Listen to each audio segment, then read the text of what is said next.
YouTube Mewtwo is live. Hello to the YouTube channel. Hello to the YouTube vertical channel. Good to see you. We are okay, so we're live on both of them Johns now. It looks like the menu command works, and I think that I don't need to think about other stuff then. Okay, cool. I think I turned everything on, is what I really need to say. There comes a point in stream where I basically stop using the computer, and it's usually like right after I turn the YouTube stream on. I stop like touching the computer and only use the stream decks. And I think that point is now. He would be wrong. He would be catastrophically wrong. Okay. Here's what we're doing today. Let me just sort of recap. We did our Cookie Club drawing on Tuesday. We drew 10 names. We drew one additional name. We actually drew a lot of additional names. And we have some winners to make cookies for today. We're making molten chocolate cookies. They have a topping with rosemary and orange zest and sea salt on them. They are semi-sweet chocolate, butter, eggs, sugar, salt, vanilla, flour, baking powder in the cookies, and then the topping. They're meant to be eaten hot, so if you are a Cookie Club recipient this month, on the little note that you're going to get in your box, it's going to have a little PS that says, heat these little cookies up before you eat them. So I don't really know how long to heat them up, or like, me personally, I would spritz them with a little bit of mist, like a little bit of water mist, and then I would put them in the oven for like 4 minutes. You want the chocolate to be warm again. I think that's the point. Okay, so we're making those today. I don't want to be online until 8 p.m. again today, because that was a long time, which is fine. Actually, I don't have any issue like physically, emotionally, mentally streaming for that long. It's totally okay. I went back and looked recently. My first stream ever was just under 6 hours. So we started strong, and we've been going 511 streams past that today. Anyway, we're gonna try to wrap up today by 5 p.m. maybe 6 p.m. 6 p.m. would be fine. I'd be fine, but I would like to promises were made to Calvin. So I would like to be able to keep those promises, which involves me leaving the house sometime between 6 and 6:30 p.m. So what we're going to do today on stream is make the cookies and package them in their plastic vacuum sealed packages. I have already popped the popcorn for the filling, for the packaging material. I have made the bags that the cookies are going to go in. I have dressed the boxes for all the folks that have responded to me so far. I've written little cards for all the folks that have responded to me so far. I've packed swag packets for all the folks that have responded to me so far. If you've ever gotten a Cookie Club box from me, you are aware that there's more than just cookies in it. There's a bunch of unseasoned plain popcorn, and also, please enjoy. Anyway, everything's ready to send these cookies, or to package the cookies in boxes, except I don't have cookies to put in the boxes yet. So we're going to get to that. Let's read the recipe first. These are molten chocolate cookies. Honestly, I forget the name of the blog that I got these from. It's in the Cookie Chat channel in Discord. There's a link to Discord in chat. If you're like, hey, where did this come from? Mer, welcome in. Hello. It's good to see you. I hope you have had a great start to December. I hope you will have a fantastic rest of your week and rest of your month. Sofa, thank you for the shout out. I think were you streaming this morning? I feel like I saw you were streaming. It was you were streaming co-working and studying. You know, that's great. I do love a good co-working stream. You know what my problem is with the co-working stream? I get wrapped up anytime I'm in a stream that is like different from cooking. I get wrapped up in like, what are the little bells and whistles they have? I'm like, oh, that's cool. They have a little Pomodoro timer. Maybe I should have one of those so I can actually fucking focus. I don't. I do in real life, but not on stream. Anyway, oh, I just thought of something I wanted to add. Hold on, watch this. God, I'm derailing myself. Remember when I was like, I'm not going to use my computer at all? Here I go.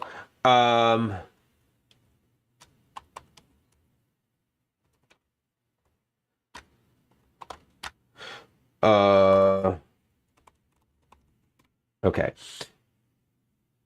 Cool. So I'm literally just leaving notes for myself to Discord and chat because it's easier to type them into chat. It's easier to type them in the chat.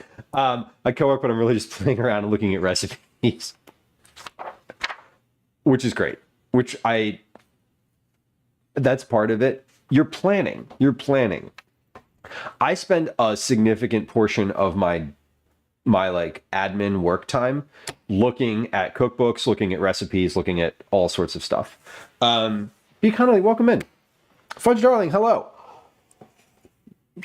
Welcome to y'all. And my Thanksgiving was great. I drove a bunch. Let's see. I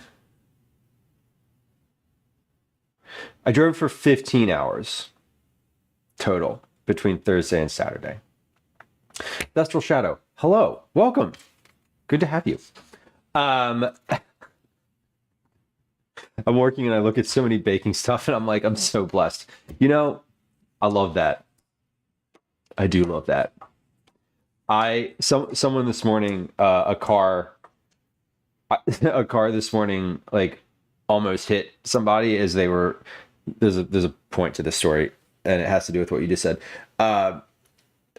As I was like walking back from dropping Calvin off, someone was like in a crosswalk and a car kind of like came to a too fast of a stop and didn't nearly hit the person, but like it was dicey. And the person turned around and they were like, have a blessed day. And I was like, ooh, that was passive aggressive, wasn't it? Wasn't it? Yes, it was. Decorating outside. Oh, fun. Oh, fun. Be careful if you're up on a ladder. Be careful. Oh, God. I just turned into every boomer I've ever known. Anyway, enjoy the decorating. That's fun. A blessing's a blessing, right? Have a blessed day. Have the day you deserve. There you go. Peanut butter fudge.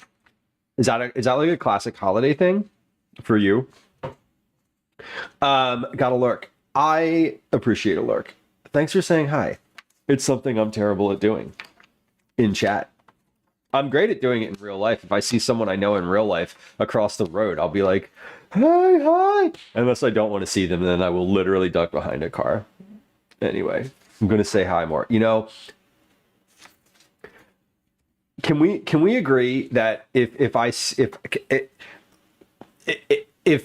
you're streaming and I say hi, it's okay to just say hi, right? And like maybe lurk a little bit. I always get super conscientious because then I'm like, they're gonna ask me a bunch of questions. They're gonna need me to chat. Not need me to chat. I'm chatty enough. You know, I looked at my Twitch recap and it said I sent 1,900 messages all of last year. 1,900 Twitch messages in a year. And I watch Twitch constantly. I was embarrassed. I was literally embarrassed. I love fudge. Obviously, you know, it is kind of obvious. If you didn't love fudge, I'd be curious. I would have farther questions. So make it to sure so I don't eat the whole pan. I do love that. Fellas, hello. Cheers.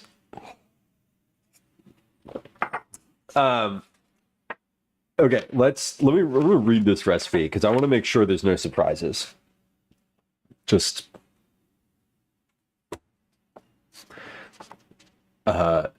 yes.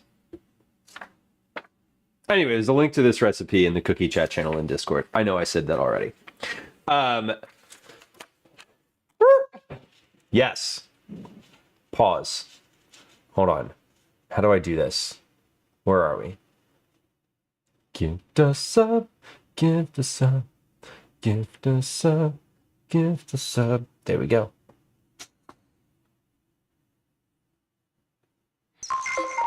Beep, beep, beep, boop. Whoa, Eat It Dads, thank you for the gift subscription to Lord Velos. I appreciate you. We love a gift subscription. That's really kind of you. Thank you.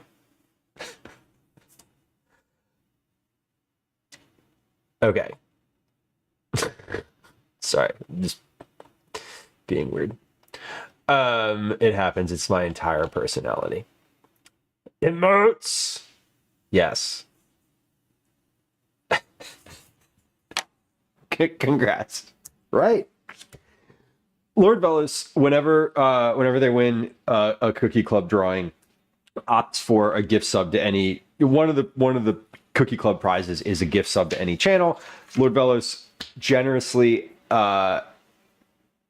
picks having a gift sub to this channel, and every time I message back, I'm always like, just remind me in chat, because I don't love gifting a sub and then not streaming for like 10 days. So it's one of those things where I'm like, you can just feel free to remind me in chat, because if I forget, you know, because I will forget 100%. I'm going to forget. Anyway, we're going to read this recipe. It is, and I thank you for that. I try to be considerate. It's something that I've considered, like I've thought about that, where I'm like, let's, you know, I don't want to go in, because I've done that before. I've gone in and gifted someone a sub to a channel when they weren't live, and I'm like, when will they be live again? Who knows? Will this only be worth, like, I don't know, whatever. How many live streams will this be worth? Molten chocolate cookies, adapted from a recipe by Guittard Chocolate Company. Ingredients per batch: 2 cups of semi-sweet chocolate chips, 3 tablespoons of butter, 2 eggs, 1/2 a cup of sugar, 1/2 of a teaspoon of salt, 1 teaspoon vanilla. It says I use 2 for good measure. I like that. I'm going to do that also. 1 cup of all-purpose flour, 1/2 teaspoon baking powder. For the topping, we have finely chopped rosemary, sea salt, and zest from 1 orange. So, for today, we have some oranges. We have a bunch of chocolate. I have plenty of chocolate. How to melt chips and butter in a heavy bottom pan over low heat. Use a double boiler if you have one. Use low heat and a careful eye if not. They say, rest assured, I do not own a double boiler. You know, neither do I, but I do own a pot and a bowl. So I'm going to do it in that. Stir until smooth and thick. In a large bowl, beat together eggs, sugar, and salt until pale yellow and slightly thickened. If you have a mixer and don't mind lugging it out, do. If not, a whisk and some elbow grease will do it. I'm using a mixer because I have one and I don't mind lugging it out. Combine the chocolate mixture with the sugar and the egg mixture. Add the flour and baking powder until just incorporated. Don't worry about overdoing it. Just stir until you have delicious chocolatey dough. Cover dough and chill for 15 to 30 minutes. Preheat oven to 375. Preheated. Scoop 2-inch mounds onto the cookie tray, leaving 2 inches between each cookie. Bake for 10 minutes. Then add a sprinkling of sea salt, chopped rosemary, and orange zest to your liking. You might have to press the salt slightly with your fingertips to make sure it sticks. Bake for another 2 minutes or until the cookies have formed a nice crust on the outside but are gooey in the center. 12 minutes, they say 12 minutes will do it. You will likely think you need another minute or two. You do not. Let them be gooey. Serve warm. Makes about 16 cookies. All right, so some notes here. One, I'm going to make a double batch right from the jump here because this only has 1 cup of dry ingredients. The dry ingredients just get mixed in at the end, and I know that I can combine my eggs, sugar, and salt. Like I can make a double batch in the bowl of this mixer, just based on how much dry ingredients are in here. Because there's not a lot of dry ingredients. There's only 1 cup of flour per batch. So we're gonna start straight away with a double batch. I'm gonna make that. I'm gonna put that in the fridge, and then we're gonna make another double batch. Put that in the fridge. Then we're gonna make another single batch, and we're gonna put that in the fridge. Then we're going to shape our cookies. A single batches. That's what? Welcome in. Hello. What cookies are you making? I am making molten chocolate cookies with rosemary, orange, and sea salt on top. They're meant to be eaten warm. And I'm noting that they're meant to be eaten warm. So let's get started. We're gonna do the double boiler situation over here. I think, yeah, I'm just gonna use, okay.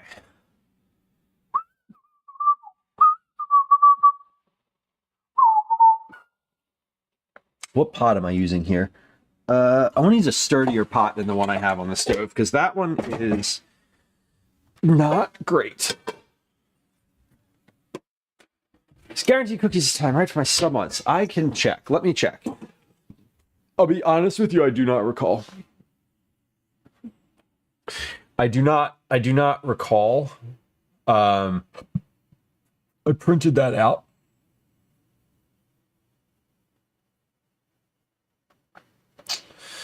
Hold on. Let me look at the list. Let me look at the list.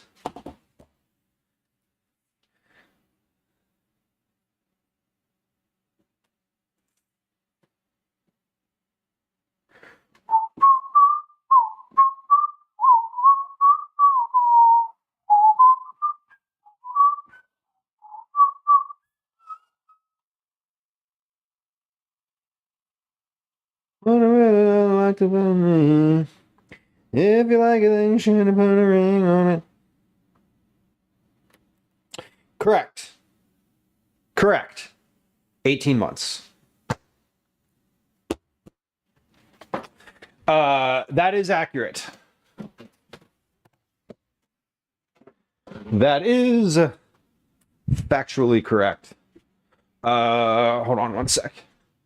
And it's really like to put me. If you like it, then you should have put a ring on it. If you like it, then you should have put a ring on it. Whoa-oh-oh.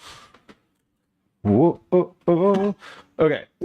Thanks for double checking. Yes, no problem. And I don't have the list in front of me. I don't have the list in front of me. It's on that laptop. So I'm like, what I think, yeah, I was like, yeah, I think it was for 18 months. I'm making sure.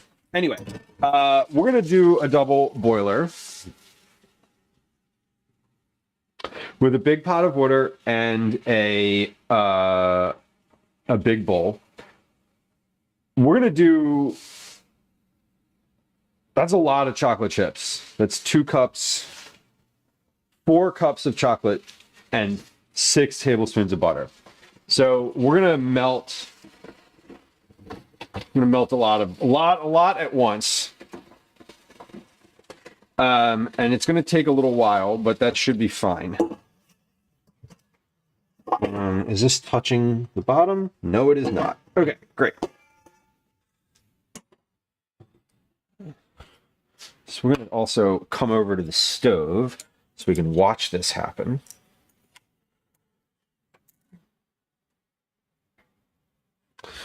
Is that camera clean? Yes. No. Hold on. I'm going to wipe the camera off with my shirt. Very technical here. Okay. And there's that. All right. But before we do that, double boiler, I need to turn the pot on. Okay, here we go. It's on now. We have melt the chips and the butter in a heavy bottom pan over low heat. I'm melting them in a double boiler. We're using we're going to use these semi-sweet morsels called for semi-sweet chocolate. So we're going to use those. It is, where's my scale? Oh no, there it is. Okay. Oh, hold on. I know what I wanted to do. Yes. Y'all, I just remembered. I wanted to make a tare weight for this bowl because I've forgotten to do it a bunch of times. And I wanted to write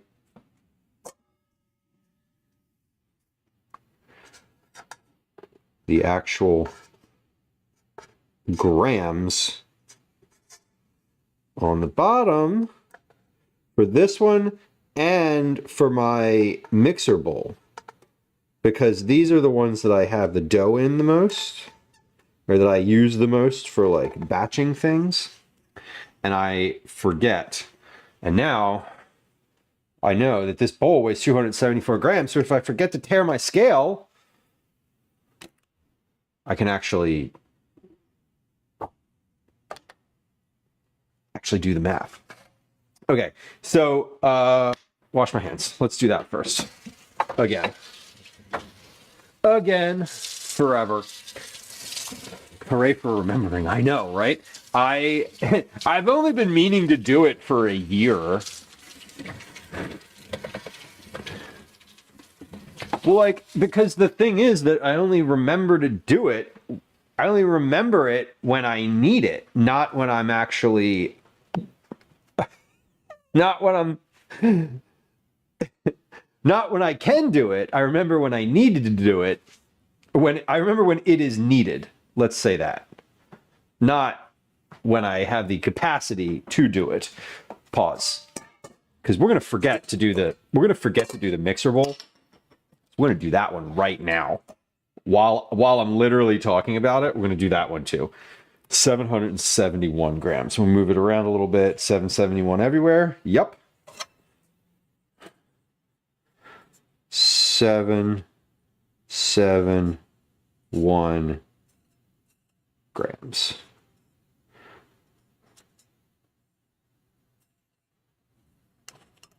Okay. Hey Lou, why are you measuring the weight of your empty bowls? Well, let me tell you. It's because when I put something in it and I need to know, say, how many grams per cookie ball are going to be worth pulling out of here, or like how many grams per whatever I want to use per portion. When I put this bowl on the scale and it's full of stuff, I subtract 771 grams from that number, and that is the number of grams of material in the bowl, and then I can portion it out appropriately using math. The more you know. Anyway, this bowl weighs 771 grams, and that's not the bowl we're using right now. This one is. This bowl weighs 274 grams, and I can tell you definitively that the biggest one in the kitchen weighs 598 grams because it's been written on the bottom for a while and I have it in my head now. Okay, this says for every 1 tablespoon worth of chocolate, we have 14 grams. So we're going to measure out a cup. We're going to actually like measure a cup. We're going to compare the weight of that to what the bag says, because it should say, let's see, we have 16, if we have 16 tablespoons per cup, 16 times 4, 16 times 16 times 14 is 224. If I put a cup of chips in here, it should weigh about 224 grams. It weighs 184. So I am going to go with the lower number of that.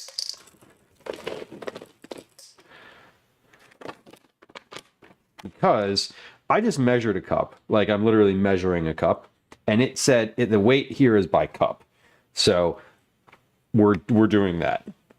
So 2 cups, let's see, 364 divided by 2 is 180, yeah, 182. Okay, so 364 times 2 is 728. That's 2 batches worth. So, yeah, 728 grams. 4, 5, 6, 733. We're close enough, right? That's close enough. I think that's close enough. Mike, welcome in. Howdy indeed. It's going to put a little clip on this bag. So this is 2 batches. I'm going to write this on the recipe. So 728 divided by 2, 364. So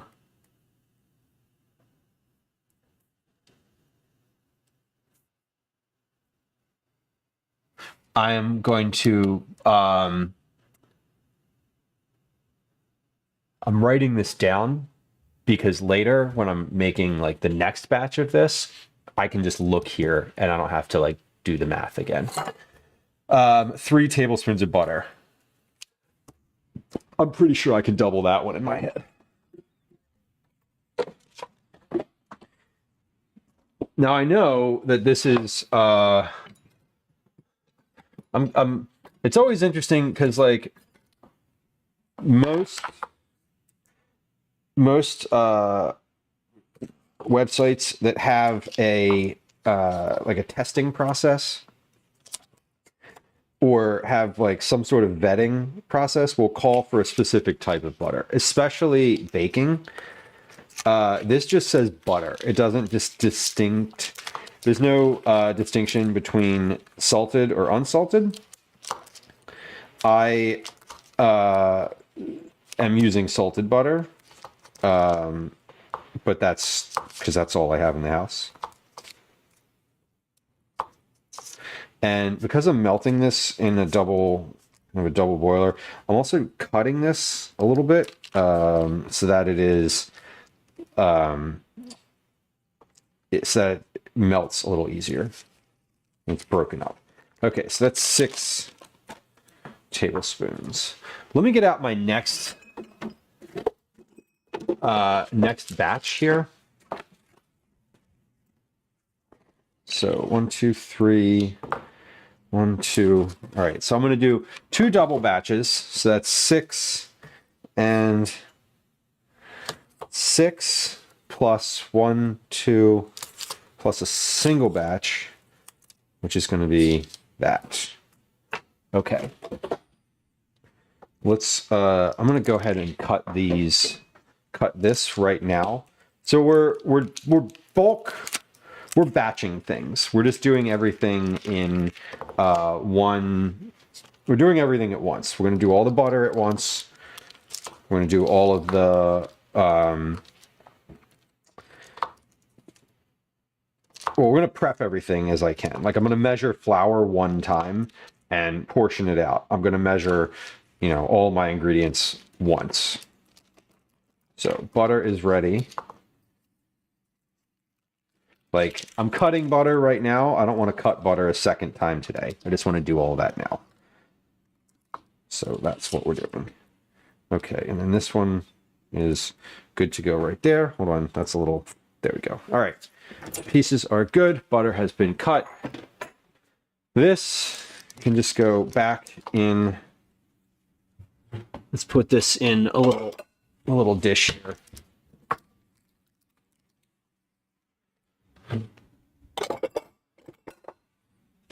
This is going to melt, so I don't mind just leaving it out on the counter here at room temperature because it's going to melt. So there's no need to put it back in the fridge.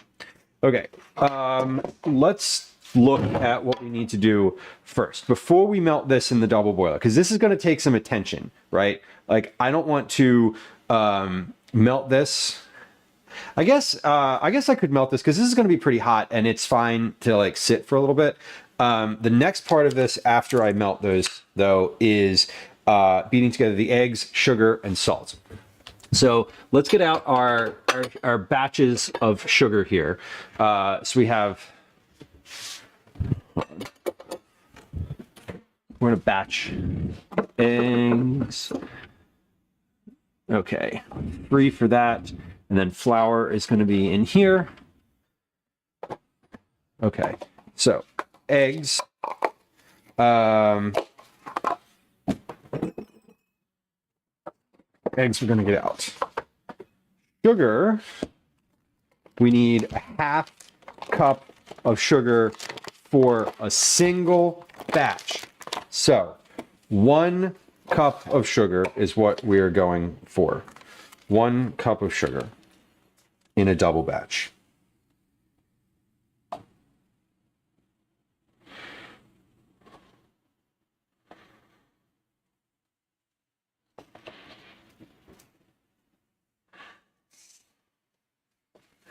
That is 225 grams.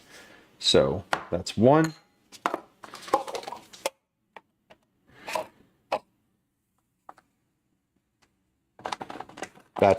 Double batch number 1. This is double, whoop, hold on, too much.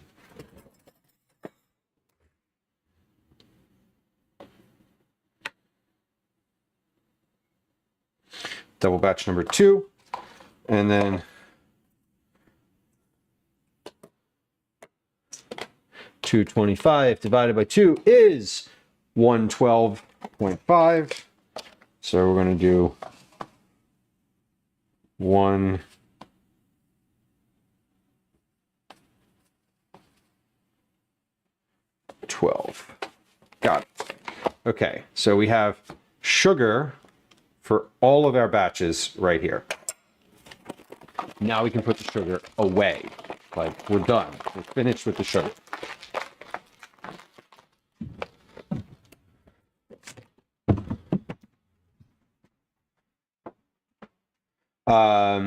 Eggs, sugar, and salt. How much salt? A half a teaspoon salt per single batch. So we need a whole teaspoon of salt. We're going to use kosher salt today.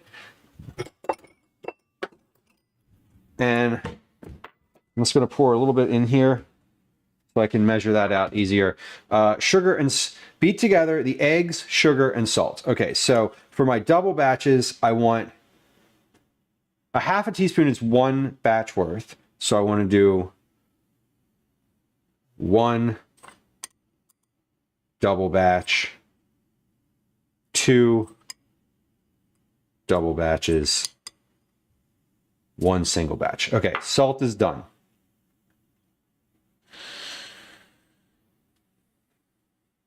chocolate, sugar, flour, and baking powder get mixed together now. Okay, flour, and then the rest of the salt that I have left over in this little thing, I'm just going to pour into my salt container.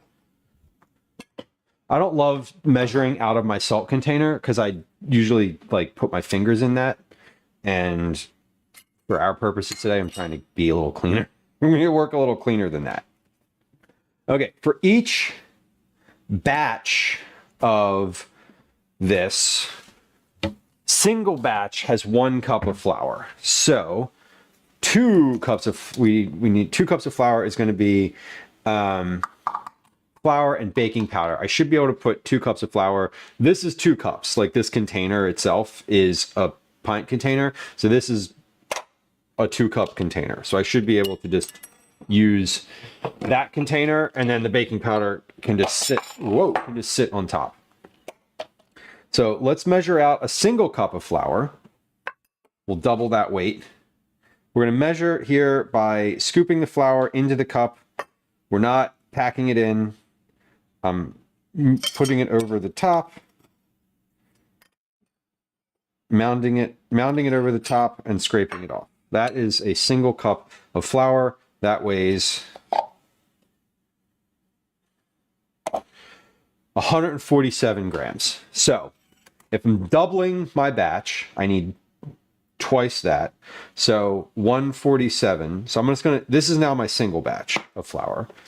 So let's do 147 times 2 equals 294. Okay, so for the other remaining ones here, I need 294 grams of flour per cup. 207. It's going to come pretty much up to the top. 280. 298. Nope. 290. 295. Okay, that's pretty close. I have not added any baking powder to this yet, so keep that in mind. 294 is what I'm going for.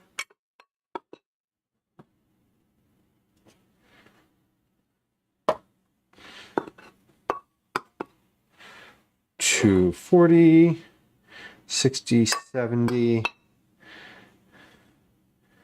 297, nope. 287, nope. 96, nope. 95, close. Good. Okay, we are finished with the flour, and that can go away. That is good to go. My water in my double boiler is almost boiling. Kathy, welcome in. Happy Friday, Junior, to you. Happy Friday, Junior. A half a teaspoon of baking powder per batch. I don't have enough baking powder in here to do all of these batches. So I'm going to open a new can of baking powder. I don't want to use some old baking powder and some new. I'm going to take all of the baking powder, confirm this is baking powder. You want to take a look at that for me? That's baking powder. Yes, it is. Okay. Thank you. I appreciate it. We're going to do a half a teaspoon in here, in this single batch. And then we'll do 1, 2, 1, 2 in there. Okay. And then I'm going to take this little bit of remaining baking powder from this container and pour it into the new one, because I am an absolute monster with no regard for my ingredients. Sorry, Rumford. My bad. Okay, this can go in the cabinet. This can go on the counter for recycling. And we are just about finished measuring our ingredients. Now, when I get to the point where I'm resting all of this dough, where it's all in the fridge, I'm going to then we're going to chop up the rosemary and zest the oranges, because that is super easy, and that is for toppings. It's not for anything else. So we have all of our ingredients measured out. Bella says, I got some freezer burn chicken pieces. Instead of throwing it out as an experiment, I'm going to throw it in the Instant Pot and see if I can make some chicken soup or broth. Heck yeah. That's the perfect use for chicken breasts. Anything like freezer burn meat like that, just toss it in a broth. Totally. Because you're not going to eat it afterward anyway. It's just like you're getting all the flavor out of it. I mean, if you toss it in broth, it might actually be good. Yeah. Definitely try to experiment. I mean, if it's been in the freezer, it's fine. It's still fine. Like, it's not, you might not want to eat it, but it's not bad. It hasn't gone bad. How long does it take meat to go bad, to become inedible in the freezer? I don't have any idea. Depends how it was packaged, I suppose. Well, I know it depends how it was packaged. Okay, so all of our ingredients are here. We now have our mise ready to go. I should also measure out the chocolate too, because that is the only other thing that I haven't measured out yet. Okay. Alrighty. Vacuum seal stuff and ate it 7 years later. New York strips. Vacuumed and found in the bottom of the freezer, and they were really good. That's what I was saying. I feel like if it's been sealed, it's fine. I'm sure it's fine. Like, I have to imagine it's fine.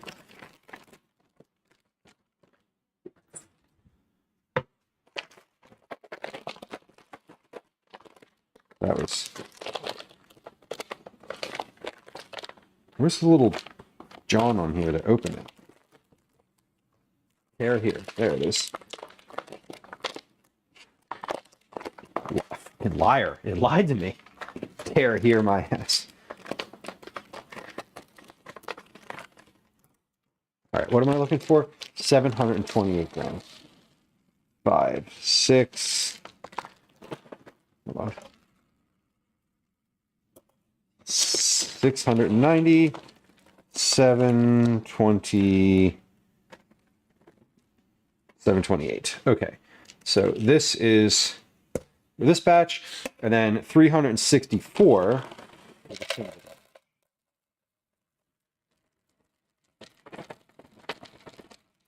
30, 40, 50, 60, 72. 54. 66. Close enough.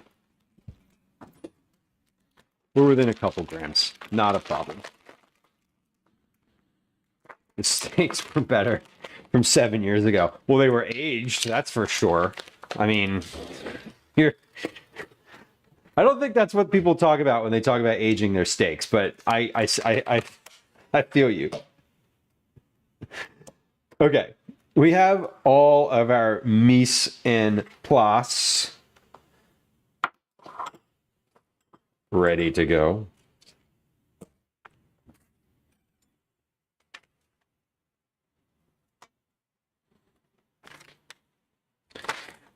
Okay, minus the eggs, which I am going to crack in just a second. The Toll House says, who the hell is John? Wait, hold on. Am I missing something? I'm missing. Ty, hello. I think I'm missing the joke. This is Cyber, welcome in.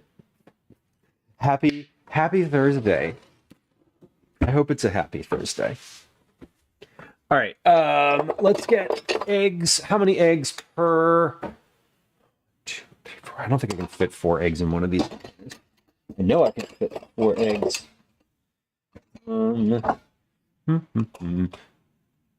Yeah, I could fit 4 eggs in one of these. Friday Eve, that's right. Get hype. I like Thursday. See, like, I don't love Tuesday, but I do like Thursday. 1, 2, 3, 4, 5, 6, 7, 8, 9. I have 9 eggs. I need 10. Fuck. All right, that's fine. I got a 10th egg. We got a 10th egg. 10.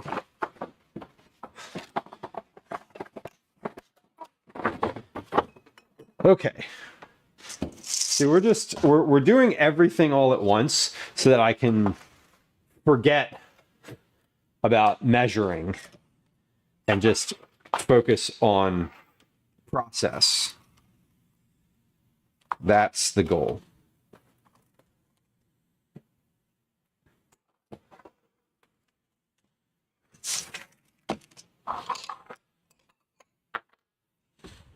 Okay.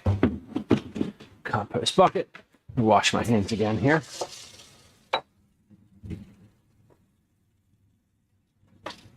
Well, since we matched the record level colds, that is unfortunate.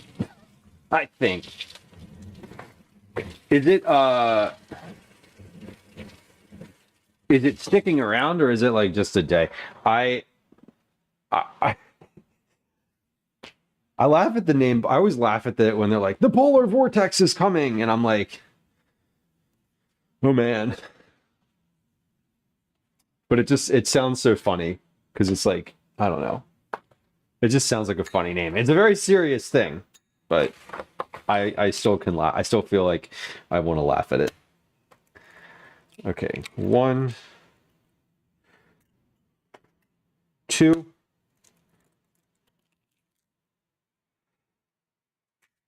So each batch has 2 eggs. So I need to put 3, 4. Okay, so this is a double batch. This is what I'm going to do now. 1, 2, 3,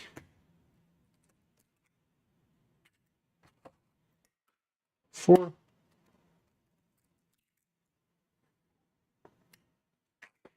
That's another double batch. And then 2. Oh God, all month. Oh, 4 months of freezing temps. And now we know why people go to Florida for the winter. It's 1 degree in Duluth. Yikes. That feels bad. Sofa says it's negative. Sofa's like, here, hold my hot chocolate. I got some temperatures for you. You know, hold it if you can through your thick ass mittens. Oh my God.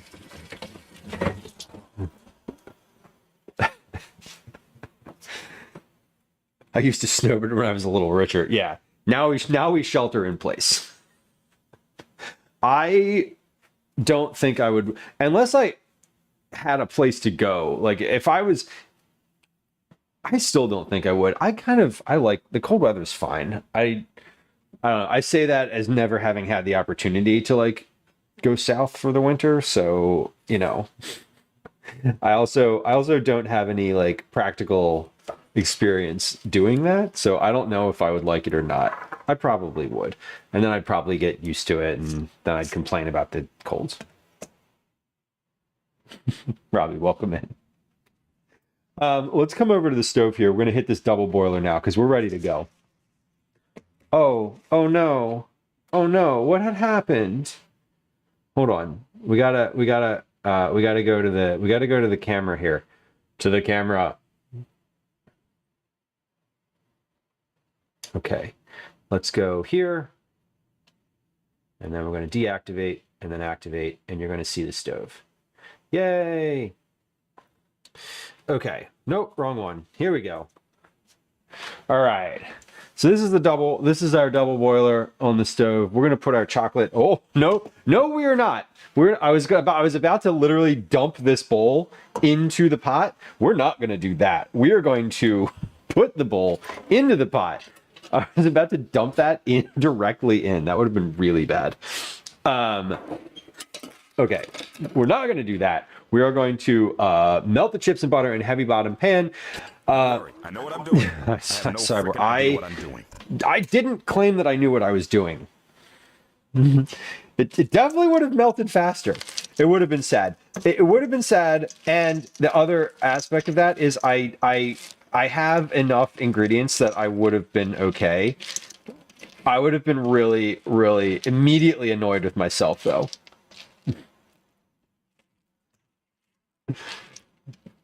Okay, this is much nicer and definitely more what I wanted to do. Ice fishing and snowboarding. Nice. Ice fishing sounds fun. Minus the fishing part. Like, I'm not a fisher person. I've only been fishing like I don't fish, but I understand that the fishing is sort of like not the it's only one part of ice fishing, and I feel like the rest of it I would really enjoy. The sitting around in a little hut with like a heater and some snacks, like I'm in. That sounds great. I would do that without fishing. I would just sit out on a lake. Although, to be fair, I feel like that's something that you have to get used to, like, mentally. Because I have been out on a frozen lake, like walking around on a frozen lake before, and it is a really disconcerting experience. Like, I'm not gonna lie, it bothered me. It bothered me a lot to be above what I knew would kill me if the ice broke, and then have like a snowmobile just like ride by me, and I'm like, oh, that seems heavy. Is that bad? Are we gonna die right now? Like, I felt nervous the entire time. It genuinely freaked me out. It is more about hanging out with your friends. Yeah, that's what I assumed.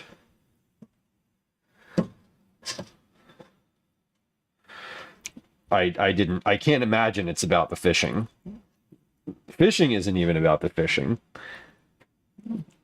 I'll go fishing anytime. I just don't want to do the actual fishing part. I'll leave that to someone else. Okay. Well, this is coming along. Spearfishing? Damn. Woo! Basically on Survivor. Do you like my Survivor sound? That was my Survivor noise.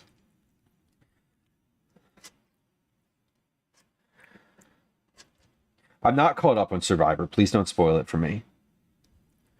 I'm like several episodes behind. Dark house fishing. What is dark house fishing? Please explain. See, like, I would go hunting too, except I don't want to shoot anything. I just want to go. I'd go hunting with like a camera. That would be fun. It's like the conservation mantra, like, take only pictures, leave only footprints.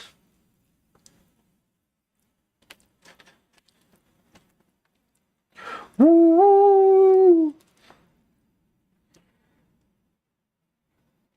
Can't say I've watched it on the regular. I watch it. I'm still a Survivor fan. I haven't watched it much this season. I'm just like, I'm going to catch up. Like, I'm going to be caught up at some point. I also want to watch Amazing Race from this season because it's all Big Brother contestants. But I haven't watched a single episode of that. Kathy, I have not. No, it's not true. I watched the first episode, and I really want to catch up on it. I just haven't. I haven't, like, gotten to it.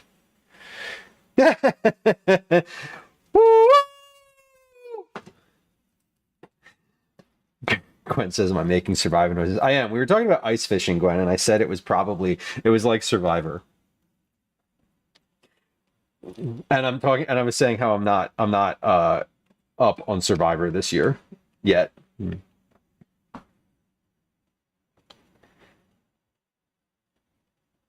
house is lit up by the sun reflecting on the ice and into the house. Interesting. does that make it so that the fish like come closer to the surface? Is that sort of the point of that?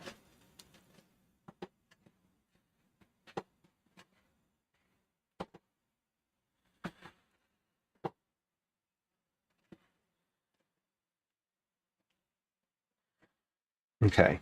I feel like this is melted. And I don't think it's going to get... I don't think it's going to get any more melted than this. Like, it... I don't want it to be, like, liquid. Gotcha. Okay, so you're trying not to scare the fish. That makes a lot of sense.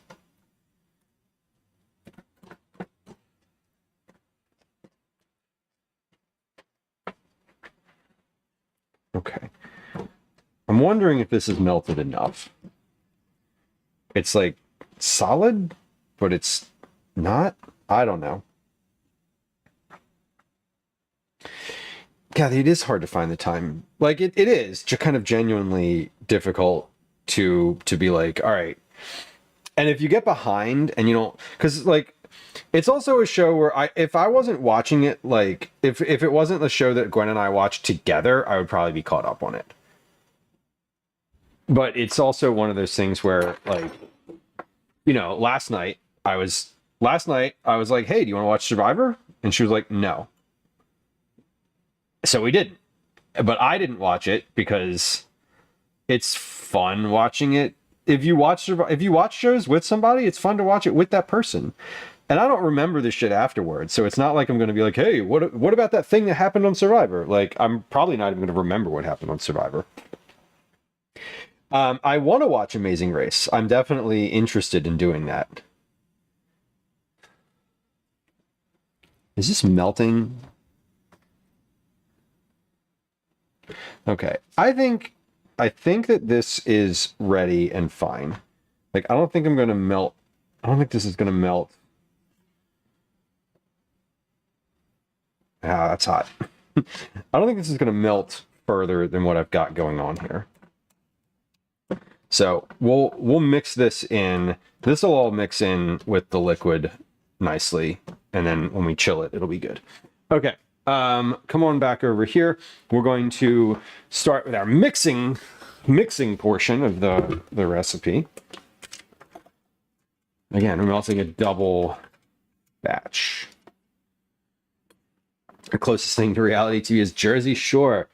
Hey, Cabs are here. Love the Jersey Shore. Loved Jersey Shore. I didn't watch it with enthusiasm, but I just... Time and a place. And yes, I was making Survivor sounds. I hope you enjoyed them. Beat together the egg, sugar, and salt until pale yellow and slightly thickened. Okay, so eggs, again, double batch. Eggs are going in. Sugar and salt is going in. Thickened and pale yellow in color. Turn that on. Let that mix up. GTL. So they saw a Utah license plate in the Walmart lot yesterday. Was it like a car or a rental? Or could you discern?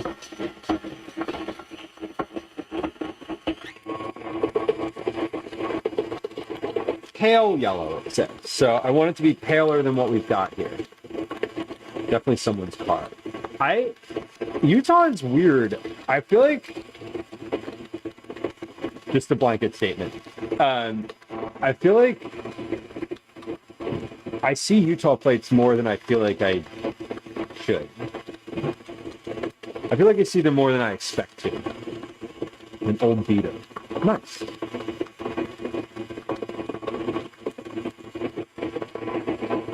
All right, that looks pale yellow and slightly thickened. That was about 45 minutes, maybe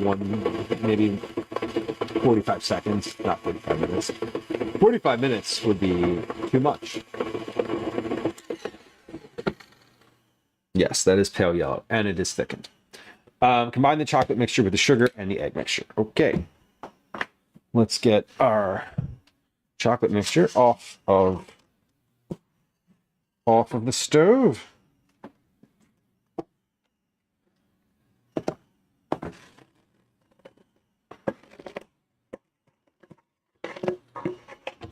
Whoa. Okay. That just plorped on out of there. And I'm not gonna clean this bowl between batches because it's the same exact thing going in here. But I am gonna scrape as much as I can out of here. Okay. Hold on, stay there. It's all hot. No, don't touch that. Yeah, this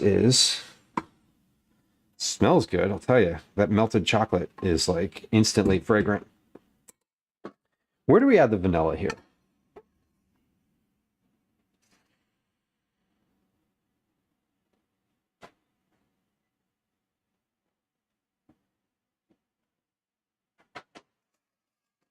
It doesn't say. It literally doesn't say where to add the vanilla, so I'm going to add it now.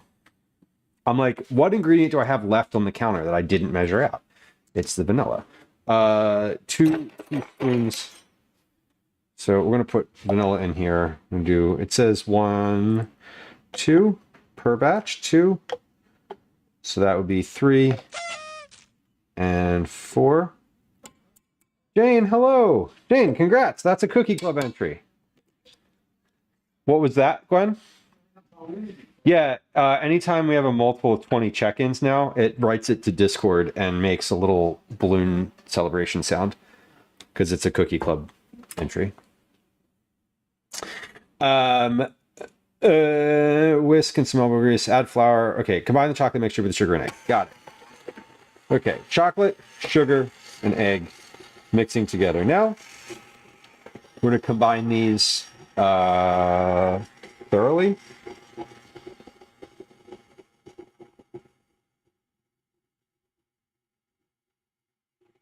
We're going to combine these until smooth, I think, is the note here that I'm leaving to myself in my head.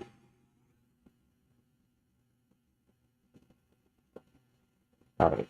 Wow. That looks beautiful.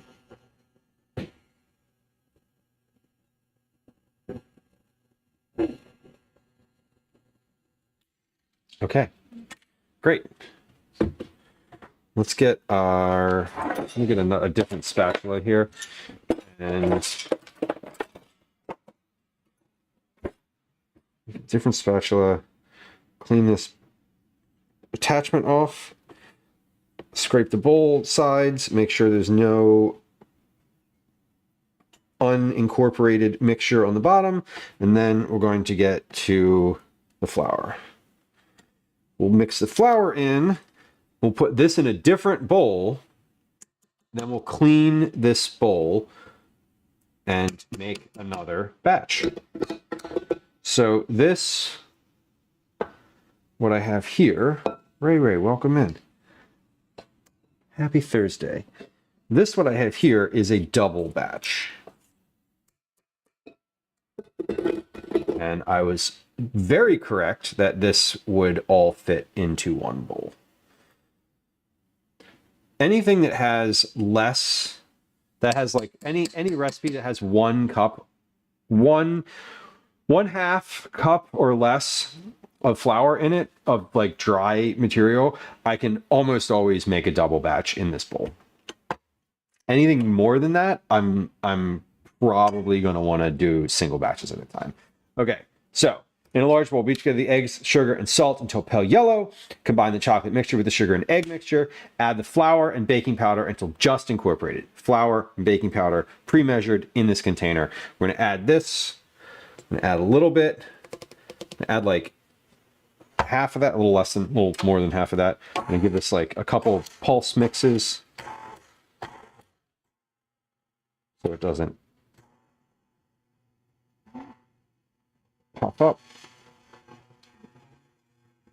Pause. add the rest.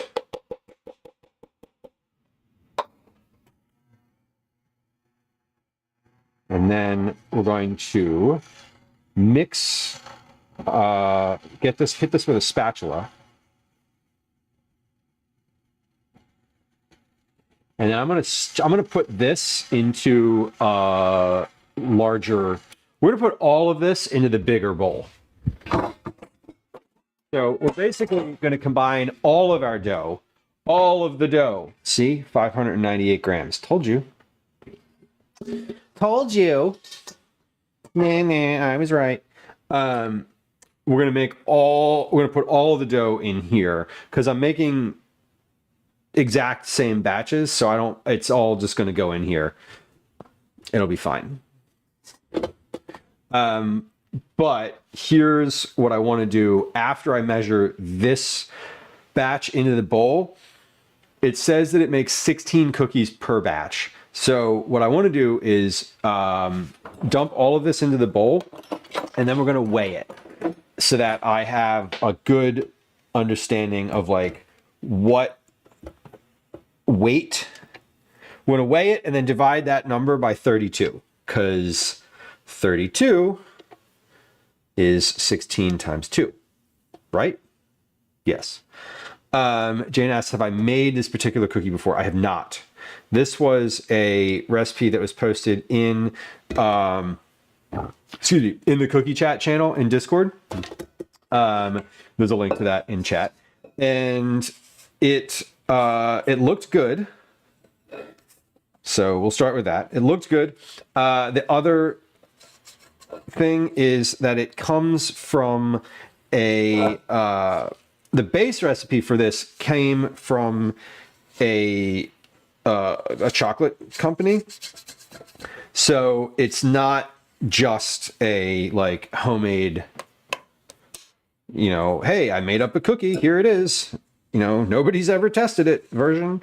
The one that I'm making came from someone's like personal blog, but I think it's fine because it came from somewhere else and they linked to it and it looks roughly the same. 598 grams. Beautiful. Okay, so this is good to go. We're going to drop this out into the bigger bowl. And it says that it should rest in the refrigerator for about 30 minutes, which will be enough time that I can make another batch of this. So this is super. Jesus, take the wheel. I should be able to make another batch of this. This dough is hashtag thick. Okay, so we have. Did I tear my scale? I forgot. Hold on. I did. Okay. Okay, so 15 calculator. This is 1,525 grams. Come on, bro. Come on, bro.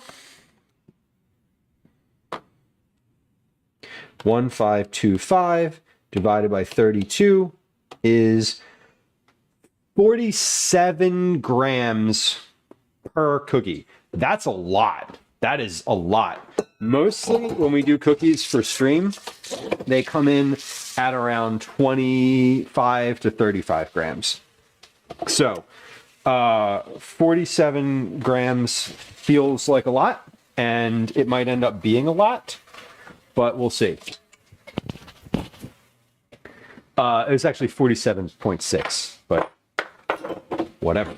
We're not dealing with the 0.6. It's going to be, if anything, it's going to be 45 because there's no way I'm making 46 gram cookies because that would be because my brain says no.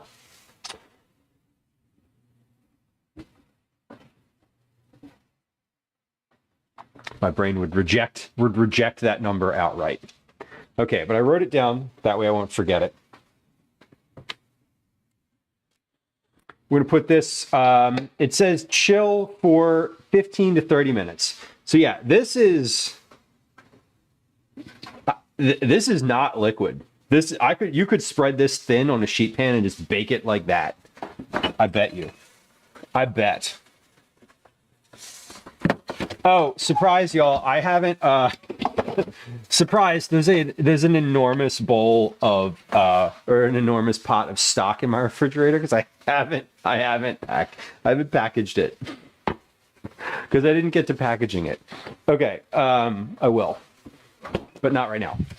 I'm gonna wash my mixer here, or my mixing bowl rather, because we're hitting reset on the mixing bowl. And the spatula and the paddle attachment. So bear with me for a moment. Once I'm done this, we're gonna do another double batch. So we're batch making everything today because because it is easier, because it's way easier. You measure all the ingredients at once, you prep all the dough at once, you roll all the cookies. Now, I'm not doing that. I am going to roll a few and we'll bake. And then if those are good size, good consistency, etc., then I'll move forward with the baking. So we're gonna pause after getting our first batch into the oven.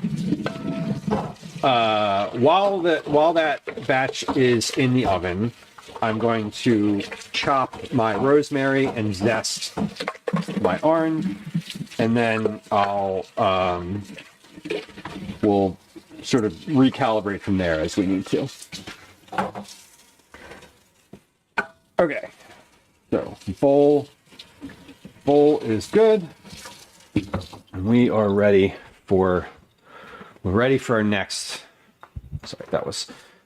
We're ready for our next batch.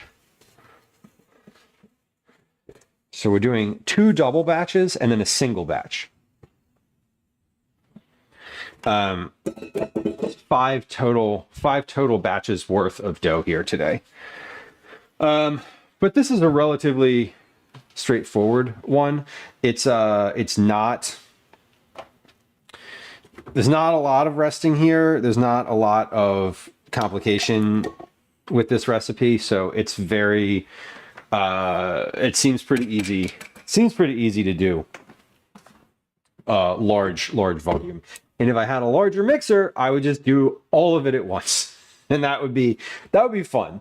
But I don't, so we're not. We are going to melt the next round of chocolate and butter. I wonder if I should melt the chocolate and butter with the vanilla. Like, I'm wondering if I should put that into the double boiler, because it was very liquidy, or it was very solid before, and I don't know if it I don't know if it melted enough. I don't know if that's the right thing or not, but who knows. And welcome in. Cyber, I it's raw cookie dough. I would, if I started, I would probably be unable to stop. That is my camera. My camera keeps freezing. This one specifically is having an issue today. So deactivate, activate, should be empty. There we go. Okay, let's try this again. I'm going to put my bowl, my chocolate, and my butter into my double boiler.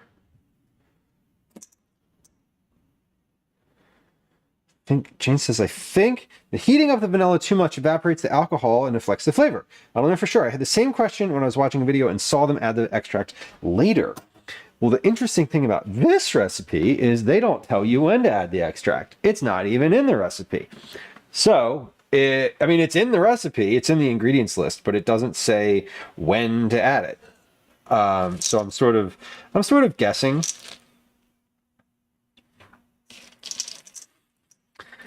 Like I said, the original recipe was on a was on like an actual chocolate website, Guitard Chocolates. This one has been adapted. I think, if I recall correctly, the only adaptation they made was adding the toppings to it, which is like, whatever. It is what it is. Did anyone ask in the comments? Kathy, I have no idea. I don't think so. I'm guessing not. Maybe. There was a lot of comments and they were all like, these are good. These are really good. And so I don't know. It seems weird. It seems weird that no one asked. At least not to my recollection. All right, I'm letting this sit a little bit more than I did last time. I'm just going to kind of like let it melt.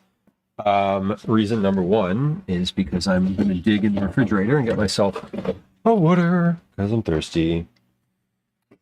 And we're going to let that melt for a second without touching it.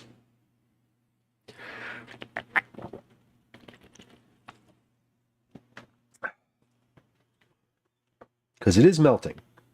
And I feel like I should have used a glass bowl here.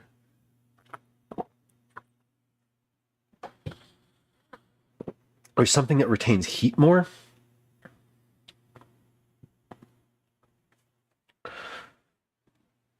I'm curious if this is supposed to melt further than what I melted it to. Like if it's supposed to end up being more liquidy, like because it wasn't very liquidy, it was pretty solid. But I'm not sure if that's how it was supposed to be. The one issue that I take with blogger type recipes is that they don't give you enough notes. Like there's not enough context.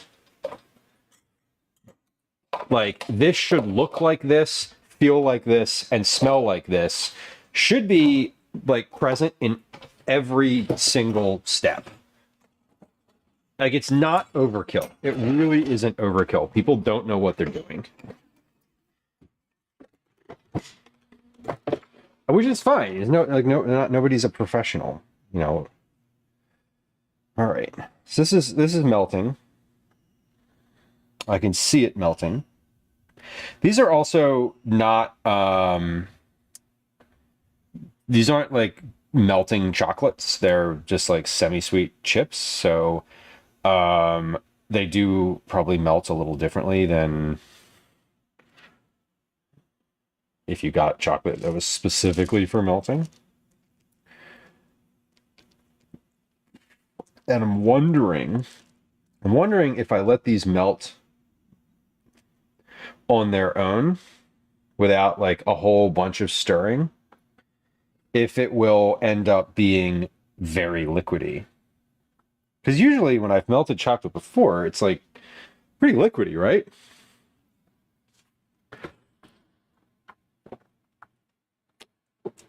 They recommended margarine and not butter, but didn't explain why.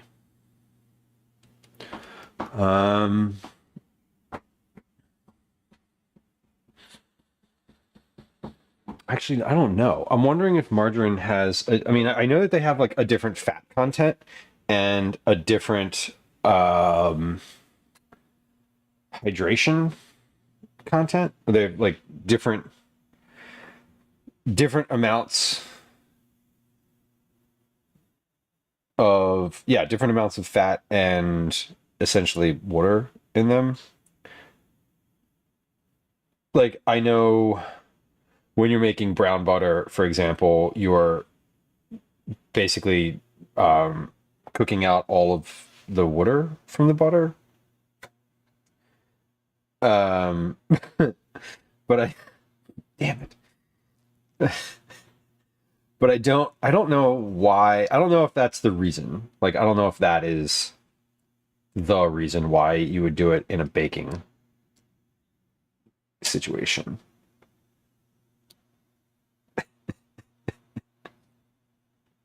That number is far too low for the actual number of times I've said that word. But I'm thankful that not every time I say the word water, someone puts that command in chat. Feel free though. I mean, if it pleases you, if it didn't, I created the command. I don't want to tell you how to use it. Okay. Yeah, I'm letting this melt more on its own instead of stirring it a bunch. Because I feel like, I don't know, I feel like it was too solid. I feel like that dough might have been too solid. And if this melts more,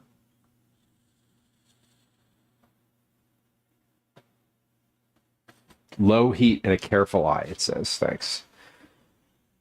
What does a careful eye mean within the context of this? Like, when I say that I want notes, like, I don't want it to say use a careful eye. What I want it to say is it should be the consistency of hot chocolate, or it should be the consistency of, I don't know, something thicker. Like, if you're using mini morsels, your chocolate will be a thick paste versus your chocolate should be, you know, slightly thicker than heavy cream. Like that's the type of note that I want here. Like that's the thing that I'm finding lacking. The notes about what I should be looking for.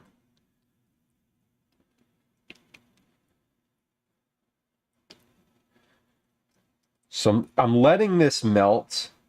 Like I said, I'm letting this melt more on its own this time. Because last time I just stirred this pretty consistently.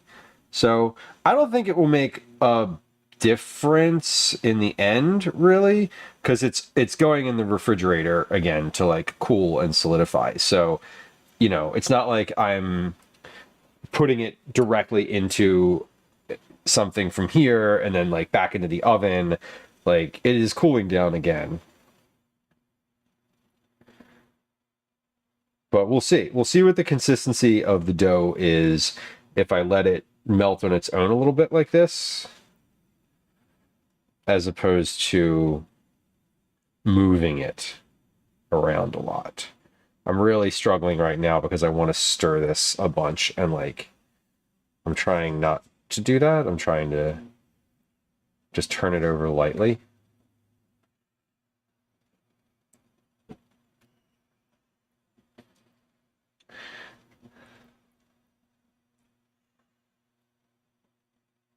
Yeah, getting there though. It is definitely melting. And the consistency is certainly a little bit different than the first batch. I think the next batch that I make, which is going to be a single batch, is going to be very telling because I also have more in here than I think is expected. And so obviously it's taking a little longer to melt, and it is not, the whole thing is not as close to the heat. It's deep. It is deep. Okay. As long as it's not boiling, that's, you know, that is the, I don't want it to boil.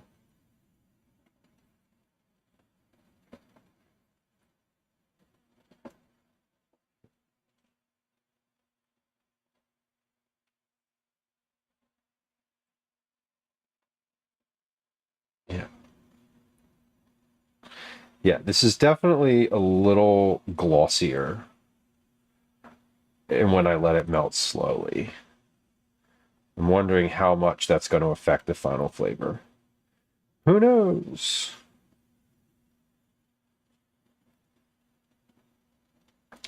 We'll compare what they look like. We'll compare what the doughs look like when they're fully combined. All right, I think this is just about ready here. Yeah, and this is certainly more liquidy than the first batch. Like, the first batch was thick and sort of like a paste because I stirred it the whole time. This is still not super liquidy. I mean, you can see it's like, you know, stiff. We're in stiff peak territory. Another good comparison that the person who wrote the recipe didn't make. Okay, I'm going to turn the heat off here, and we're going to come back to our countertop and do our eggs and sugars now. So again, double batch. We got 4 eggs, sugars. Beat those until they are lighter, slightly lighter, and a little thickened.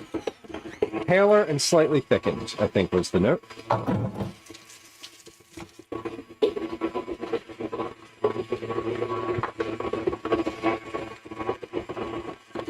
We're getting there. We're batching everything. I'm going to add the vanilla in. This is where I added the vanilla in last time. So I'm going to add 4 teaspoons of vanilla. I'm just going to add it while this is mixing here.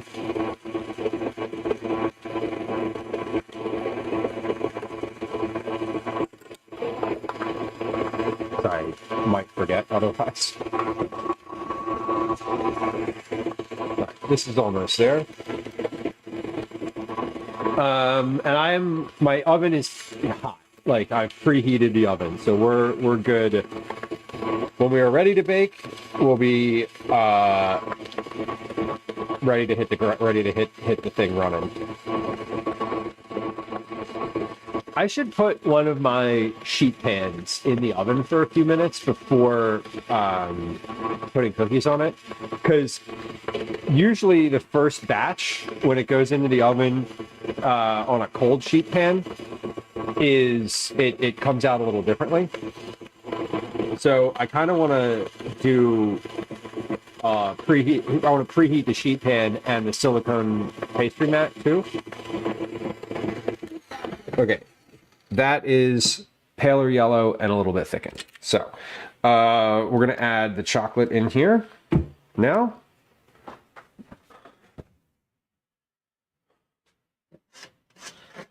All right.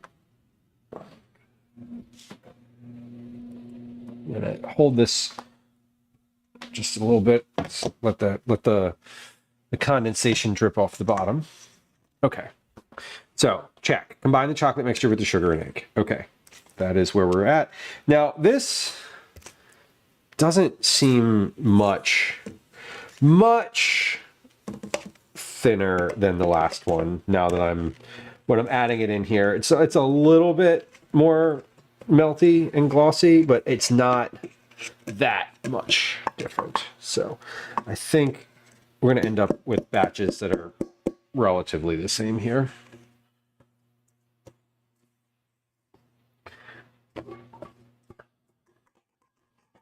When I was in Reading Terminal Market, what day of the week was I in Reading Terminal? I was in there on Tuesday this week, and I didn't stop in, but I walked by one of the stands there, Flying Monkey Patisserie, which is a bakery. And I was just jealous because they have a mixing, like a stand mixer, but it's like a floor mixer. And they have, you can just fit so much into it. It's like, you could It's an industrial mixer, and you really can fit like a ton in there. And I was like, damn, how many cookies could I make in this? How many cookies could I make in this thing? It was great. It would be fun to have one of those, honestly. Okay, I'm gonna stir this in. We already added the vanilla, so I don't need to add that here. I'm gonna stir this until it is combined and no lumps. I'm going to add the flour.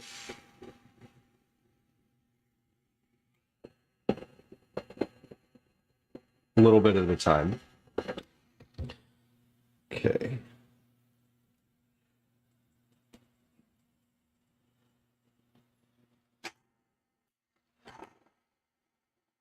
Nope.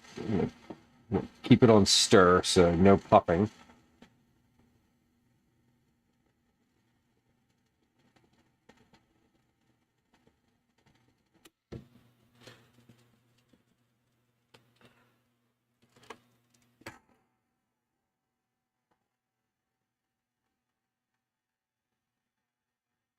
I'm going to scrape this down in just a moment here. And last portion. All right.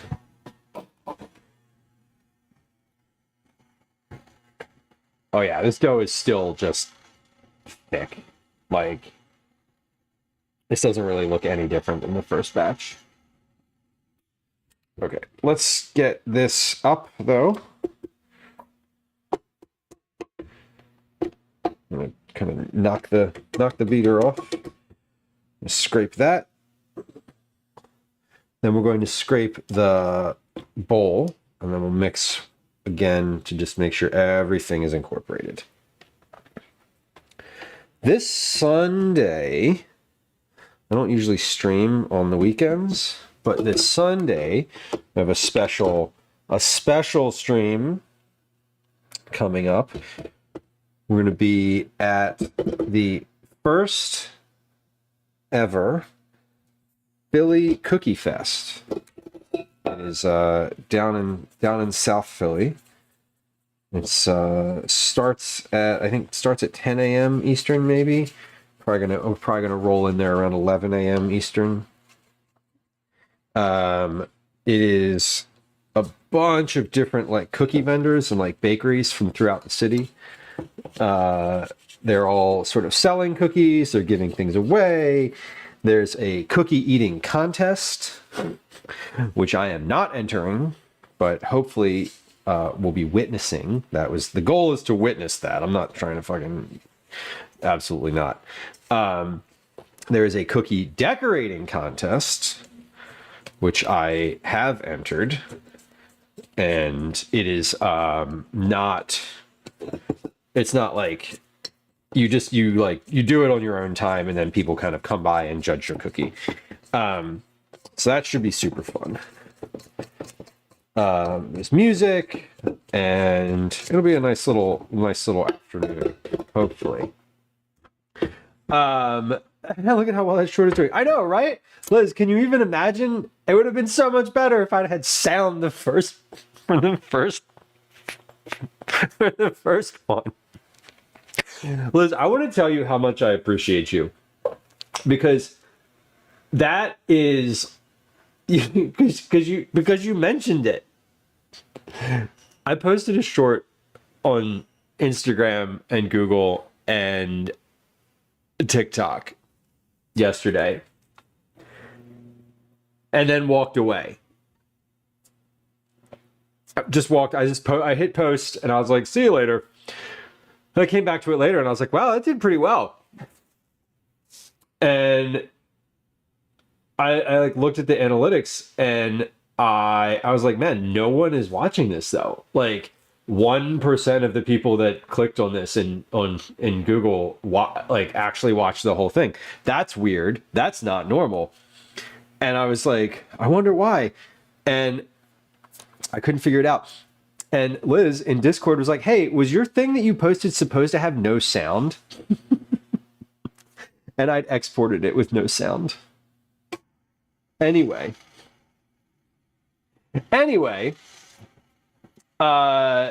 there's a link to YouTube in chat if you want to go watch. If you want to go watch it with sound, I re-uploaded it.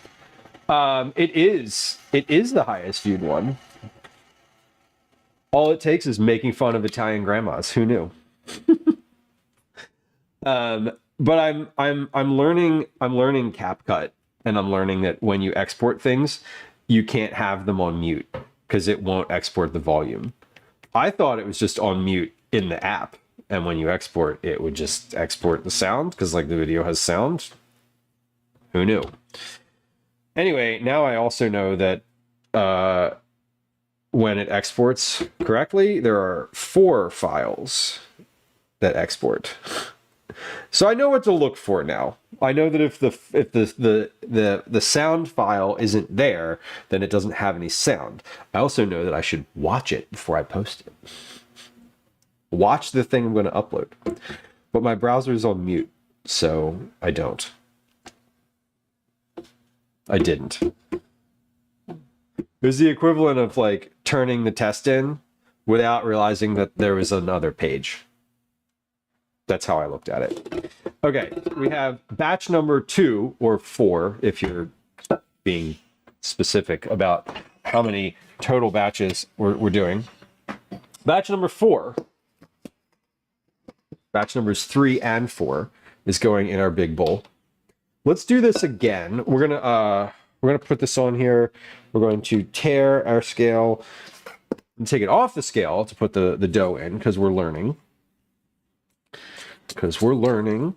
And this batch is just as thick and chunky as the first one. So I don't think that the melting one way versus the other really made any meaningful difference here because this thing is still not wanting to come out of the bowl.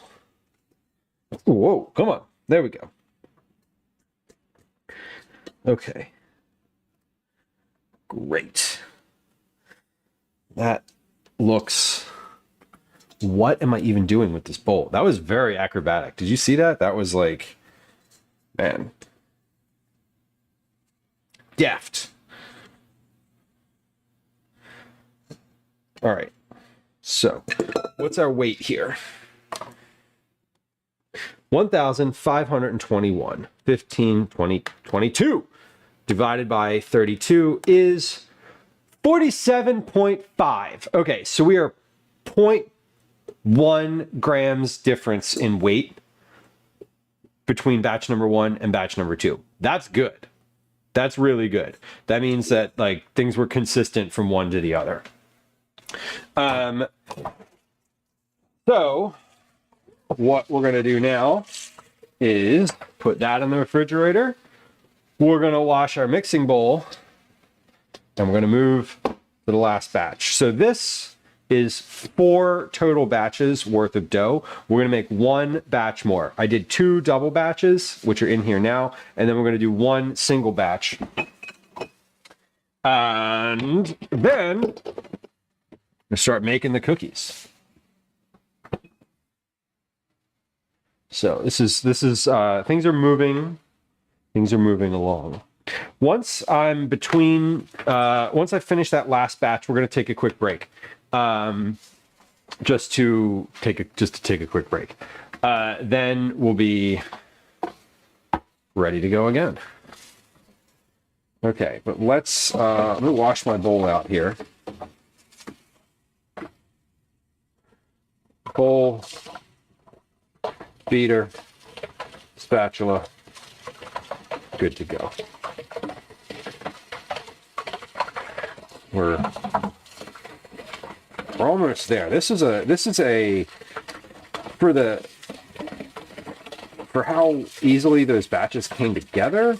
This is a pretty good recipe. I hope it tastes good when it comes out of the oven. That's really the only thing that matters, is that it tastes good. It being easy is a nice to have. It tasting good is a must have. Anyway, Liz, I know you're lurking. Enjoy your day. I hope you're having a good one. I know Thursday is the day that in the corporate world, a lot of people kind of come out of the woodwork and need shit done. So I hope you're hanging in there.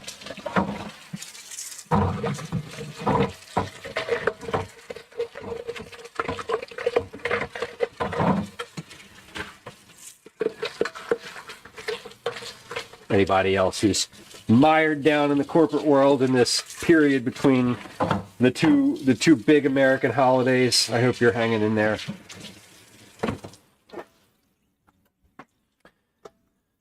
If you work in retail and you're listening to this right now, you're probably on your day off. Because if you're in retail and you're listening to the stream, it's a mercifully slow day. Hi, I am here.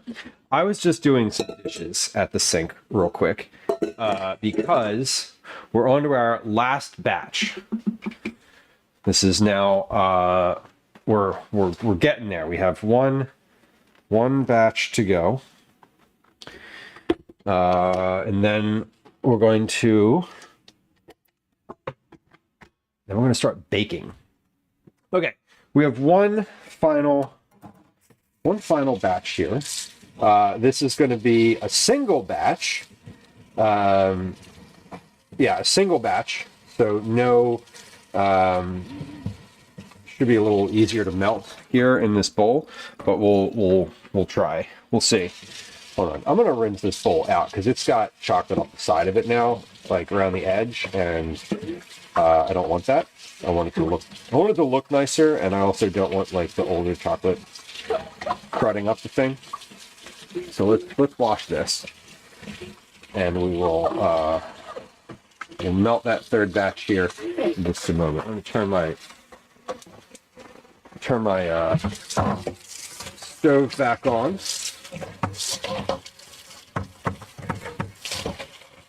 And I wonder if this camera is going to freeze up on me again. This camera turning on and off is concerning, because when that happens, it usually means something is messed up on the hard drive, or not on the hard drive. It usually means something is wrong with the computer. I'm going to check the connections here. It also might mean that it's getting hot because it's literally over top of the stove. So there's also the potential that it is just overheated, which is very real. A very real possibility. Okay, so bowl is on the stove. Will the camera work? What are the odds that this camera works? I think that it will. If I click it and there's a bowl with no chocolate, hey, it works. Look at that. Yeah. Okay. Last batch chocolate. Got chocolate and butter. Give this a little spread out here. And we're going to start melting basically immediately. All right, so we're going to let this sit slow, just like the last one I did, because this is because it was easier to do that rather than kind of stirring and stirring and stirring to get to the same end result. So we're going to make it easy. We're going to do the easier thing. And all right, what else do I have? I want to put a sheet pan. Let's put a sheet pan in the oven in just a minute here. While I'm waiting for this chocolate to to start to melt, I'm going to get my sheet pans and start getting those ready.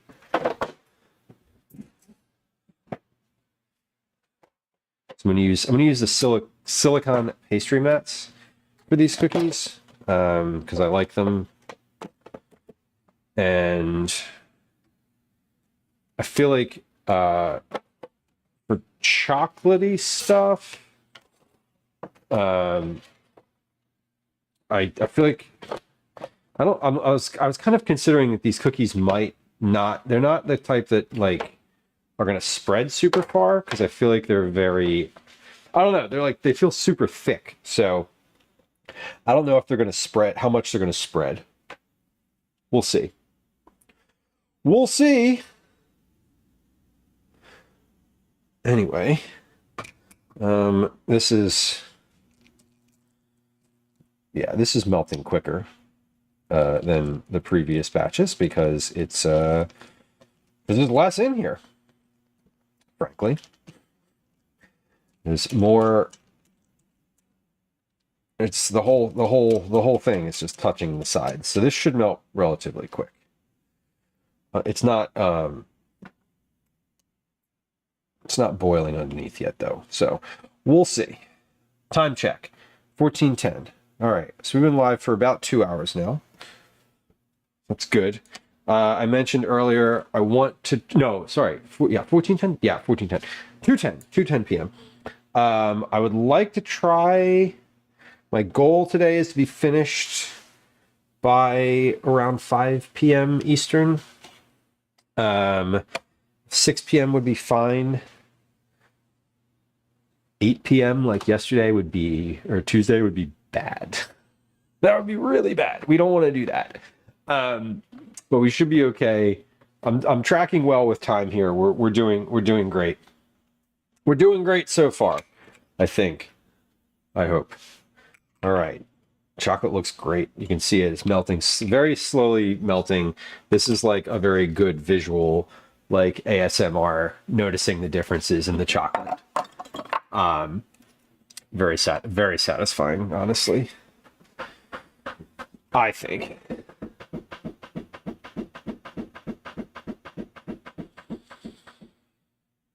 Oh no, Walmart's having cooler issues. All their dairies, all of the dairies no good. That seems bad. That seems bad. I mean, for them, for sure, but that sucks.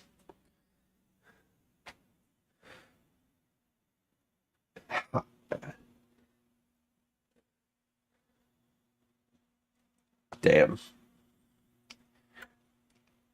There was one time I was in Wegmans and they lost power and like all of the lights in the whole store went out. And it was like pitch black in the back of the Wegmans. It was kind of terrifying. That sucks that it affects your work. There should be some like, it sucks that it affects your stats. There should be some appeal process to that, but like, I don't think that capitalism allows for that. So, I'm sorry.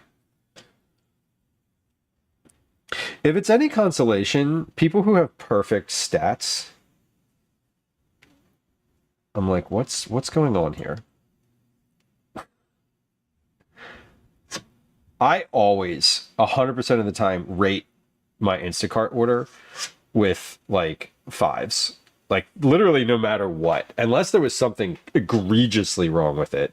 And like, but I can't think of something, and the only time there's ever been things wrong with my order, it wasn't like the person's fault. My grievances with Instacart are around their routing system. Cardis says I usually melt my chocolate in the microwave. You could do that.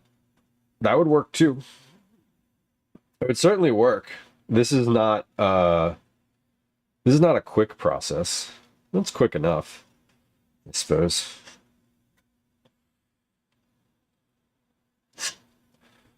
Yeah, the chocolate is melting. This is just about there, so I'm gonna come back over to the counter and we'll put the eggs and sugar and mix those together now. Okay, I'm just gonna let this sit like that for a moment. All right, I'm gonna go ahead and turn my stove off. Turn that off. The shopper has a rating of 4.7. 4.7? Damn, dude, that's like a 9.4 if you doubled it. Yeah. That's wild. That's 4.7 seems like a normal rate. Like if that's insane because like if you looked at I contrast that with like Yelp, for example, or like one of those review sites. If you had a place that you were going out to eat and they had a 4.7 rating, that'd be great. That means that they're like some people had issues with it, which like is normal because you can't please everyone all the time. 4.7 to me is like fine. Below like 3 or below for a restaurant, I'm reading the reviews to see what the issue is. Doesn't mean I'm not going to go there.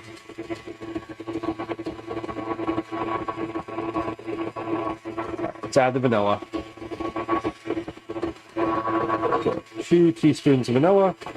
1, 2. Yeah, that seems really harsh. I didn't know that. Well, I'm glad I never rate anything below 5 then. Because like, yeah, like I literally don't rate anything below 5.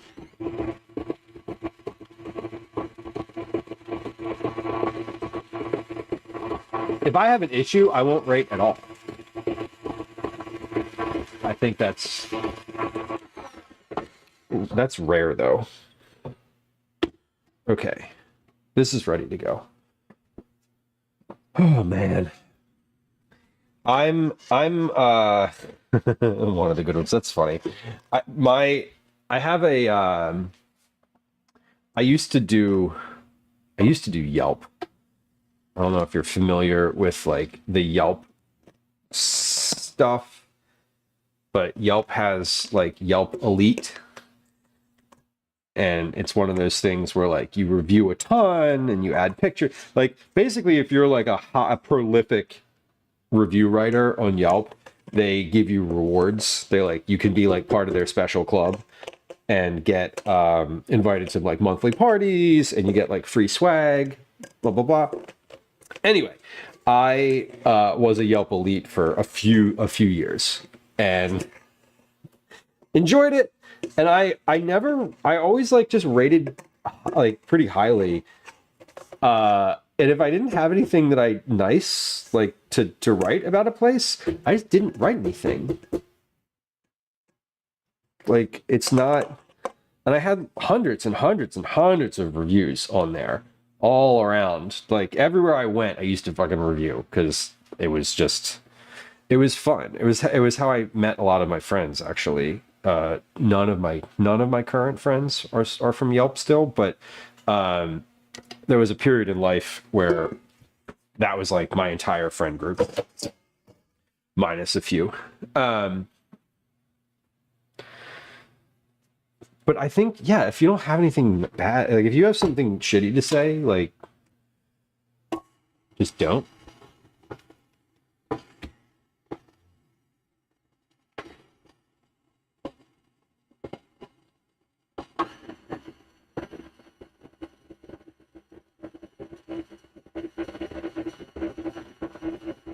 I feel like I would enjoy shopping for Instacart. I've said this before. I would enjoy being like a personal shopper, like a grocery store type shopper. I'm pretty sure that is true. I'd probably get mad at people for like for like things, but I feel like in general, the like my my ability to like make decisions around groceries, I feel like would be a value add. I don't know how I've never looked into it, but it seems fascinating.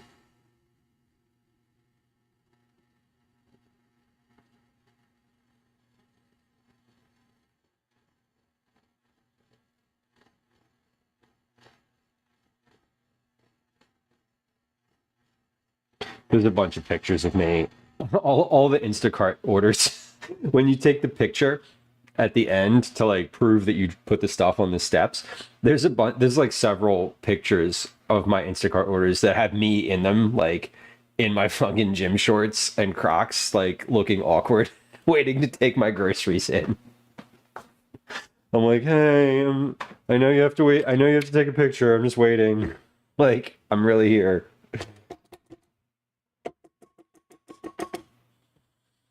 All right.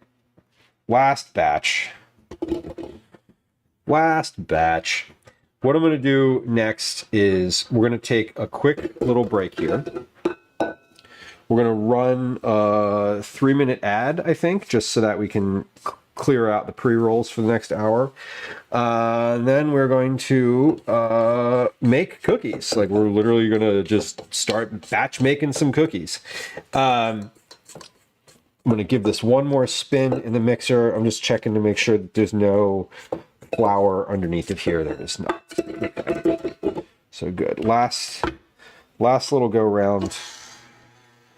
And then we'll pop this into the big bowl. We're going to weigh it again just to make sure that we're still on track with the same weight as before for cookie balls. Now I have to remember to divide this one by 16 and not 32. So if I divide it by 32 and it comes out to like 23.6 grams per ball, I'm going to panic for just a moment before I remember why. But we'll make sure that doesn't happen. Okay. Let's get my dough bowl out of here. Holy shit, this is so heavy. This is so heavy. Okay. Are we at 0? We're at 0. Okay.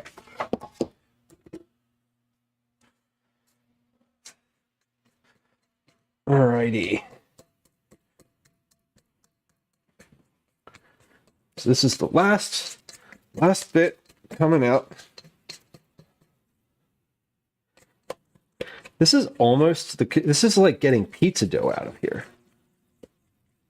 It's like, there's no yeast in here, but it's like, it's sort of that same like really, really viscous, like slow moving dough. Alrighty. Last batch in the bowl. 5 total batches of cookie dough in this bowl. This is a heavy bowl right now. All right, so let's see. That is 759 grams. 759 divided by 16, 47.4. All right, so 47 grams is our across the board number. So if I make each cookie 47 grams, we are going to be able to get 16 times 5 is 80. We ought to get 80 cookies out of this bowl if all of them are 47 grams. What we're going to do first, I'm going to toss a sheet pan in the oven. We're going to take a quick break.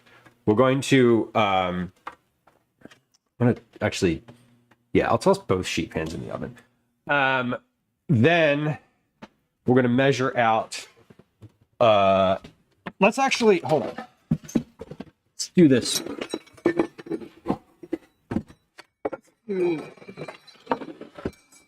I'm putting the mixer back in the cabinet. I'm putting stuff away, because I like putting stuff away beforehand. All right. Put this in the fridge. That's what I want. That's what I'm going to do right now. That goes in the fridge. All right. Next.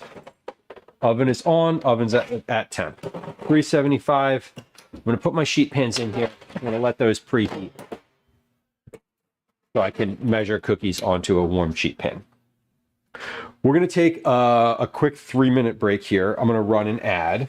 I'm going to clear up the stuff in my sink, and then we're going to come back and make our cookies, make our first round of cookies, and see what we can get to here. Because I think my suspicion is that we're gonna end up not wanting 47-gram cookie balls. Now, are you gonna want 47-gram cookie balls? Probably. Is 47 grams going to be big? I don't really know. This is a dense dough, so we're gonna try it. We're gonna try one at 47. We're gonna try one at 30, 30 as well, just to see if 30 is a better number. We're gonna see how big 30 is. Maybe we'll do 35. Actually, because if 35 is too big, then I'll know that I can just back off to 30, and if it's too small, then we'll go up to 40. Okay, counter is sanitized, ready for next use. Why is this door not closing? Glove stuck in it. Okay, fantastic. Okay, here we go. Tarda says, I stumbled across your stream on YouTube while I was scrolling shorts. Amazing. Amazing. Were you on the vertical stream? Because the vertical is streaming directly to YouTube. I have a vertical stream and a horizontal stream going to YouTube. We have horizontal only going to Twitch. But that is on my radar. I want to make updates to the vertical stream. I want to add some things to it, add some, I want to customize it a little bit because a little bit farther than it is because because Twitch is going to be at some point going to consume a vertical and a horizontal feed, and I want to be ready for that. I'm already doing vertical to YouTube, but it's not like there's no graphic up here. Like on the vertical stream, the title should probably be like up here somewhere. Yeah, I want to put like a border on it. Like I want to make it look a little more like the horizontal one.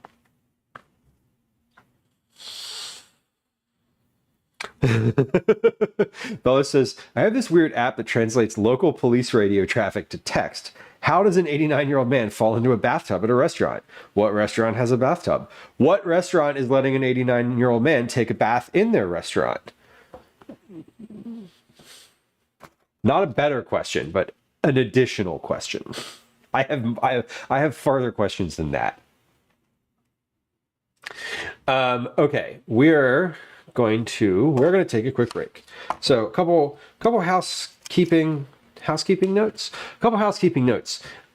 If you are hanging out and lurking, I appreciate you. Thank you.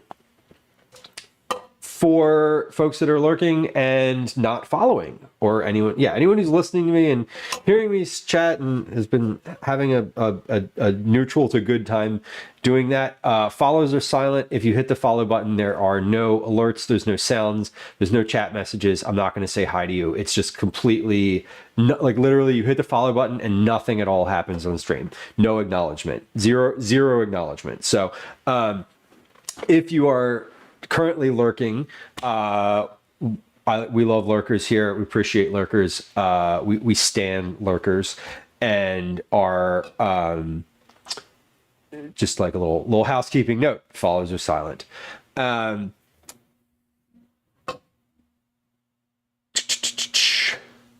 going to take a quick break. We're going to run a 3-minute ad. If you don't want ads, hit the subscribe button. The subscribers to the channel don't receive any ads, so so that's cool. We like that. We like not having ads, and we like subscribers, so like maybe do those things. And we're gonna run a Game Awards on stream in addition to that. So I'm gonna take a little break myself. I'm gonna use the bathroom. I'm gonna clean up the sink a little bit, and then we're going to come back and measure out some of these cookies. So here comes a 3-minute game. Or here comes 3 minutes worth of ads. That will allow us to not have any pre-rolls during the next hour. And hold on, we gotta refresh that screen. There we go. That's better. Is it better? Maybe. All right, here comes the game of Words on Stream. Words on Stream is a great time to get your first time chat out of the way. Also, if you are lurking. And we're going to do 3 minutes worth of ads. Those are coming now. I'm going to use the bathroom. We'll be right back, and we're going to make our cookies. Okay, bye. Hi. Welcome to another edition of Commercials I Hate.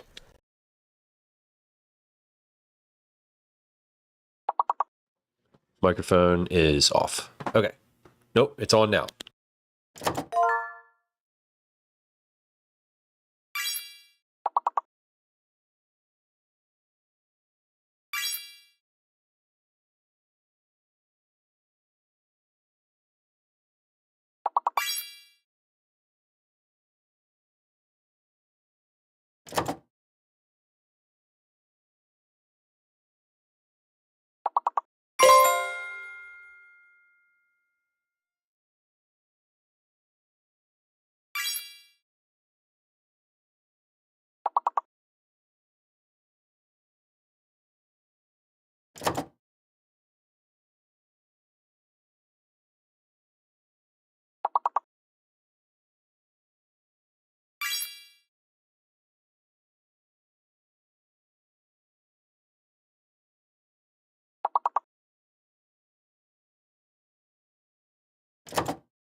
Okay, back. Do one. Got time for one more there. All right. Let's do the dishes, or get the dishes going here.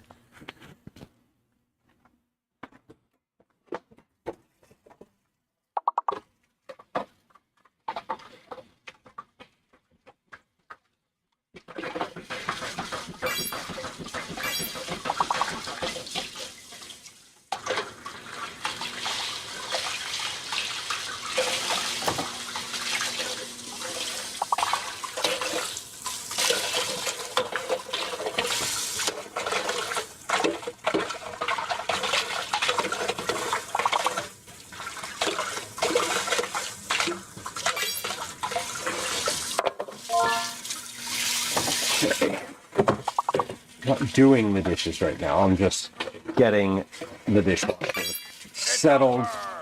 Hey, if you're on Twitch, thank you for hanging out and dealing with the ads. I know they're not everyone's favorite. I don't like them either. I do like them because I get a little money out of them, to be honest. But like, they're annoying.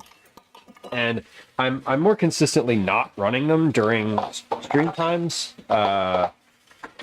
Unless I'm explicitly taking a natural break in the stream, like we just did. So, trying to balance my not liking them with the wanting to not have pre-rolls. So, we're getting there. Anyway, thanks for your patience. We're finishing a game of Words on Stream. We'll be back in just a moment. I am quite literally just doing some dish management here. We've got everything into the dishwasher that's going in the dishwasher. And now the dish pan is loaded. And we are ready to go. Okay. Here we go. We're back. Nice, y'all. Words can be annoying sometimes. Cyber, good guesses. Good guesses. Amy G, hello. Welcome in. Okay. We are... Where are we here? Hold on. We're here. We're here. I'm here. We got it. All right. Let's get moving on these. We're gonna read our directions here. Scoop 2-inch mounds onto the cookie tray, leaving 2 inches between each cookie. Bake for 10 minutes and then add a sprinkling of sea salt, finely chopped rosemary, and orange zest to your liking. You know what? I need to prep this orange zest and I need to prep the orange zest and the rosemary before we get to the actual baking here, because once I start rolling cookies, I'm going to want to just roll cookies. Like, I'm not going to want to stop and zest oranges. I'm just not. So let's do that first. So we have 5 recipes. Each recipe calls for the zest of 1 orange. So I'm going to zest these 5 oranges here. Once these are zested, what am I going to do with these? I'm not going to cut these up right now, but these I'm going to cut up. I'll cut these up tonight. I'm probably going to eat all of these tonight, honestly, as a snack after dinner. Because I'm not doing anything with the juice in them, but once you zest them, their shelf life is pretty limited. So we're gonna zest these and I'll eat them later, because I do love me an orange snack. But yeah, the rosemary. Oh, ooh. Oh, man, that was some acidic orange that just came right through there. It got me right in the eye.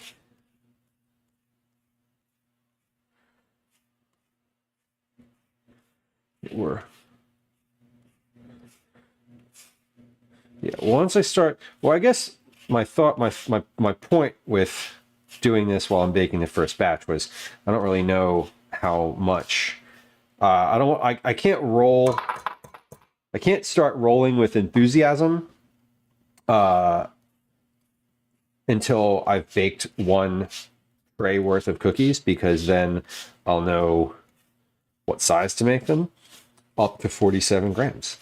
And I don't know that yet. So I also don't know how long it's going to take me to zest and cut rosemary, probably more than 10 minutes, which is the time between putting the cookies in the oven and the time that it says that I need to put the rosemary and salt on the top. So I'm going to just do the zesting and the rosemary cutting now. I'm adjusting my workflow and doing all of the prep at once, as noted earlier. Okay, that was 3.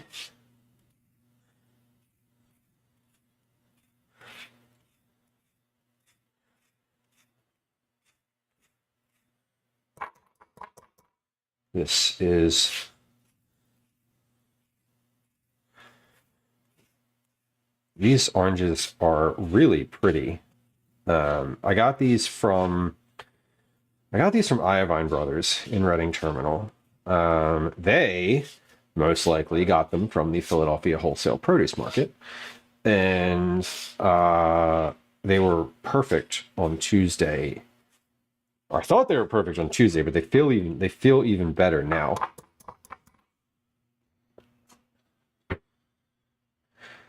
The notoriously bad driver that lives by my house is unstuck. Had to have been turning into the back alleyway too fast to even end up on the sideway. Even end up sideways between snowbanks. Oh my God. I'd like to think they've learned a lesson. No. They're not learning a lesson so far. If you're using the term notoriously bad, that means that lessons have been missed in the past. You don't get to be notorious at something for learning. That's for sure. Oh my God.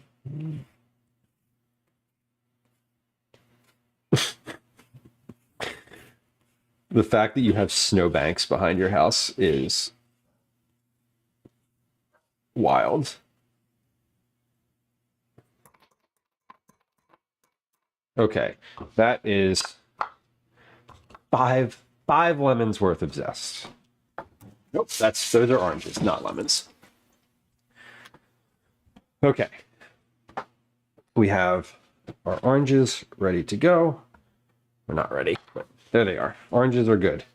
So I'm considering tossing the orange zest and rosemary together in the same bowl. That way I can just do like a little scoop. I don't have to do like 1, 2, 3.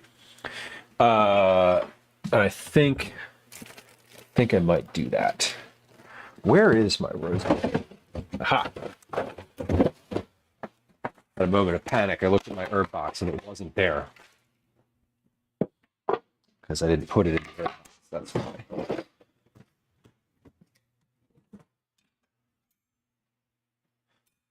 Okay. And then the sea salt is just, I don't need to prep that. I just need to get it out. It is out, but I need to take it out of the package. Okay. So finely chopped rosemary. We're gonna, I think I am gonna combine these two things because the zest is sort of clumpy, and I know that when I mix zest with other things, especially drier things like chunks of rosemary, it's going to be a little bit easier to manipulate. So let's do that.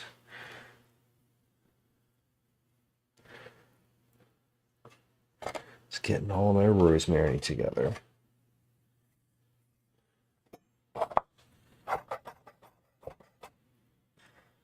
Yeah, this is already making a better decision doing this independently of the cookies being in the oven already. Because if they were in the oven, I'd be like obsessed about watching them and looking at them. I will be obsessed about them in just a few moments here. Because this doesn't take that long, but it's still something I prefer doing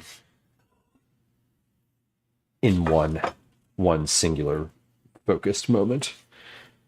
Okay. Rosemary really is just like little pine needles. They're funny. These particularly are like thick and woody. And I'm adjusting how I take them off the stem for the second go around because the first time they did not come off very nicely and it was difficult. Total non sequitur, but I need to sharpen my knives again sometime soon. That is a need now. They are getting somewhat dull. The utility knives specifically, the shorter ones, the 5-inch ones, are definitely noticeably dull.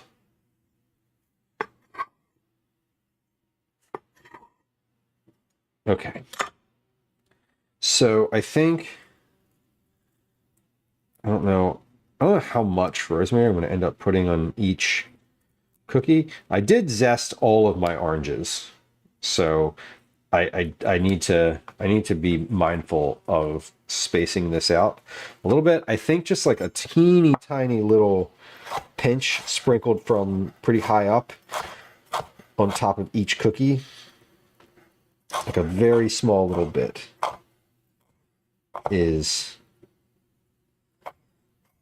the move. These are, it's not a ton of orange zest. I mean, it is a lot. It is actually a lot of zest, like when you consider how sort of pungent it actually is. All right, let's take a fork and we're going to mix these. Mix these together and see what my ratio is here. I kind of want like a 1-to-1 ratio. All right, I still need a little bit more rosemary in there. This is still mostly zest. Okay. Let's get maybe another sprig worth here. Another sprig of rosemary.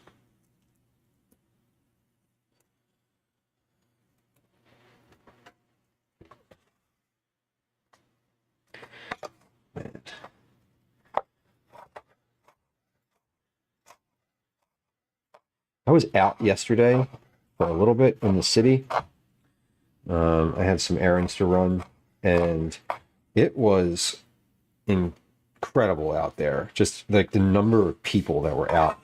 Especially, I was down in Center City doing some shopping, and I went through Walnut Street, which if you're not from Philly, you're like, who cares? Walnut Street is just a big sort of like retail store shopping corridor, and it was packed. It's very interesting. I'm curious. It felt packed, but I'm curious if more people are shopping this year. I know like budgets are tight, and I feel like gifting is something that, is sort of very typical of this time of year. Obviously, like it's the holidays, it's like, but I'm curious if like, I don't know from like years past if it was more or less people out. It felt very busy yesterday. And this is just anecdotally like one day. I do wonder if like shopping, like retail shopping is down. If online shopping is down, I'm curious. I know, having worked in that world in previous careers, this time of year is like retailers are highly focused on their numbers, but they don't share those numbers until after the holiday.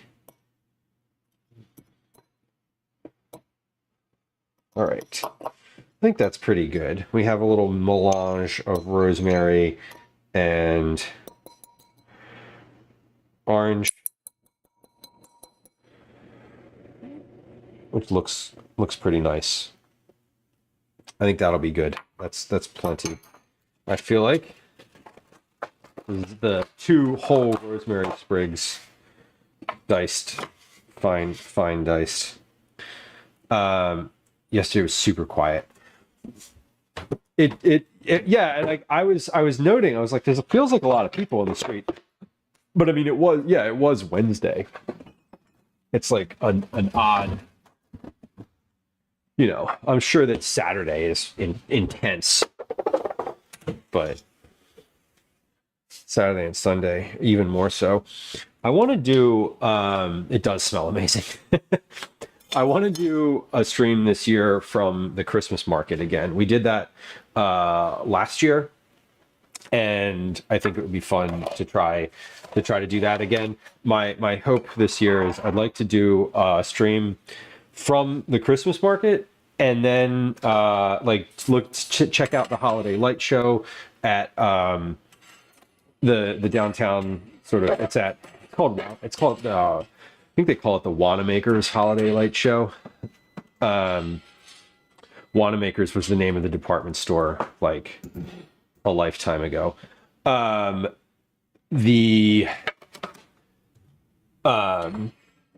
Other thing though, this year I'd love to go down to South Philly during that time and get a look at the lights. There's a couple blocks in like deep South Philly that are really nicely lit up, and like people drive to them and they're like big. They're big lit, you know.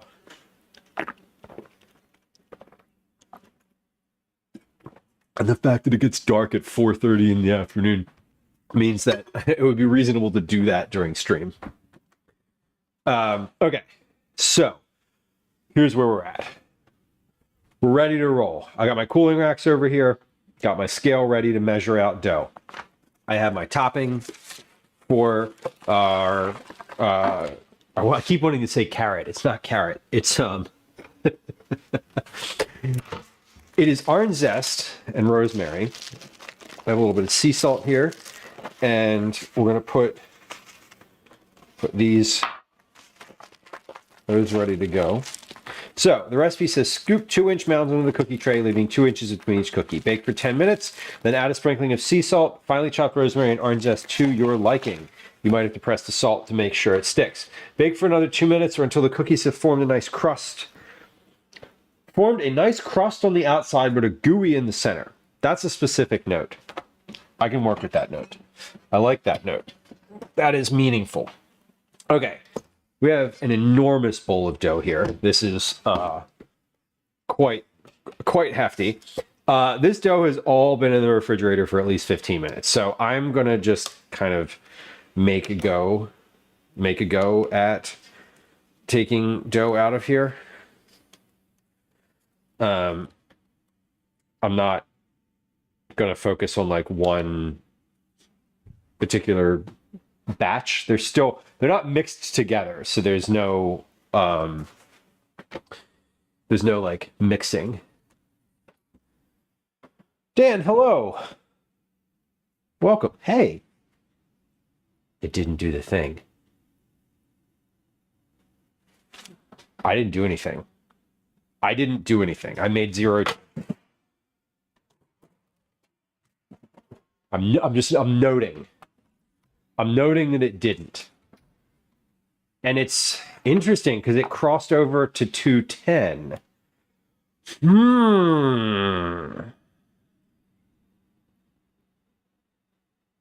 It's like it was reading it as 20. Maybe.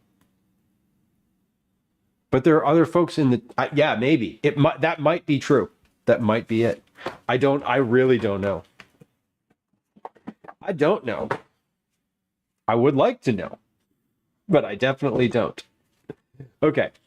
We're going to try 2 different types of cookie size here. I'm going to do 2 at 40. I'm going to do 2 at 47. 2 at 47 grams. So what's 40? What's 47 grams? Okay, this is 36. This is 35 grams. 36 grams. This is 35. So let's roll. I'm going to roll some out here. We're going to do 2 35s. 35 and 35 is 70. I actually like that number a lot better.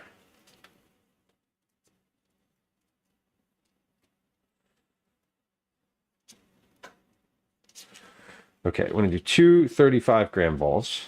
So 1, 2. It does not say to press them or spread them out. I'm going to give one of them a little bit of a press. And then we're going to do 2 at 47 grams. Because 47 is what the recipe calls for. And we're going to do the same thing. I'm going to leave one of them as a ball. Leave one of them as just a ball. And then we're going to do the other one. Do the other one. And we're going to press it just a little bit. Okay. So these are ready.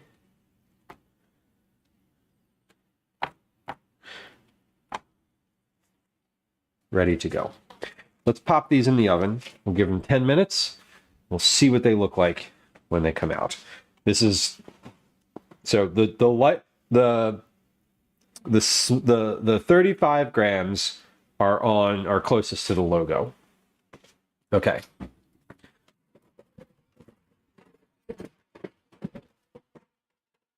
Close the oven. Timer set. Need a timer for 10 minutes. 0 button on this timer is shot. Okay, and then another timer for 2 minutes because it says to put the salt and salt, orange, and rosemary on top after they've baked for 10 minutes. So we're gonna let these. We're literally just gonna let these bake. These are getting ready to go. Okay.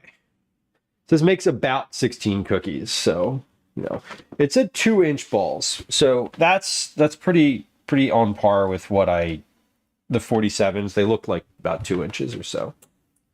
All right, let's see. Is this camera going to be able to see into the oven? If I turn this on, is it going to like stay good? Or are we going to fight? Are we going to be fighting over this, or are you going to be cooperative? I think it was not working earlier because it was too warm.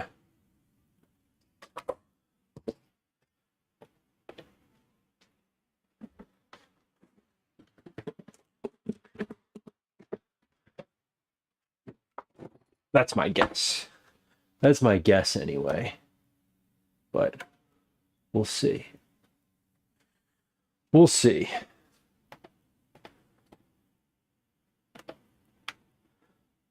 Now, let's do this.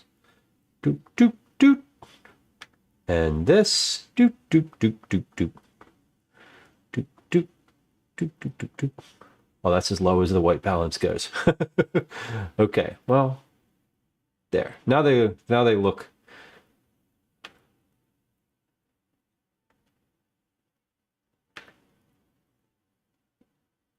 There. Okay. So, the ones on the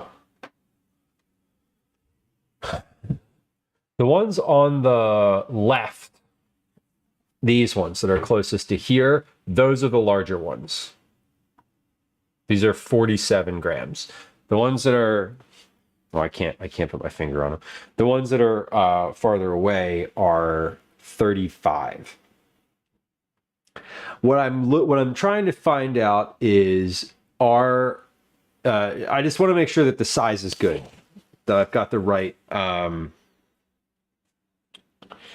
size for these. I think I'll probably end up at 40. My guess is that I'll end up at 40 grams because these the 35s seem very small. They seem too small. The other ones, they're not spreading. So that's I don't know. They're not really spreading a bunch. That said, they've only been in there for 4 minutes. But there comes a point where they stop spreading when they're baking. So we'll see. I think TBD. They're about halfway done. No, 5. No, they're not halfway done yet. We're waiting. I'm waiting. Once these come out of the oven, I'll know, and then we're gonna really start the cookie ball rolling process. Like it's gonna kick into gear. While I'm thinking about, as I'm considering that, I'm gonna get out another tray here, and put some parchment on this, so I have a place to put my overflow. Because I'm going to end up rolling cookies, I think, quicker than I can put them on the baking sheets. The other thing is that I put my oven on very early in stream. I think I turned the oven on before I even went live. So the oven's been on for almost 3 hours now, which means that that pizza stone in there is hot. So I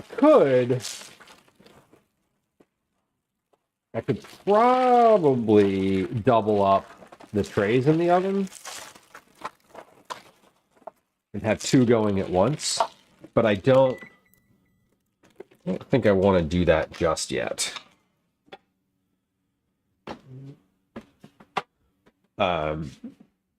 And I can't start rolling cookies until we've determined what we're doing here.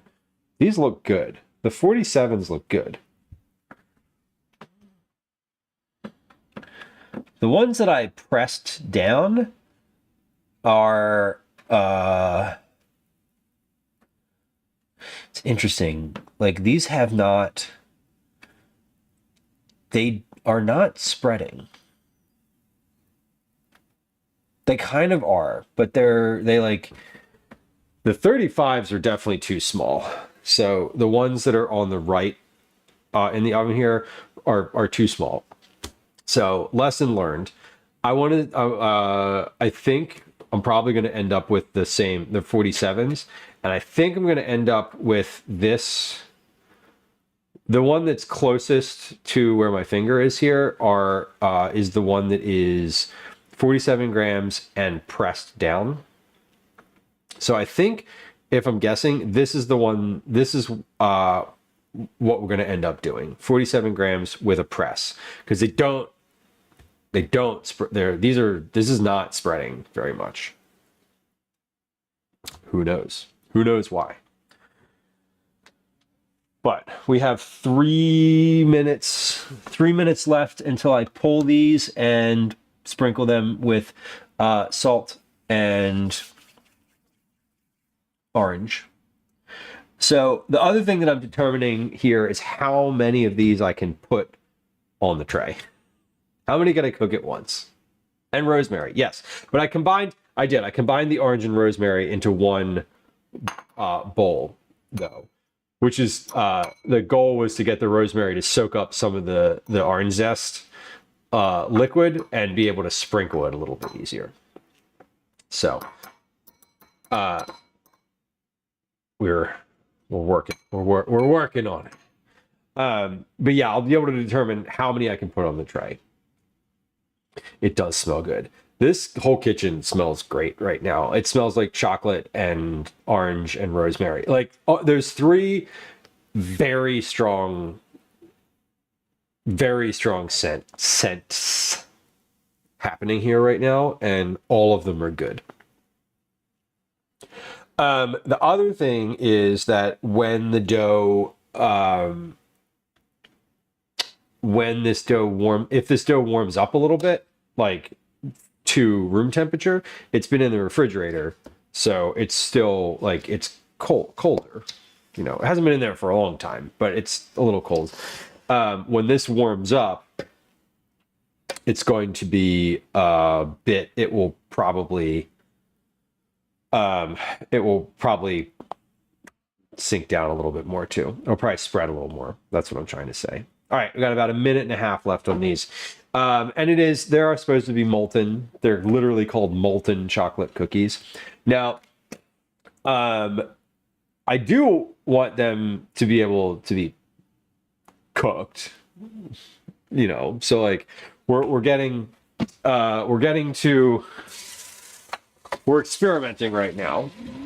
I think the ones that are smaller, the ones that are on the right on the screen, are going to be more cooked than the other ones, just because they're smaller. They're 10 grams smaller.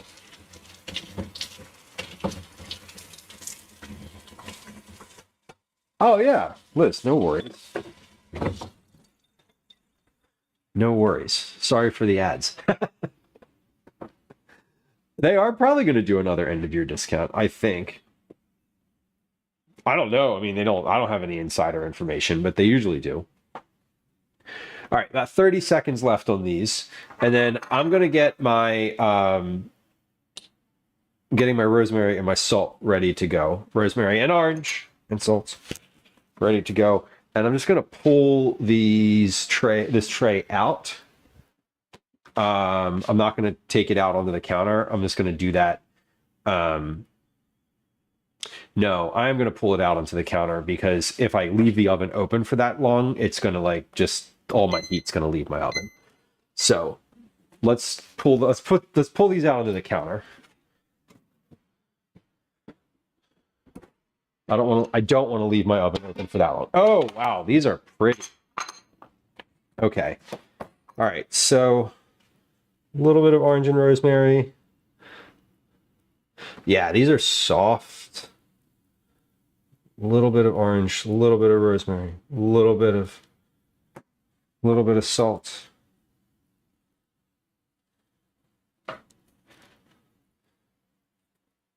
It said to press it in a little bit. Just want to do that. Yeah, the 47 grams are the right size. So exactly what the recipe says. Back in the oven for 2 minutes. Timer is set and going. Let's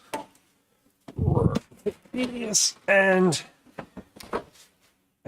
press. I am going to press these. So I'm going to let these. I'm not going to start rolling cookies in 2 minutes because it's just 2 minutes. But I am going to go with the larger versions of these because they look better. They look like what they're supposed to. The ones that were 47 grams that I just left in a ball, they didn't spread very much. So I don't know. I don't know how much they're supposed to spread. They don't look. The one that I pressed down a little bit looks more like the ones in the pictures.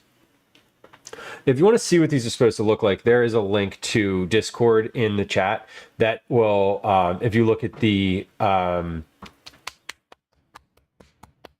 cookie chat channel, there's a link in there to the recipe, and it'll have pictures in there. Anyway, Sky Stew, welcome. Are you making more than cookies? Not today. Today is a cookie day. We're making approximately 80 cookies today, so we're just doing cookies. I often do other things though. I often do vegetable forward family meals. Excuse me, is like the main component of stream. I do like dinners a lot. One of the sort of main things that I stream is like quick. I say quick. They're designed to be quick, but I don't do them quickly because I'm often designing them or writing the recipe for them, so it takes a long time. But like family meals, weeknight meals, that type of thing, is a lot of what I do on stream. So that was 2 minutes. We're gonna get these out of the oven. The cookies this time around are for our Cookie Club. There's a link to that in chat for all the information on Cookie Club.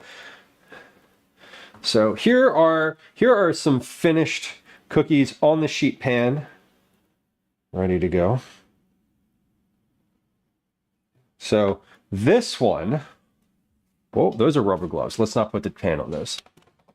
So let's give you some context.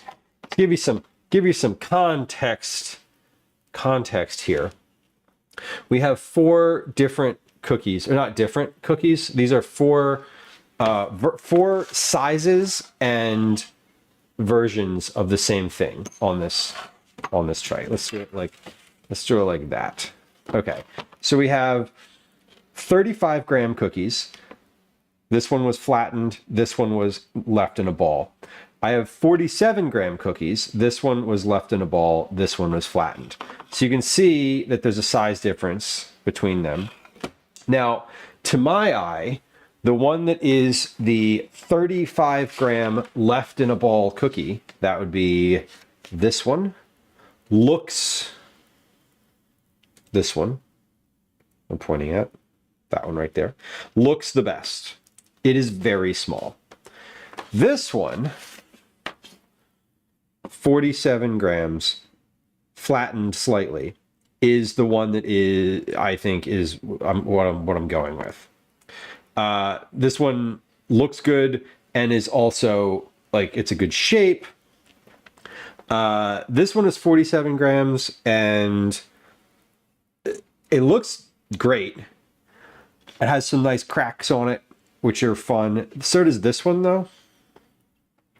So I think I'm gonna go with the 47 gram pressed into a ball is I think the final verdict here. So the other thing I want to do is see how many of these I can fit on a tray. Eat them before you decide. Hey, that's a good idea. That's a good idea. Yeah, this one, oh, they're interesting. They're not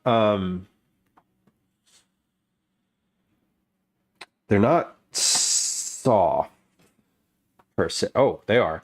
The bottoms are crispy. The top is not. The top is very soft. So I'm gonna take these off of this tray. So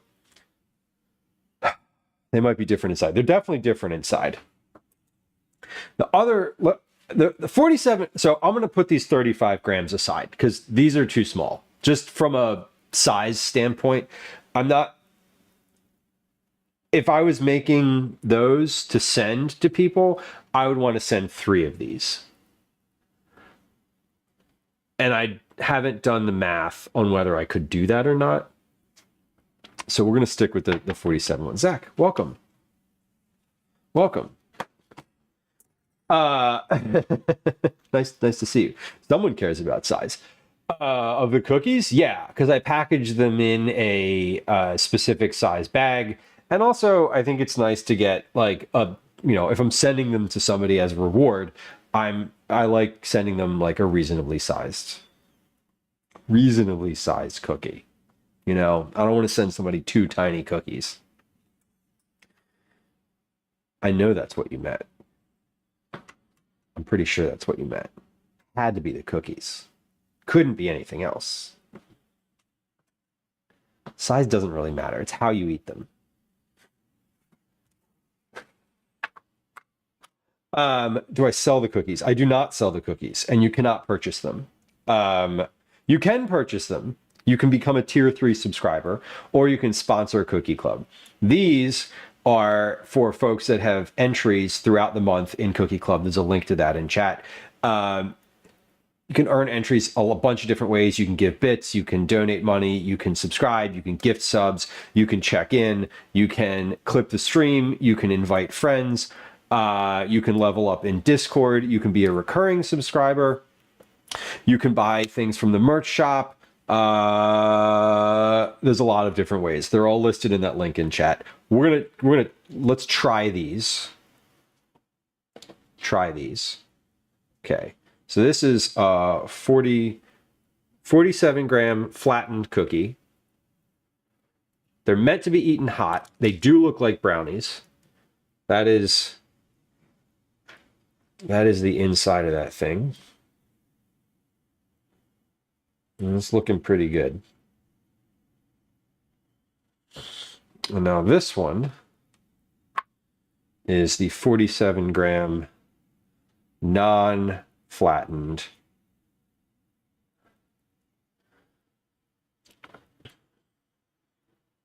Interesting. Now, here's what I would say. The non-flattened ones, so you can tell the one on your right was just a cookie ball.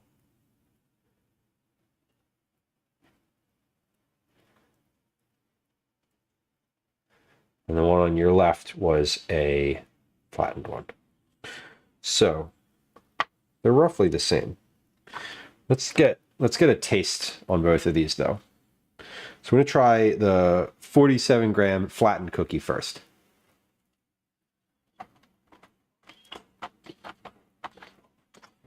Oh my God, though. Holy shit, that is so good.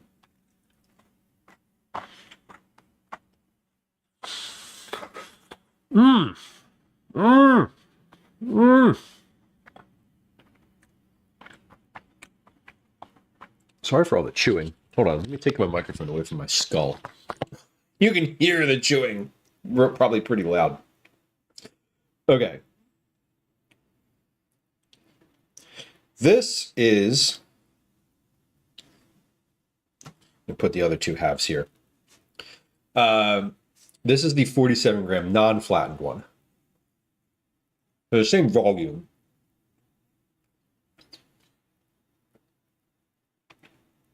That one is more molten inside. Yeah, Philly cheesesteak with molten chocolate. Chocolate and beef could go together.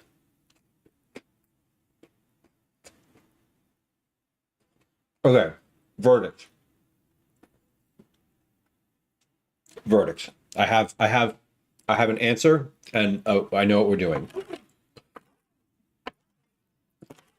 They're both pretty gooey inside, guys. Do like there's a little bit of a difference between the two.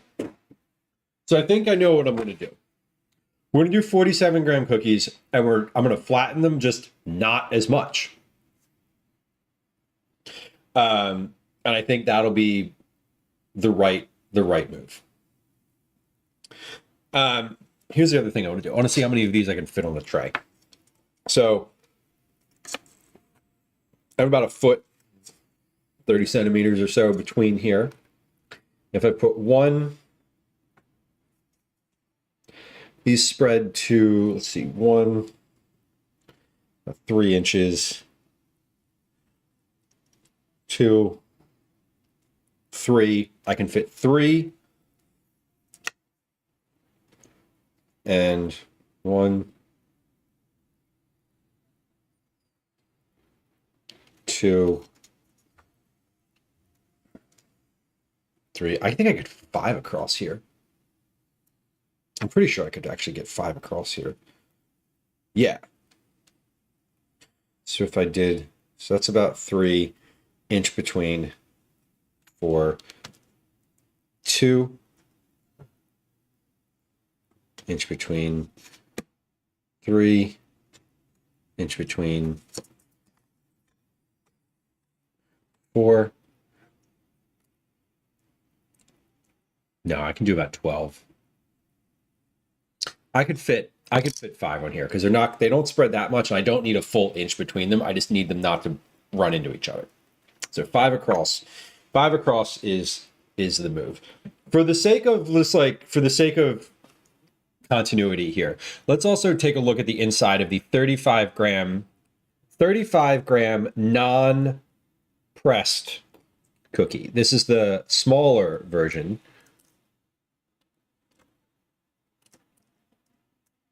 And this looks less gooey inside. So I do think that 47 grams is the right one. Mm-hmm. Okay.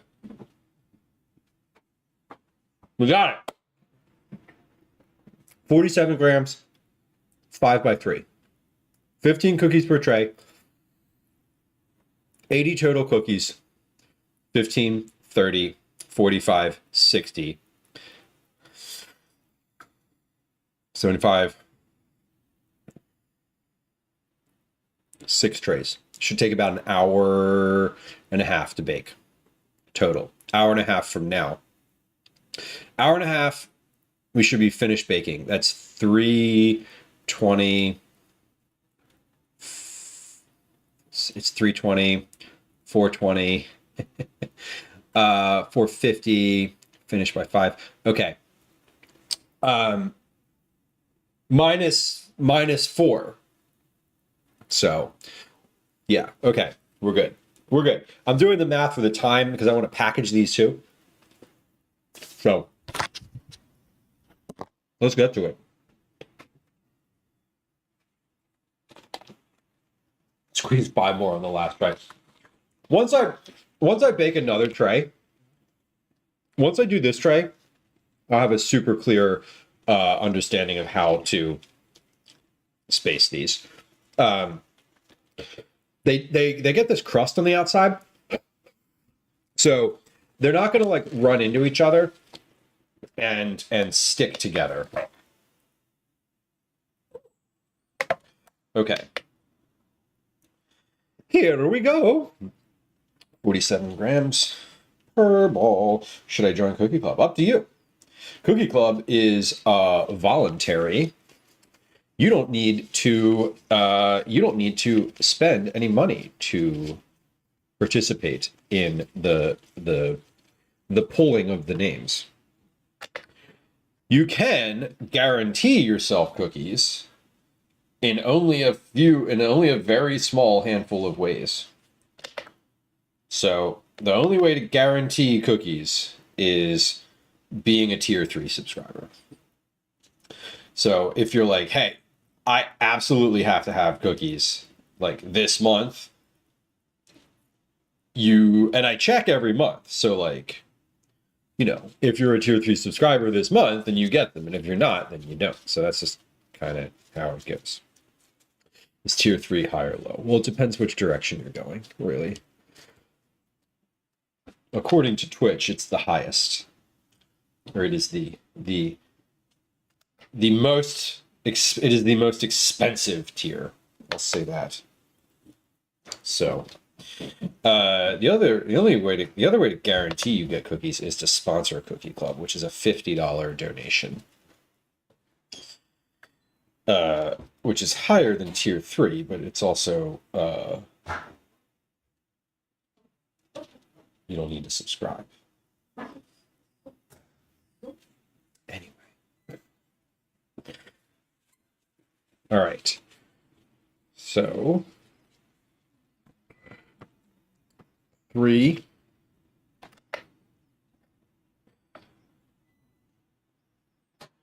These are looking pretty good. The only thing with these is that I need to stop while they're in the middle of cooking.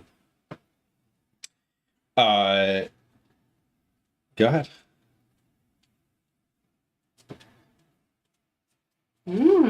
Oh. They're like brownies.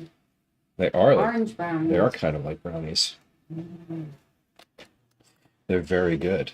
Cookie tax, exactly. Yes, the cookie tax has been paid. It's funny because these are in. I need to put these on a flatter surface. That's what I need to do. There we go. Okay. It's hard because it's like shifting on the scale a bunch.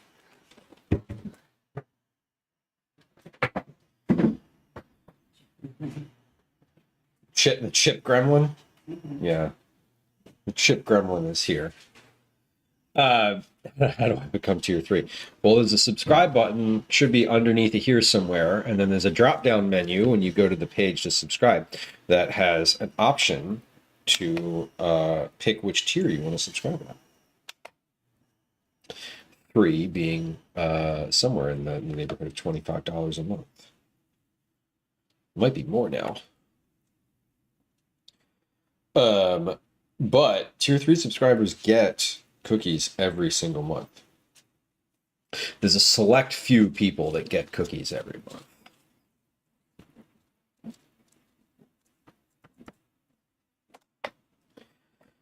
There's also a link in the profile panel under subscribers that'll take you to a separate page on Twitch.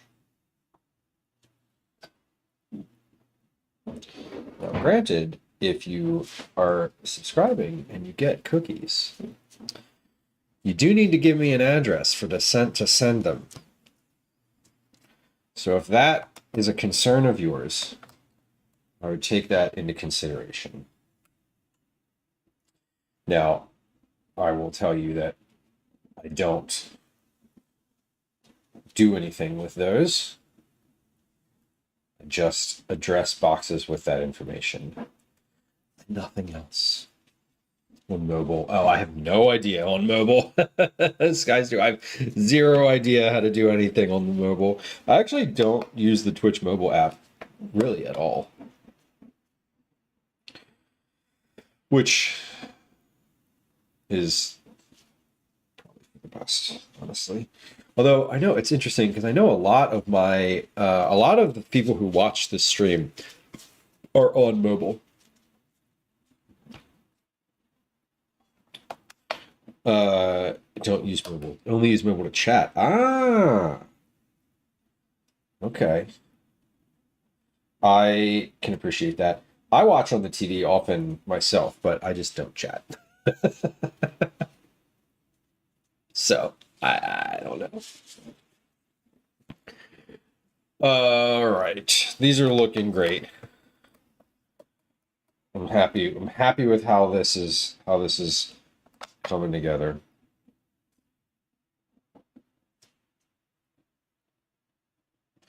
And I'm hitting a good stride where I know sort of what the weight of things is here. Like it's there comes a point when I'm like making cookies where I can sort of like grab a handful of dough and have it within like 2 or 3 grams of what weight I'm actually trying to do. Like that was 46 grams right there on the dot.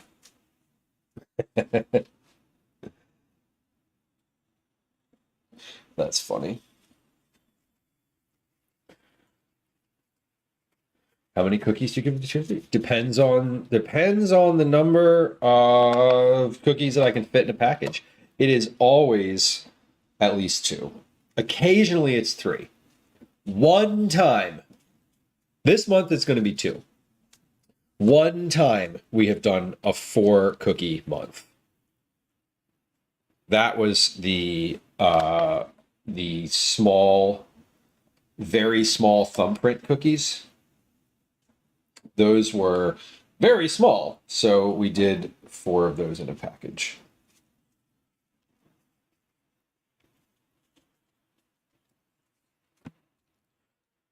I should also mention that if you do not live in the United States, I'm going to ask you to help with shipping costs.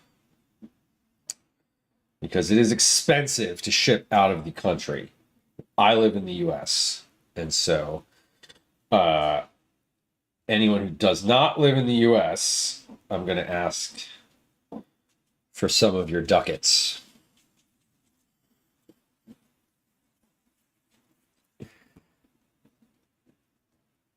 You know what? You should totally give a treat to Soaplup. You know, maybe one of these days I'll send the moderators cookies.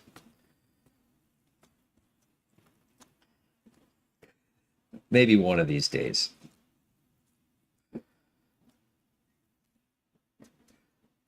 Gotta win the drawing. This is how it goes. All right.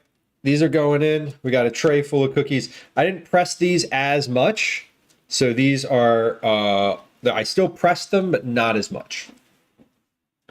Let's get these in the oven. We'll set a 10-minute timer. We'll add our rosemary and salt and orange zest at the 10-minute mark.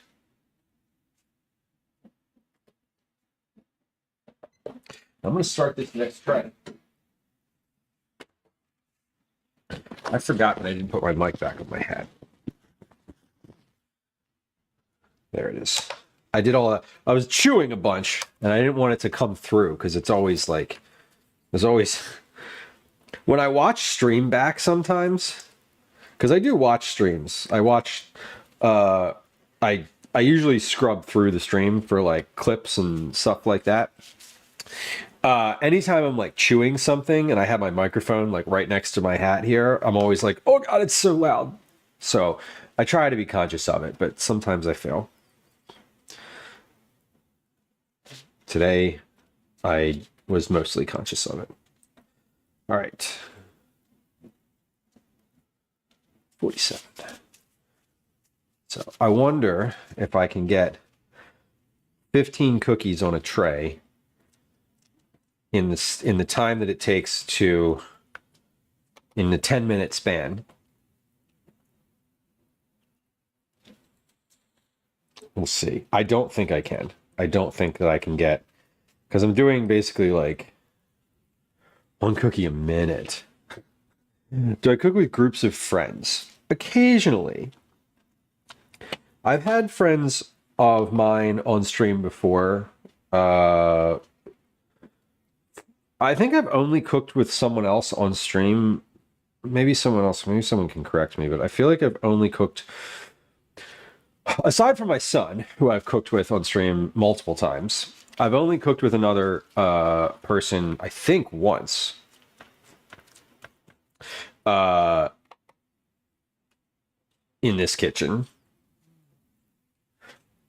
I like cooking with other people in general. I'm pretty sure the only time that I cooked with another person that wasn't my son was when my friend Drew was here and we did lumpia. He's been on stream before. He's like stopped by the house before and been on stream. He's been he was here during a knife sharpening stream one time. I was sharpening his knives, so it was a knife.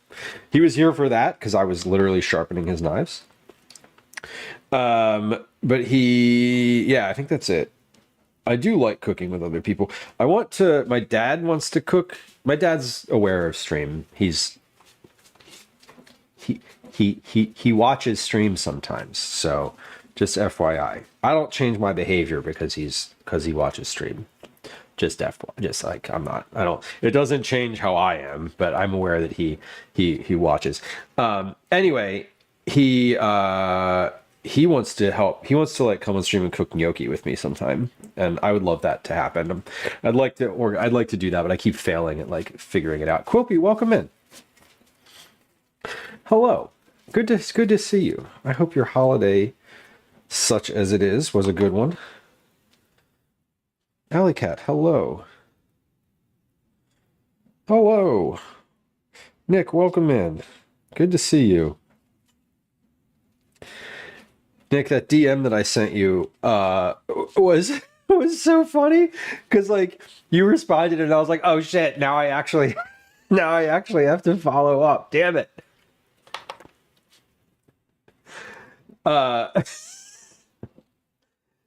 Joystick Nick is quite a helpful technical human being, and I reached out with an inquiry. I'm not gonna like get into that because it's an offline conversation. But I was like, I literally, if I have been moving the send message to Nick item on my to-do list for 2 months. 2 months. I put it on the list when I was recalibrating the sound on stream, which actually, now that I'm considering it, was quite a bit longer ago than 2 months. Anyway, I had some limitations, and as I said in that message, those limitations were removed. So I was like, oh, if it's going to be that kind of party, let's fucking go. Anyway, cookies are great, Quilpy. Thank you. We're doing molten chocolate cookies. Molten chocolate cookies. You look like you're in your mid-40s. Oh my god. Oh god. Mid-40s. No. I'm 41. I am mid though. That's probably, that part's valid.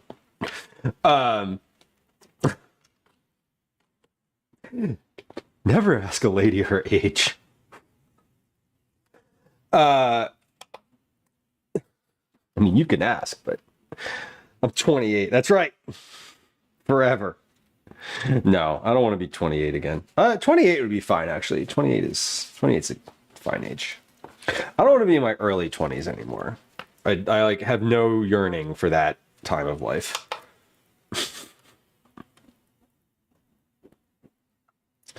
No yearning for that age. But yeah, eat it, grandads. Yeah, he's he would be funny to have on stream. I would enjoy his company on stream. As it turns out, I like my dad. He's a good guy, you know. So early 20s was hell. Early 20s is like you're like an adult, but you don't know anything. You don't know anything. They're like, hey, you gotta get you some of that insurance. And you're like, what's that? What's insurance? Been 489 since the day I was born. Yeah. I was born a baby and then I grew up. No, I like my age. I'm very happy with I'm fine. So much trauma. I know. Tattoos of dead flowers. No, I do not. No, I do not. I have tattoos of vegetables. Like a lot of them. Wow, that was a long 10 minutes is a long time. I was like, I don't think I'm going to finish rolling a tray of cookies. I'm on to the next one. I forget when I was born. It's fine. That's like... I don't remember the last time I met another adult that I asked their age.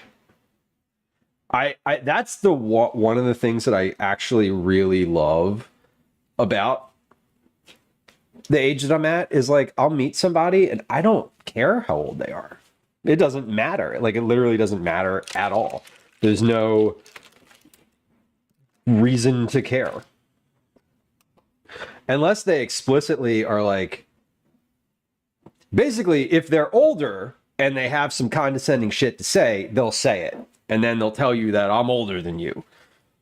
But like, go on. Okay, boomer. That's how it goes. But yeah, I haven't asked anybody their age in a long time. I'm just considering that now. Yeah, 41. It's in my bio. You can read it down below, along with a bunch of other information. In fact, there's a lot of shit down there.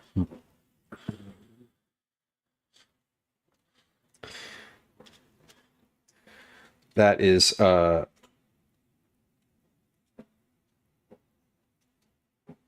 48, 47, 47. There we are. 4x5s. No, these are just this is a holding tray. We're cooking, and then I'm going to transfer these to a different tray. 15. Interesting. Interesting. That is young. That's very young. That is an age that is not an age that I have thought about in a long time.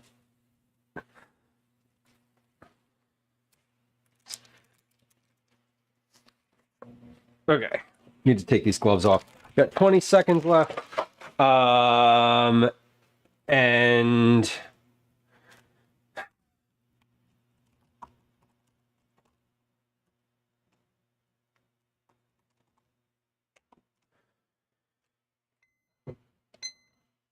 okay, reset my timer. Come on out of the oven here. We need to sprinkle and reset.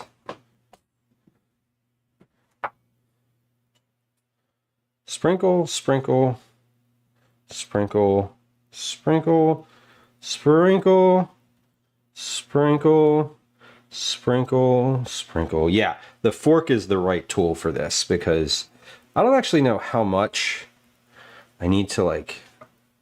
I don't have a sense of how. I don't know how to, what's the term I'm searching for? I don't know how to appropriately spread this out.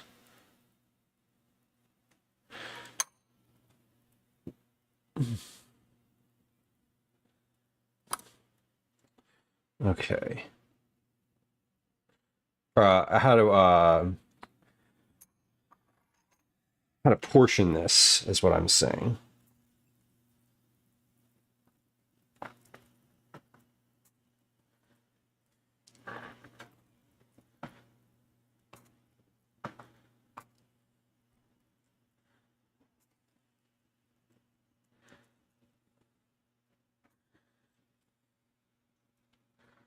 Okay, so these are going to go right back in the oven, 2 minutes. And then these are ready to go. Woo! Oven is hot. And my next tray is like ready to go in.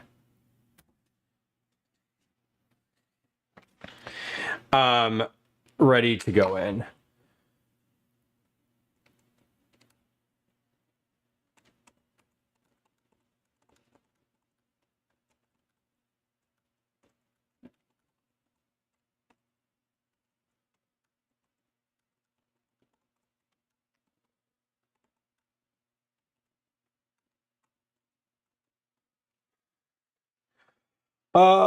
Okay, 2 minutes on the timer. That is good. Next tray's ready. All right. I don't know. I'm worried. I'm a little worried if these. I'm a little worried if I do.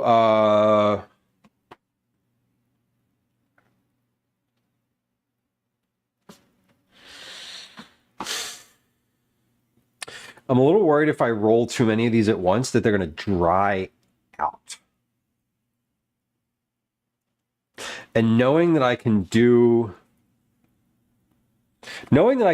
a tray's worth in the time between putting them in the oven and taking them out, I think I'm going to let this dough stay like it is.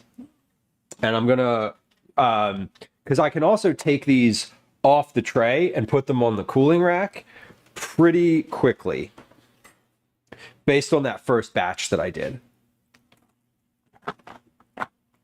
Oh shit, those are so good. Sorry. They are very good. Okay.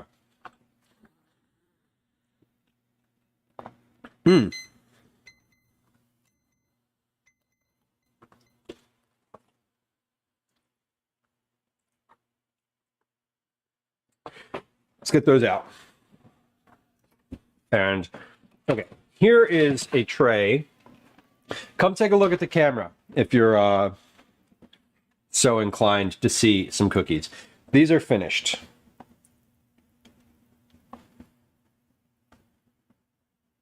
I'm ready to go. All right, so here's what I'm gonna put that next batch straight away in the oven. I have. Wait, hold on. I started my timer before I put them in. Let's not do that. Okay. All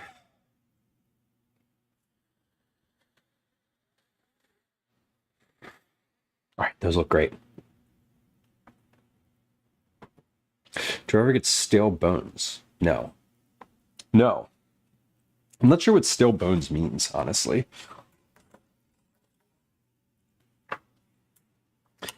Okay, I'm gonna take these off. These are ready to go. Like, taking these off of the tray is actually, they're pretty dry on the, not dry, they're firm on the bottom. So I am happy. I'm just like, these can just come right off and start their journey on the cooling rack. I am then just going to start the next tray right away. And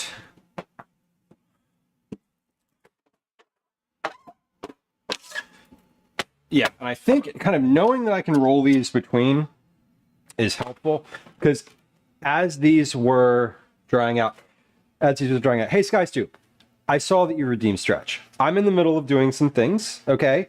You've asked me now twice. Stop. Thank you. I got it. I'm working through something. I'm like doing a lot at the moment. Okay? It feels very pushy when you do that. And it makes me not enjoy what's happening. And it takes me out of the headspace, and I don't want to have to keep responding to it. I ignored it the first time. I'm not going to ignore it again. Okay?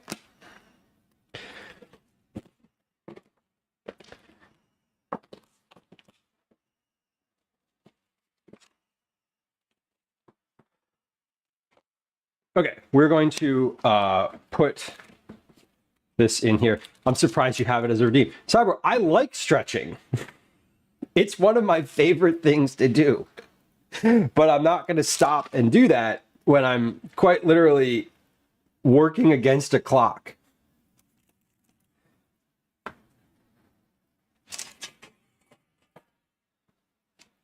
Which is what's happening. Not working.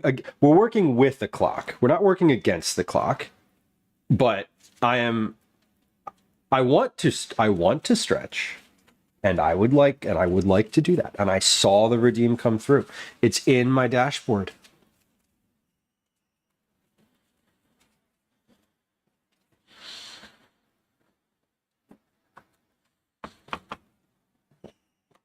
Twinderella, you're correct. Yup.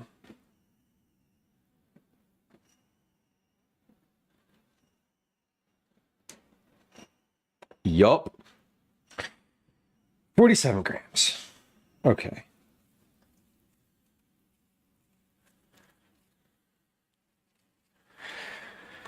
So these are pretty dry. Like this one here, I am excuse me. I'm also leaving this one on the tray. I'm trying not to eat this one and leave it whole, because one of the things that I want to consider is when can I package these? So some cookies, when I make them, are like pretty crisp right away. Some cookies, I quite literally have had to put in the refrigerator so that they cool down in time that I can package them on stream. Some, like these, are kind of in the middle. I think these will be fine to package relatively quickly after I'm finished making them. I'm going to make all of these.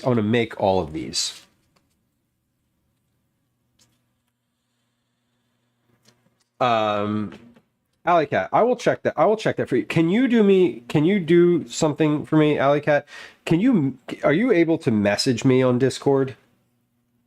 Not post in a channel, but are you able to if you're not, then you can post it in a in one of the channels. But if you're able to can you send me a message on Discord and ask me to do that? What might be here's how when I pull the information for subscribers, I pull it. I have a thing on my calendar the last day of the month at like 11 p.m. I try to pull it for the month at 11 p.m. on the last day. Because that will give me like the clearest snapshot of timing. Sometimes the timing is weird. Like if you like subscribed, if you subscribed like today, for example, and it said like 18 months, like I don't know, sometimes it doesn't like counted in the right month no matter what I do. So I'm happy to look. If you're at 18 months, I will 100%, then yes, 100%. 100%.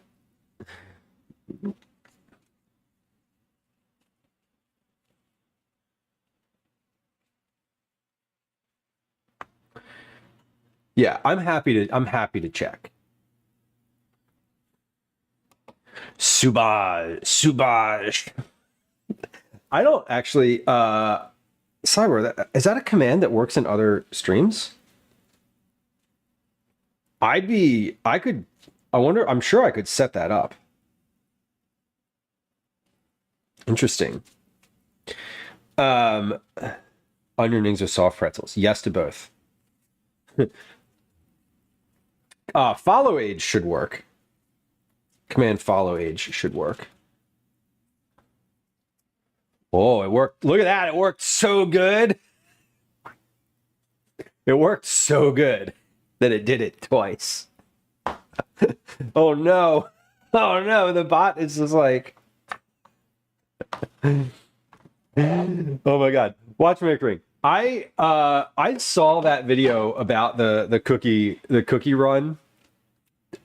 Fucking crazy. That's wild. Wild to me. 3 minutes? How?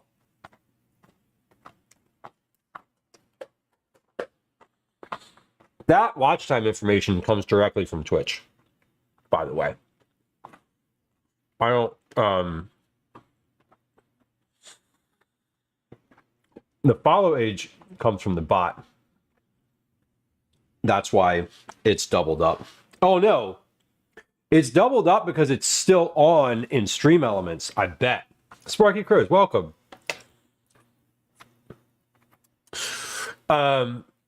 I bet it's still turned on in Stream Elements. I converted it to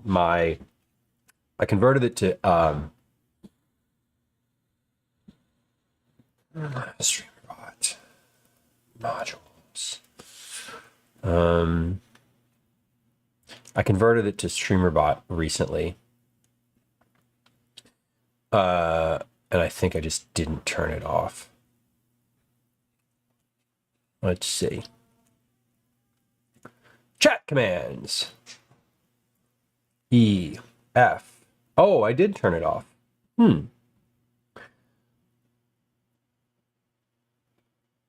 Interesting. I guess it just... It's coming out of the bot twice. I don't know. Anyway, we got issues. A month of your life. Well, I appreciate it. I've spent 41 years of my life watching myself exist in third person.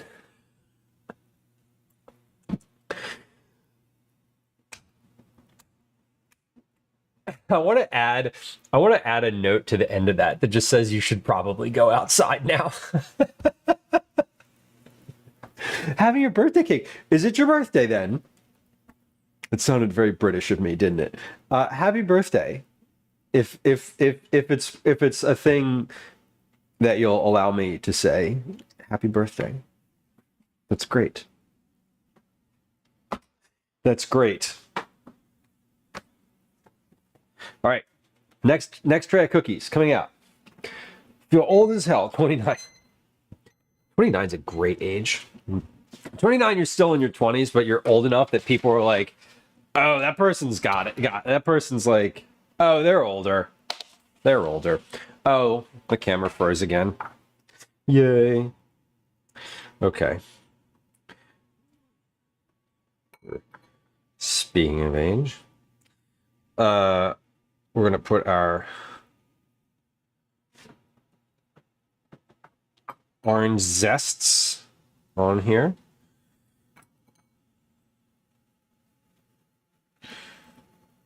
These cookies look amazing. And kind of importantly, they all look the same, which is good when you are trying to make them look all the same. It's great when they do, because, you know, because otherwise it's really annoying. Okay, rosemary, we got salt. I'm gonna pop these right back in the oven for 2 minutes. And I got my next tray ready.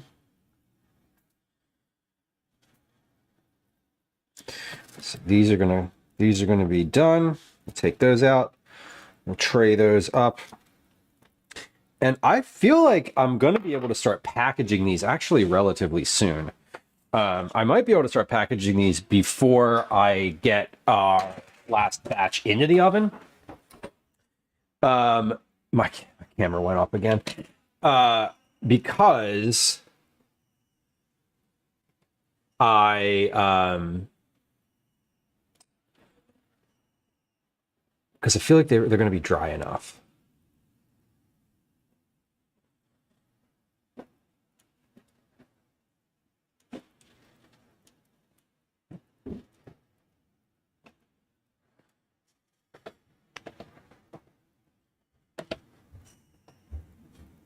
Okay. Well, the camera works again. See how long that lasts. In America for 2 weeks. How was it? How was, did you enjoy it? What brought you here? A cowboy shirt and a hat. Hell yeah. You were definitely in America. Good work. Fudge drawing. Congrats on getting all of your lights up. I bet it looks amazing. And the fudge is made. Well, now that the holiday fudge has been made. How does cowboy gear go over in the Highlands? I saw someone yesterday with some amazing cowboy boots on. I didn't say anything to them, but I saw them and they looked really fun. Got so much done so quickly. Well, we did batches of everything. So we've been live for almost 4 hours, but now we're like, the flywheel of the cookies has started. I didn't set the timer for these ones in the oven. So we're going to give these another 30 seconds and it'll be ready. Story wasn't, I enjoyed it. Nice. Watered down chicken stock. Great. Hey, it's better than freezer burned chicken and a pot of water. You're doing something. My son just got home. He says it smells like chocolate oranges. It does smell like chocolate oranges. You're not wrong. Is this like the chocolate orange is cookies? They're not chocolate orange cookies specifically, but they are chocolate cookies with orange on them. Okay, these are coming out of the oven. These are going into the oven. Okay. This next tray is out. 10 minutes on the clock. Here we go. I'm going to give these about a minute to cool down, or a minute or so to cool down. If I sit them directly on the counter, it'll cool them from the bottom quicker. What's up? You looking at me? Just looking at them? You want to try one? Sure. Hold on, not one of those. Yeah, this has been sitting here now for what, 30, 40 minutes and is pretty dry. All right, try one of those.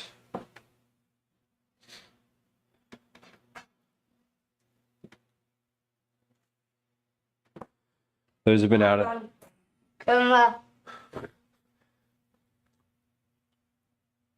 Yeah? Happy? He likes them. Yeah. I like the salt. Watch that. That's hot. Mm. You like the salt? Yeah, the salt topping is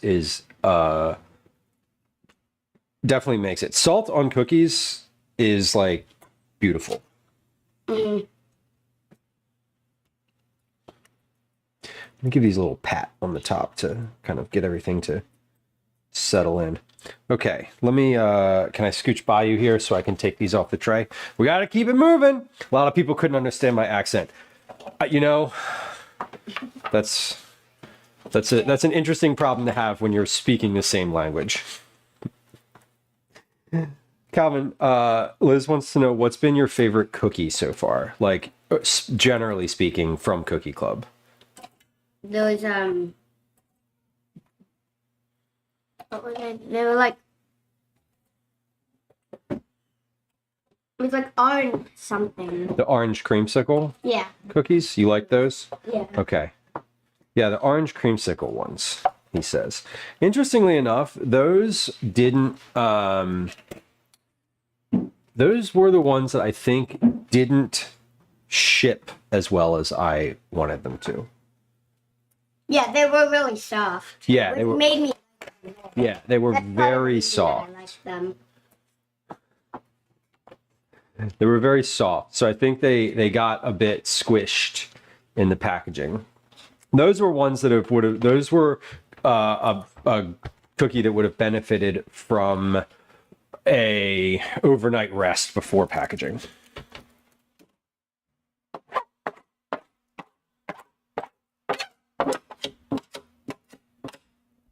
Okay,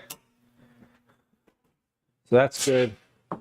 And we're ready to go. Refresh the gloves. Is this camera still on? It is. Hard to tell. Yeah, now we know. I was trying my best to be less Scottish.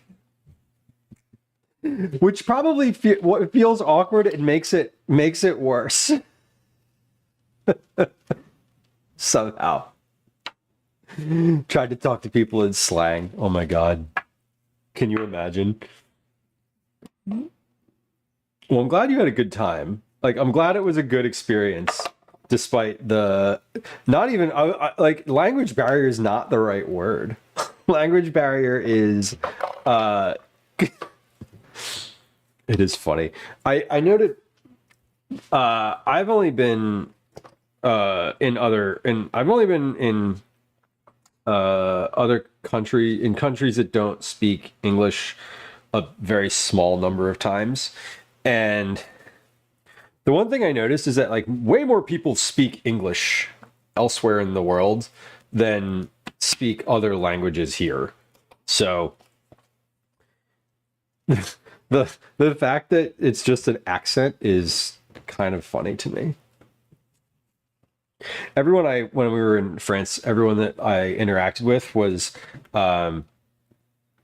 like extremely apologetic about how bad their English was, and I was like, y'all, I can't understand anything that y'all are saying. So, like, what do you mean your English is bad? You have words in English. That's better than most people. Nevada, Arizona, New Mexico, Texas, twice, Arkansas, Tennessee, Mississippi, and Louisiana. Oh, wow, you were in the Midwest and the South. Super. Well, this Arkansas is not really the South, but that's great. I love Tennessee. There's certain things I don't like about Tennessee, but Tennessee itself as a place to be outside is amazing. The hardest accents. It is interesting. I'm always fascinated because as an American, like you can kind of tell like regionally where someone's from by their accent, right? Like you know the difference between someone from like Texas and California or New York. If you put Texas, California, New York, Boston, like Baltimore, like very different accents, and you can kind of tell. But to someone who's trying to learn the language, it's got to be fascinating. And I was saying I was talking about this with Calvin the other day, and how other countries like also have the same thing. Like, Northern Italians speak differently than people from like Sicily. It's different. And if you don't speak the language, you can't hear it. But to the American ear, hearing someone speak English with a Scottish accent is very like probably disorienting. Any opinions on Ohio? I've been to Ohio. It's fast. It's it's way bigger than I thought it was, honestly. I haven't been there with I haven't had any meaningful experiences in Ohio. I've been to Cincinnati. I've been to Columbus. My favorite place in Ohio is Chagrin Falls. In Michigan, we make fun of Ohio all the time. There's a rivalry there, right? Like, I don't know anything about anything, but I think that is like a thing that I know, that Michigan and Ohio have like some type of rivalry. 1670 was about early 20 Celsius. Yeah. You know what, Sparky Crows? I prefer using Celsius myself. If you ask the smart devices in this house to tell you the temperature, they'll tell it to you in Celsius.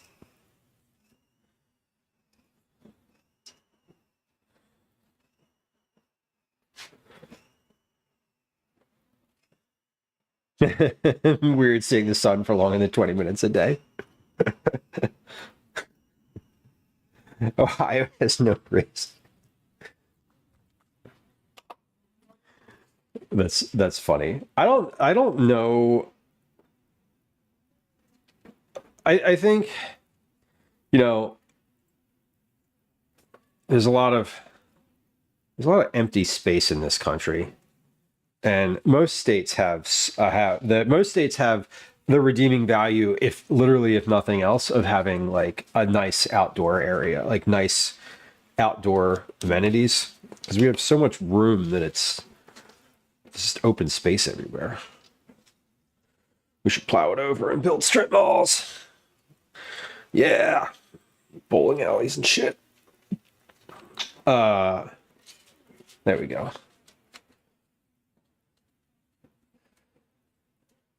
The football game. Which football game is played the day after Thanksgiving? The big rivalry one? The big game? Not familiar with the big game. I'm going to watch a sports event tomorrow. No, Saturday. Whatever day. Yeah, Saturday. I'm going to watch the Major League Soccer fight.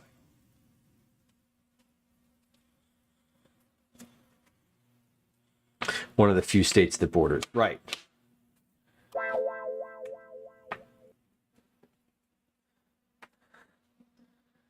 Falls of Shit. Chagrin Falls is where Bill Wooderson, the creator of Calvin and Hobbes, lived.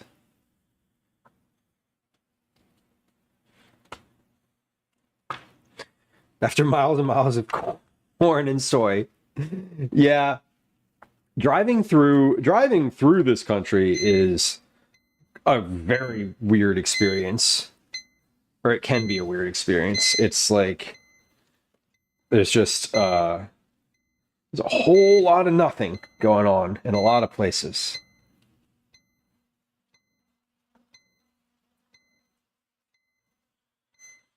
The Upper Peninsula. Isn't that the Upper Peninsula is where there's a lot of like canoeing and that type of thing out there, correct, fellas? Am I thinking the right spot? There's what do they call that? The barrier waters? Am I thinking of the same place? Or is that in Minnesota? Sorry if that's in Minnesota. I hope I didn't just offend.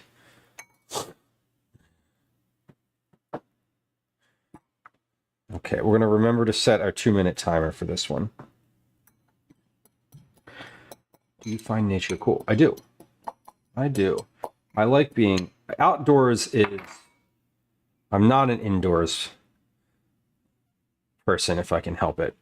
I don't know a lot about nature, but I enjoy being in it, if that makes sense. I don't have any, I like camping. I go camping regularly. I like hiking. I like walking, just general, in the city. I don't have any nature knowledge. Some, very little. I'd like to know more about trees, but I don't think I'm old enough to have a tree identification hobby yet. Canoeing all over the place. 5 major lakes, tons of minors. Yeah.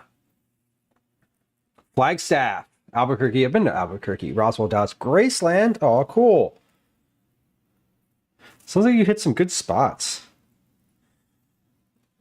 Fun trip. 2 weeks, too. 2 weeks is a nice amount of time to be somewhere. It sounds like you did a lot of traveling, too. Where did you stay the longest? I am in Philadelphia, Pennsylvania. So my almost entire life experience, of living places is the East Coast. I've been in Philadelphia now for a long time. Set the timer. Okay, timer is set. Next batch is ready. Let's check this first batch that came out of the oven because I want to see if these are ready to start packing yet. Because it is 16:11. I said I wanted to be finished. My hard cutoff today is 6 p.m. Outside job at a solar farm. Oh, that's fun. Breathing recycled air is hurting. I bet. Especially if you spend like all day outside. Yeah, especially if you spend like a ton of time outside. I like being outside too. Like just if I can get out and like breathe fresh air every day, like that'll do it for me. What was my favorite food when I was in the US? I'm only, you know, it's funny, Sparky Crows. This is going to make me sound like an inconsiderate asshole, but I'm going to say it anyway. The reason that I know what that means is that it's from watching Outlander.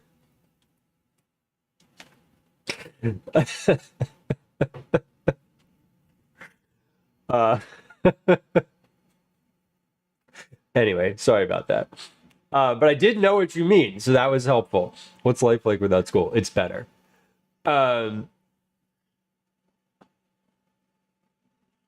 Better. Houston, okay.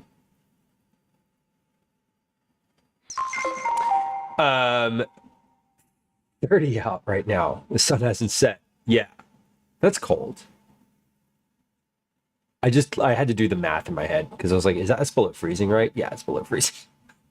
-1 Celsius.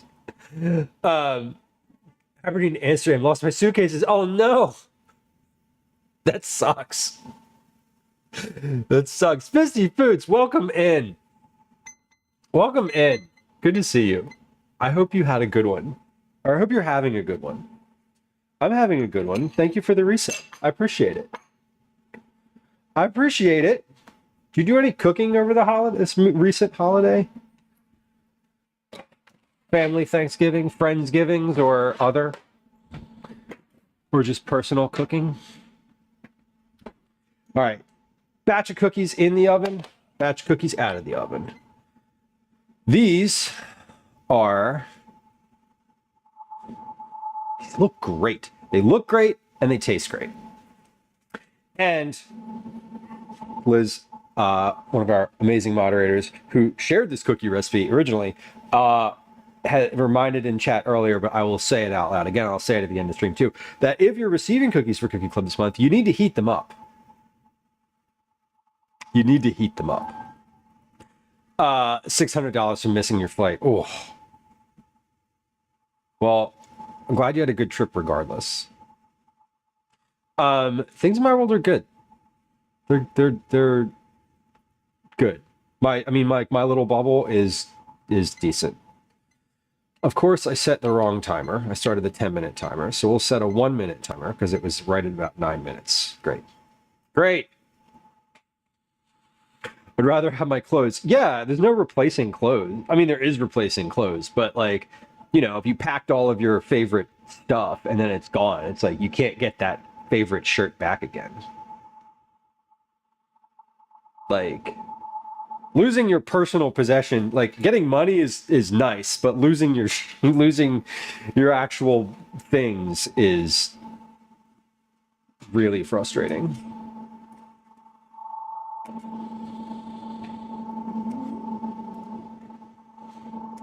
All right, these are great. So we're just, I appreciate the fact that I can take these off the tray basically right away. Because that is helpful for this whole process. I don't have any like downtime here. Wait, I did set the right timer. Hold on. I need a timer for 10, 9, 8. I need a timer for 8 minutes now. I set the right timer because I had the 10-minute with the things that are in here for 10 minutes. Okay, I'm on it. I'm on it. I got it. I'm good. We're good. We're good. Everything is fine. The timer is fine. I did set the right timer. I just thought it was the wrong timer, and then I reset a different timer, which was in fact itself the wrong timer. Now we're on time, so we got it. Clear? Clear? You brought your family tartan. Oh no. That's what I'm talking about. You can't replace, I mean, you can replace it in the sense of like, yes, I'm sure you can probably get another one in some capacity, but it's not that one. That really sucks. I hope it turns up. Sometimes things like that turn up like weeks or months later. Like it was in some storage room, you know what I mean? Never put anything I care about in checked luggage, Cyber. Yeah, that is reasonable. That is good advice, and also, if when you're traveling for 2 weeks, like some things you just gotta go with. What's up? What's this one doing? That one is just existing. You want one? You want it? Yeah. Okay. You want to? Well, that one they're all dried now. They're cooled down now. You're supposed to eat them when they're warm. Just a little housekeeping note. Always keep a spare set of clothes in your carry-on. Yeah, you got to keep a spare set of clothes in your carry-on. All your your personal documents, like that kind of thing. I've never, knock on wood, and I will. I've never had an airline lose luggage. But like, I feel like now is the common thing is just like put an air tag in it. Like that is super standard now, I think. So that, like where is it? As long as someone with a phone comes near it, you'll know where it is. I feel like that is the right. That's like the thing. I do that now whenever I go anywhere. $200 is my husband's family tartan is ugly, but I would still be set. Of course. It's not the aesthetic that is the meaningful part of it. It's the thing itself.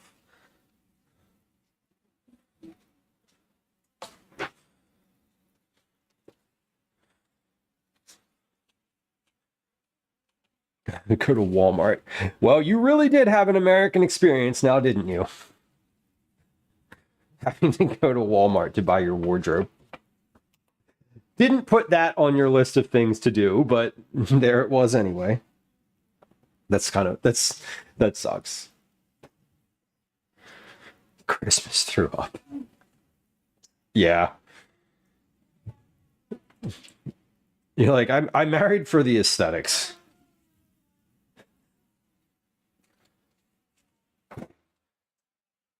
All right, these look great. How many cookies do I need? 1, 2, 3, 4, 5. Okay, I will have enough. Definitely have enough. I always want to make more for the household, but then I don't want to have 20 plus cookies kicking around.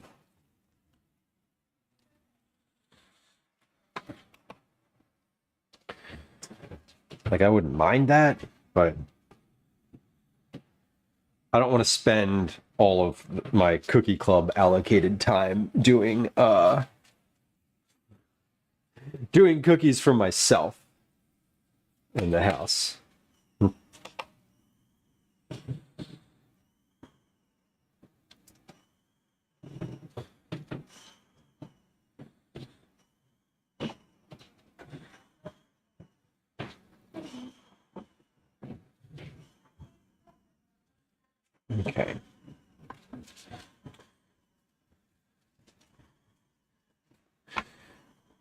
I don't know a lot about tartans. I don't know. I mean, I know sort of what they are physically, but I don't have a good grasp of. Are they established? Like, can you get a new one? No, I don't mean like the physical object. I guess what I mean is like, if you wanted to establish like a new one, like one that didn't exist already. You were like, you married somebody and you all wanted to have like your own thing for your own family and start like a new thing. Is that allowed?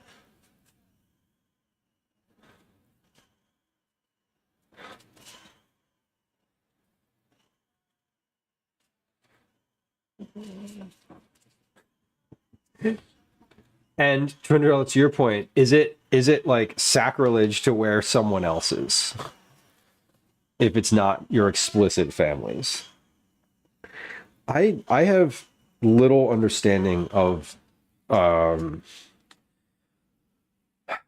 not to, what's the way I'm trying to say this? How not to be like blasphemous and like, could you just like wear one?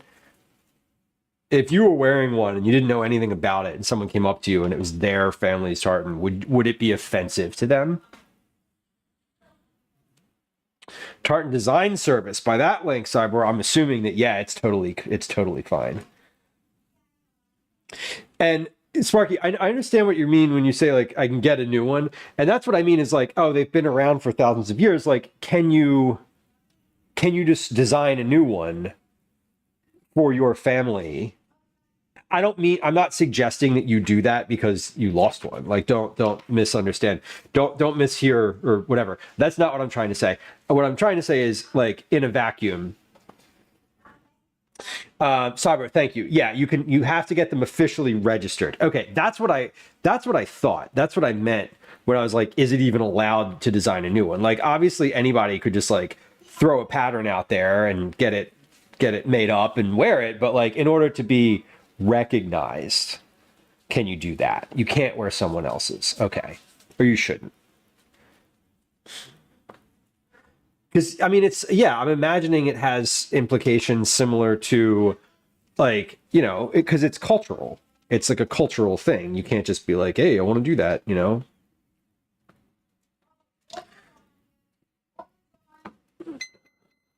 But yeah, I guess if you like want to go through the effort of like getting it formalized, you could. It sounds like. Okay. Doing this last cookie ball here, so I can move this off the counter. Not the last one, but I've got like 3 more left in this bowl here. Approved by the Scottish Register of Tartans. Yes, that's okay. Thank you. That is the thing that I was trying to say. There's a bunch of rules. That makes sense. That makes a lot of sense. All right. So, orange and rosemary. So I think the last couple ones that are on here are going to have a little less orange and rosemary than the ones from the first batch, because I wasn't sure how to portion these. Portion! There's the word I was searching for earlier. Just came to me.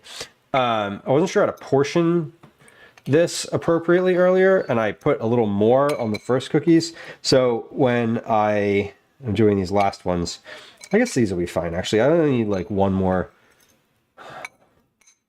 Yeah, I got one more tray worth, and I got just about a tray. Yeah, we can extend that. Okay, we can extend that. Great. Still unlivid. No, totally. Well, it's like a family thing. I mean, it's like, it's an heirloom. It's an heirloom with deep meaning. I get it.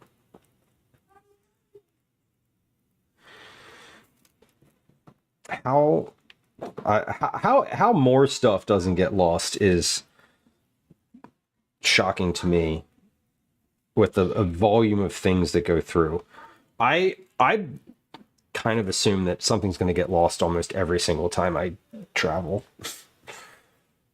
Like I'm shocked when it doesn't. Okay, I'm also tapping the salt in here because it said to do that, so.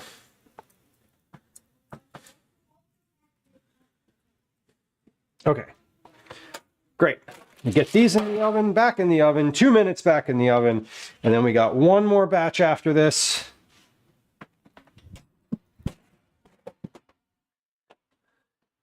Oh, well, yeah, one more batch after this.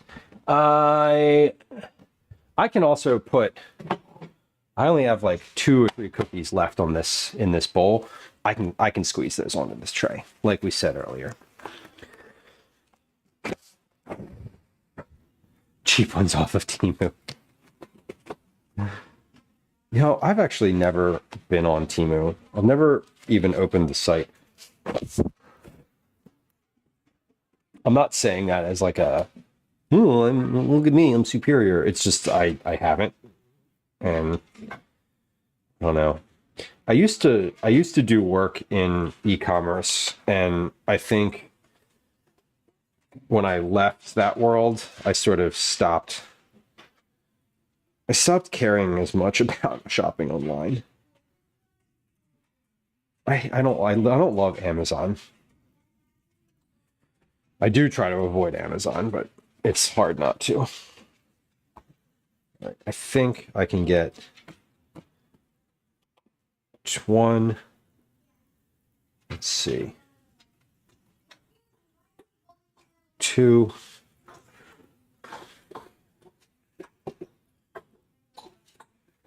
We'll get one more. eBay. Sparky Chris, you are old school with the eBay. My buddy Drew sells on eBay. It still surprises me how big of a market that is. People make a decent amount of money selling their own things on the internet. It's kind of wild to me. One of my friends sells things online, like as a business, and he's always like, hey, you got stuff I can sell? Like, I'll give you we can like split the difference. Mer, welcome. Hello again. Spaceballs, welcome in. Crafty Cat, nice to see you. Welcome. Nice to see y'all. We're making cookies today. We just finished. We just finished traying up the last bit of cookie. We have cookies in the oven. I didn't set a timer. I missed the timer. All right. Let's see. How long do we think those have been in the oven? I think those have been in the oven for 4. I think these have been in the oven for 3 minutes. So we're going to set a 7-minute timer. There we go. Well, it says I used to sell a lot on eBay. Started reporting anything over $200 he made to the government. That sucks. Should just start selling on Facebook Marketplace, really.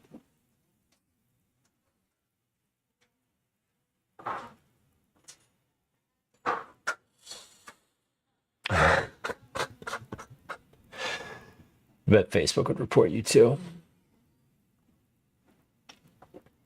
No longer viable on eBay.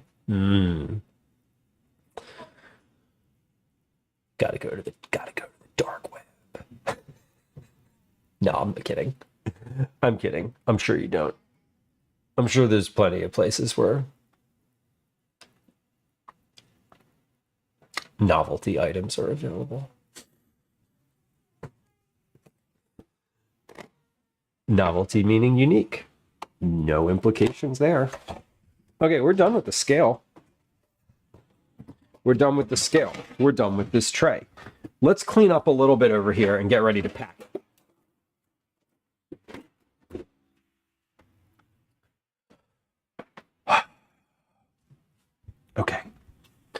The timer is vexing me today.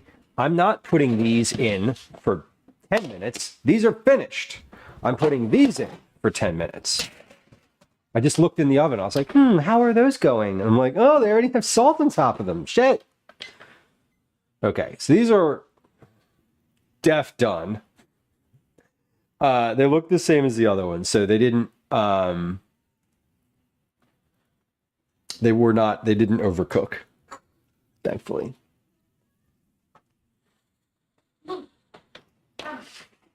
Cyber says, I need someone to teach me how to use the dark web so I can get some illegal French unpasteurized cheese. I have no freaking idea what I'm doing. That is probably available, honestly. And also, maybe not the intention. Not really for good government robots. No, this is just for amusement purposes only. Obviously.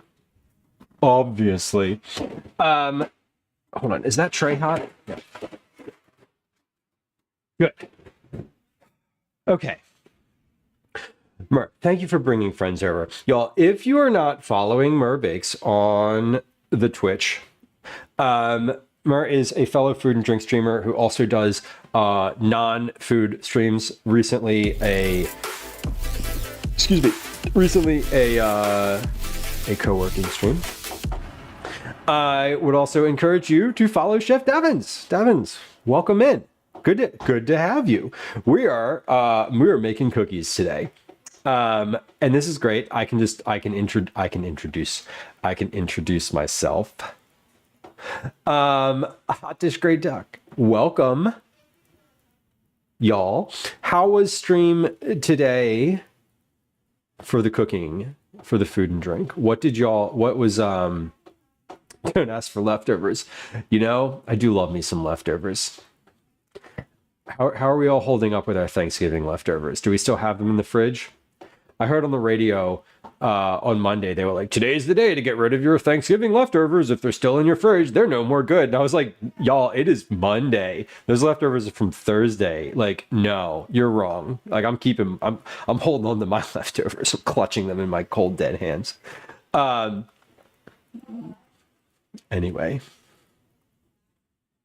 Alrighty, welcome in. Hold on. Oroidi. Alrighty? I'm not saying that correctly. If you want to give me a phonetical how to say that, I'm happy to say your name the way that you prefer hearing it. Have some dressing left. Reasonable. I don't have any leftovers from Thanksgiving because I didn't cook myself. So I was at someone else's house and they cooked and I did not take any leftovers home. So that was nice. G Dare on Fire, welcome in. Thanksgiving leftovers went so fast. Do you do anything specific with them? Whenever I have turkey, I like making turkey tetrazzini, which is basically like turkey in a cream sauce with pasta that is then baked in the oven. It's great. And the only reason I'm upset that I didn't have leftovers this year because I didn't get to make turkey tetrazzini, which kind of was annoying. Still have leftovers and I'm eating them. Right. Because it's a week. Leftovers a week later are fine. Kanara, if you're listening, I know that I'm probably wrong. Technically wrong. And I'm sorry. The old stuffing is probably okay. Right. Like, I'm going to eat that. If it looks fine and smells fine, I'm going to eat it and we're going to find out. It was on the radio on Monday and I was like, Monday? I was like, it is Monday, y'all. Thanksgiving was 4 days ago. What are you talking about? Get rid of your leftovers. Y'all know what groceries are these days? Get out of here. Nobody's getting rid of their leftovers yet. You keep eating them like I'm having Thanksgiving all over again. I love that. I tend to make turkey tetrazzini, or alternately, I also love a sandwich. Oh, that counter was hot. There was hot cookies sitting on there, weren't there? Yes, there were. All right. hello. Damn it. I'm so dumb. I was like, wow, that counter's hot. And then the thought left my brain and I leaned on it again immediately. Okay. I think it's fine now, though. Don't worry. I know what I'm doing. I have no freaking idea what I'm doing. Yes, it's fine now.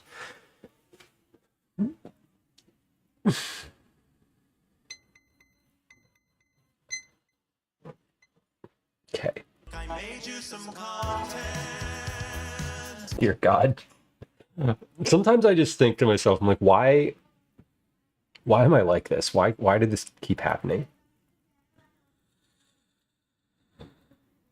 Maybe problematic with contaminants, but not as worrisome as chicken. True caretaker. True caretaker. Wrong one. That's the... Nope. This is the one.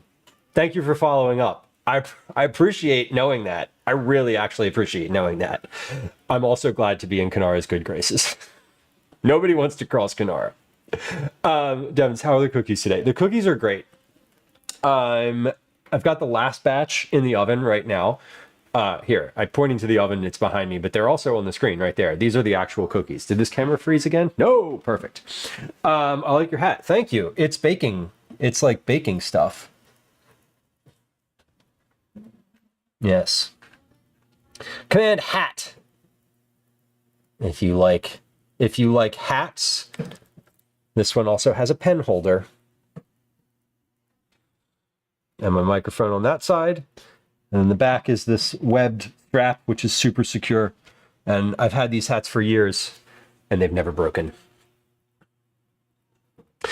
Fellow says, I don't agree with Kanara about everything, but I sure as hell keep my mouth shut. You are wise. You're wizened in the ways of human interaction, fellas. Y'all, we had some friends join us. Let me introduce myself and say hi. I'm going to say hi. I'm going to tell you a little about the stream, a little bit about the community, and then I'm going to tell you like what we're doing today. It's nice to have you. Friends who are hanging out here, Chef Devins is a fellow food and drink streamer. Would love you to go follow because we love supporting the food and drink community. It's an important part of it's an important part of the whole thing. Twitch is a supportive community. Food and drink is a very small part of it, but I love all the folks that stream into the category. So please go follow. Friends who joined us, welcome in. It's nice to have you. My name's Lou. I am a home cook. I'm a recipe developer. I am also a dad, an IRL dad. It's not just the name. You can call me Lou. You can call me Dad. And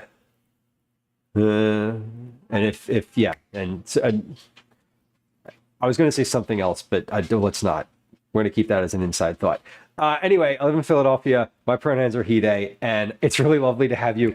Housekeeping note number 1. Follows are silent. There's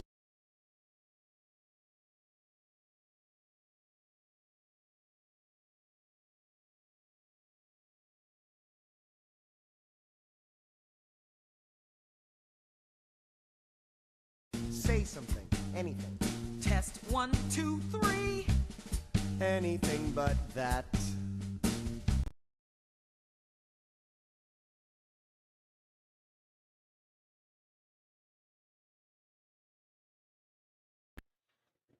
It's weird. It's weird, fucking weird. Very weird, and I don't know what to do. Playing with microphones, freezing down to my bones, and to top it all off, I'm with you. Anyway, the mic works now. Now you all know that I love now that you know that I love the show Rent also. My son is upstairs yelling, "Why are you singing Rent?" Because I'll tell you later. Anyway, follows are silent. There's no alerts. There's no sounds. There's no chat messages. Feel free to hit the follow button if you like to be a lurker and remain anonymous. I I got derailed. Sorry. Our stream is all about cooking. It's all about conversations. We do mostly vegetable forward meals here. Mostly I'm doing dinners. I'm doing a lot of recipe development. Also baking. We do meal prep. We do snacks sometimes. We do IRL stuff out in the world, out in Philadelphia where I am. Our community is pretty chatty, very kind. We are very supportive of lurkers. Sometimes it gets a little spicy in here. I love a good innuendo. And so, like, you know, fair warning about that. But anyway, it's nice to have you. Enjoy hanging out. Enjoy your lurk. And if you're like, hey, we just raided in and I don't know, like, whatever, what's this guy doing here? You know, feel free to, I don't know, whatever. Where was I going with that? If you rated and you were like, F this guy, then you're not even listening anymore. So I don't care. We're making cookies today. We do a monthly giveaway for members of the community. You can enter a bunch of different ways. Command cookies if you want to learn about that. Learn about how to enter. Some of them are paid, some of them are free. All of them get tallied up every month, and we do a little drawing to give cookies away. And we're making those today. These are molten chocolate cookies with rosemary, orange zest, and sea salt on them. We're topping the last tray that just came out of the oven. We're gonna pop this tray back in here for 2 minutes, and then we'll be finished our cookie making today. But we're not quite finished with stream today, because in addition to making the cookies on stream, I also package them. We're going to take our vacuum sealer next and get these cookies into their packages so that we can send them off to the recipients tomorrow morning. I'll be over at the post office bright and early, chatting with our bestest friend, Lisa, who has been handling our cookie packages at the post office for more than 2 years now. And I hope that Lisa likes these cookies. I make some for her as well. And if she doesn't like them, you know what? She's gonna tell me. She's gonna be like, those weren't that good. Because she's real honest and definitely from Philadelphia. So that's what we're doing today. I am going to set the timer for 2 minutes. This is the last timer we got to set today. Okay. Our timer is set. Our timer is set. Our cookies are in the oven. I should also note for friends who just joined us, it would be lovely if you were a YouTube person for you to go subscribe on YouTube. There's a link to that in chat. When you click the link, it's going to pop up and be like, do you want to subscribe? And you want to just click yes to that. I am trying to get to monetization on YouTube where I can like make money from the videos that I post there. Anyway, I'm going to have the content and I'm going to have the watch hours, but I don't yet have the subscribers. So it would be lovely if you're not currently subscribed on YouTube to please go do that. And if you're watching on YouTube, because I'm live streaming there too in both vertical and horizontal formats, it'd be great if you hit the subscribe button there too, please. Thank you. I appreciate it. It always feels so weird to ask for things like that, but like it is important for me as a human and content creator. Toldowski, welcome in. I hope you're having an absolutely fantastic Thursday. Fuck, I hope your Tuesday was great.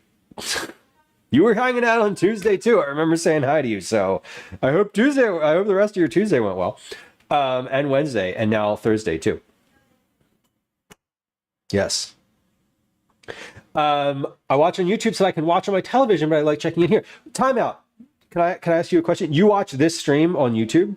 Like, generally speaking, you prefer to watch on YouTube. That's great to hear. I know that there's at least like one or two folks that have told me that before. And so it's always interesting to like to hear that. Do you mind? Can I ask you one more question? Can I ask you like one maybe possibly another question about that? Would that be okay? I don't want to like impose. I know that you're, most people when they're watching are doing other things as well, and I don't want to be like, I don't want to take your attention out of whatever you're doing.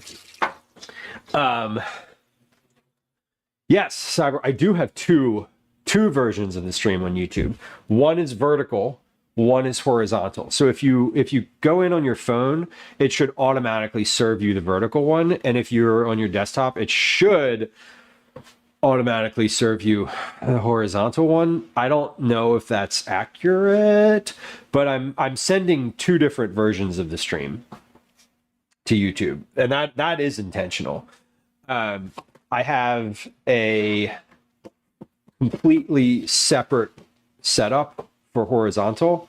That's actually, it's not a setup that it's not like automatic. I designed it in OBS just like I did this. Like I had to set it up manually. Rebecca Hudson says, "Hi, Lou on YouTube." Hi, Rebecca. Thank you for saying hi on YouTube. I love that. I'm conscious that YouTube is a different audience. On the TV, it's just horizontal. Right. And it should be. It should be. It should know what device you're using, and it should make that adjustment automatically. That's my understanding, because I'm sending it to two totally separate stream keys. It's a whole thing. Like, if anybody's like, please explain this in great technical detail, I would be happy to do that. It's probably boring. And now it would be boring.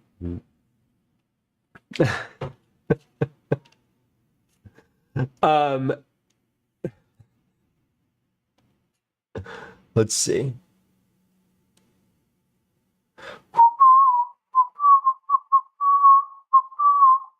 Well, that won't show up. That won't show up in the replay. I got you. And we shan't make mention again. All right, we're going to package these cookies now. It is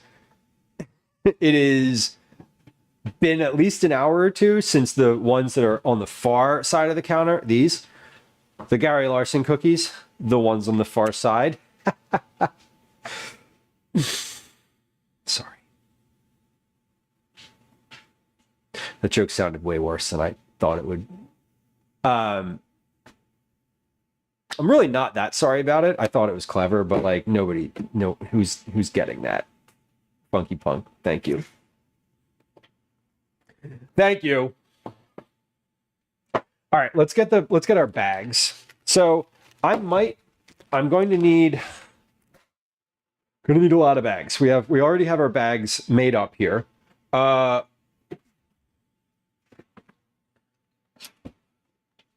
These are done. Let's get these out. And we're done. Finished with the oven. Let's put this, I'm just going to sit this directly on the counter. Finished with the oven. Oh, look, oh man, now you can see my shoes. Hey, look, free feet. Yes, you are. Am I Cyborg now? You have Cyborg Chop on YouTube. Welcome in. I got and enjoyed the joke. I'm glad. I am genuinely glad that the joke was received and enjoyed. We're gonna package these now. These are definitely cool enough, dry enough to get going. Wait, hold on. Oh, I see. You still have your jacket on? Comfortable. He came home. He came home. He picked up his iPad. Started going on his iPad. He didn't even take his jacket off. Literally just walking around the house in a winter jacket. The screen addiction is real. Okay. We're packaging these now. These are...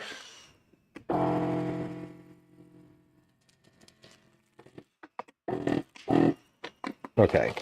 We can't package these super tightly, but they're solid enough that I'm not worried about them like squishing and deflating. They're not like a sponge texture.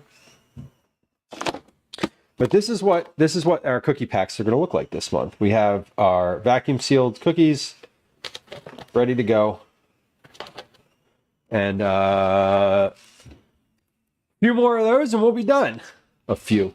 Hold on, I need someone to put these, like literally to put them down.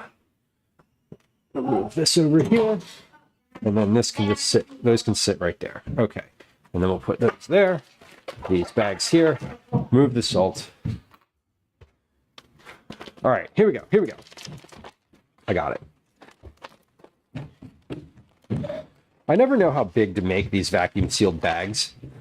Like, there's so much extra material on them. I feel it's so wasteful, like how much extra material there is.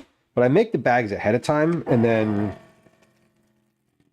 like when I package the cookies, sometime like today, I'm like, oh, I could have made these half the size that they are. It's okay.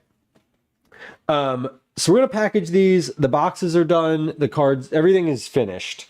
There's like a little packet of material that goes out with these. And once I am finished with,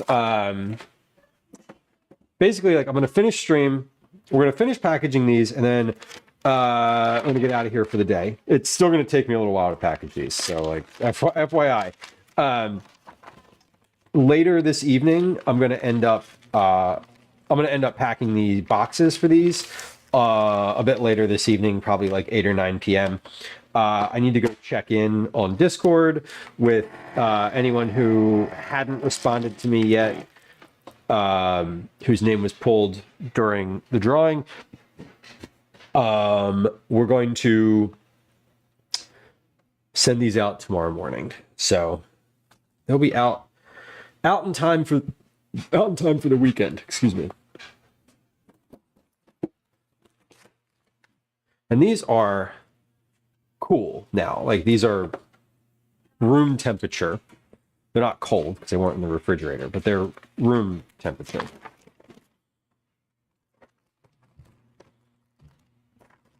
And these they look very small in comparison to other month's cookies. However, they're thicker and denser. And I think I'm pretty happy with how they turned out, honestly. Like they seem they're large enough to be pretty satisfying.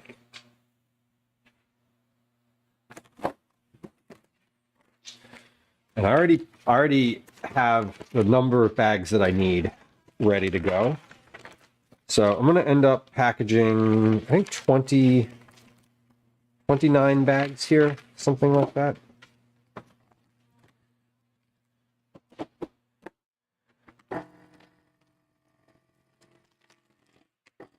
I may not end up needing all of them, but I'd rather package them and then have the ones that are for the house. If there's any leftover packages of cookies, that's always okay because they're vacuum sealed.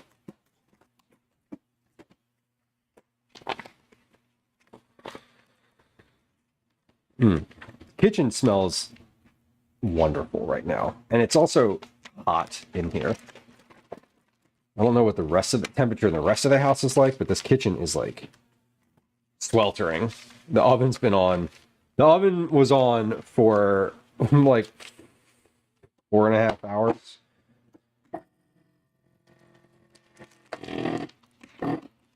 Opening and closing the oven for that amount of time.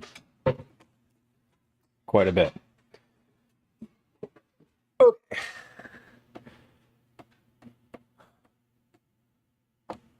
This vacuum sealer feels like a t-shirt press at the boardwalk. Y'all ever get like boardwalk t-shirts? The ones that like you go and you pick the design from the wall. I don't know if it's just a boardwalk thing. I'm sure that that's like everywhere else in the country has like something like that, like at the fair or I don't know, the mall. They'll like you can pick like some sort of body design or some sort of like ridiculous slogan or something like that. They're still so popular down at the beach or the shore here on the East Coast. Used to be a place like that at my local mall. Yeah, like they were way more prevalent like decades ago, but that's still like a big business down at the beach. Because they don't have to have. I was thinking about it. I was like, why are these so popular? Like, why? How come this is still like a line of business that people participate in? And I came to the thought that the probably because you don't have to carry inventory. Like you have to carry, if someone wants a gray shirt, that you just have plain gray shirts and they're just like, then you print whatever on them, and you can sell all sorts of different shirts and products and whatever. They're fun though. I remember like I was at the boardwalk this past summer, looking at some of them, and they run the gamut from like wholesome and funny to like just absolutely like could not wear in public. And some of the could not wear in public shirts were really funny. And you can make it on the spot. You don't need the inventory. You don't need to have. The shirt's not printed. It's just a plain gray shirt, which also doesn't expire. So I feel like the business model is very smart. Alien Pox Moldus says, my husband and I run a screen printing business. A lot of those shops use heat transfers so they make them on the fly. And that's what I was saying with the vacuum sealer. It feels like that because you're just like, I'm just like pressing this thing down and it's sealing it with this little heat bar. And I remember one of my favorite shirts when I was a kid came from one of those shops, and I don't know, it lasted for a long time. I don't know what it was, but I mean, I didn't take any special care of it. Dr. Hex Mikey, welcome in. Hey, happy 120th check-in. That's a Cookie Club entry. The horn will let you know, and the Discord message that when it goes along with the horn is going to let me know when I calculate entries for this month. If you have not yet checked in today, you can feel free to hit Command Check-in and get your check-in counted for today. Lissy, welcome in. Good to have you. Does this black match? Yes. I feel like this is one of the newer black t-shirts. It doesn't have little holes in it right here yet from rubbing on the counter. You can tell the older t-shirts, they all have little tiny holes like they've been eaten by mice. Hey Google, stop. I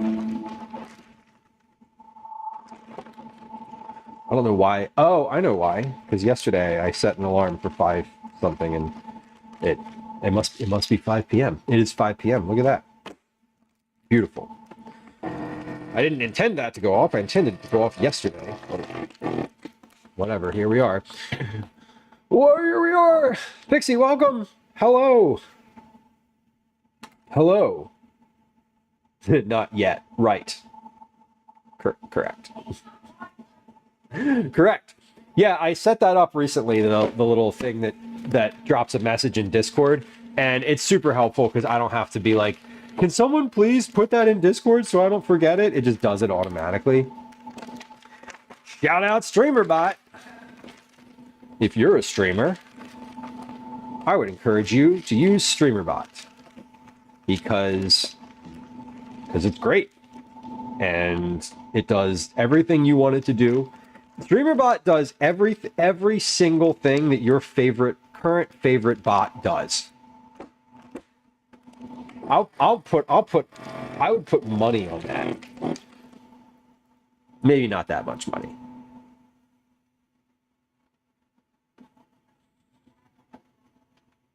Working on getting out this Sharpie. Can you get Sharpie out of clothes? I didn't even think that was possible.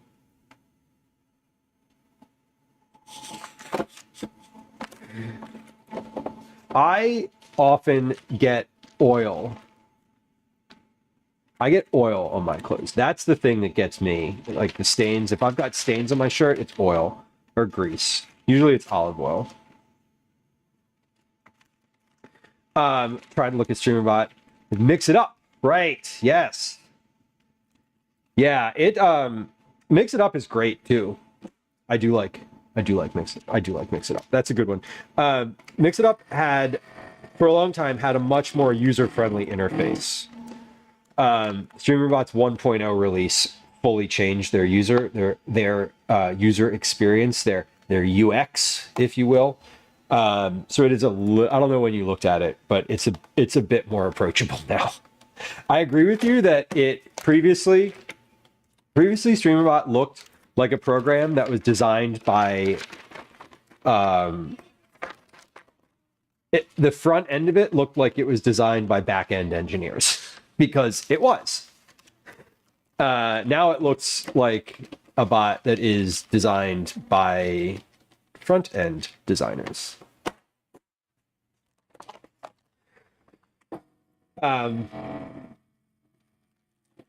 Yeah, I remember making the hard cutover from, I was using Stream Elements for a long time. I made a hard cutover one day. It took me all day to move from Stream Elements to StreamerBot, but that was 3 years ago, and I have not looked back. I was worried when they updated their UX that I wouldn't know how to use it anymore because I was so used to the janky interface that it had. I was like, oh no, you're going to change it and it's going to be different. And I'm not going to know how to use anything. It's all going to look like it's supposed to. Anyway, we do love StreamerBot. One of the things that I do love about it, and I don't mean to go on. I'm probably losing. I lost somebody here. I know that.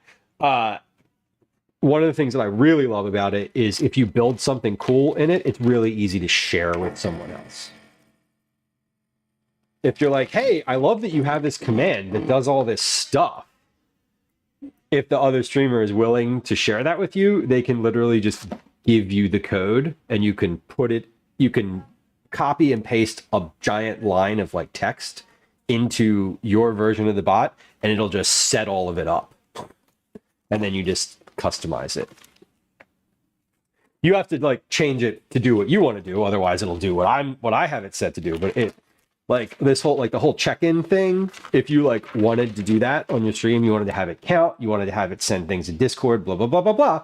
Like I could literally just copy the code that I have for that and send it in a Discord message, and you could pull it into the bot and it would just work, which is phenomenal. Anyway, I'd be happy to I'm happy to like talk shop about that at any time. Command, hey, if you're a food and drink streamer and you're in this chat right now, I want you to click the link that's in chat. And if you're not in the Food and Drink Creator Club, and I want you to apply to be in the Food and Drink Creator Club. Because that is the type of place where there's lots of people who will help you with things, including Twitch staff. And if you stream into the food and drink category, you're going to get accepted into the club. Packaging is going along pretty well here.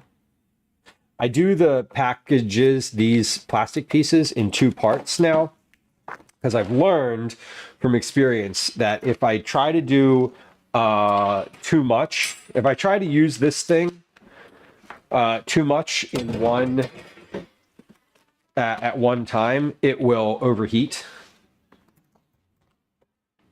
Great club, please join. Yes, that's what made me think of it. I was like, oh wait, I know at least one of those folks is in here. I'm trying to be more involved. I'm not involved. I'm involved, but in like a background way. I can't. I have a really hard time like staying active in Discord. I really do. Reliable arms for holding the phones. When you say arms, do you mean hardware? You mean like hardware, right?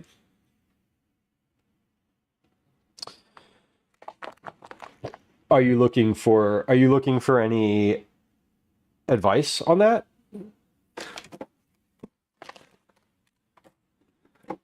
I have thoughts for you if that's the direction you're trying to go.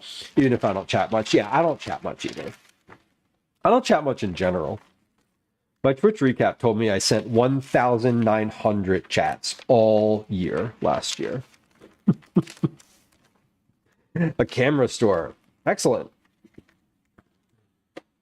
Well, that will certainly have the right type of material for you.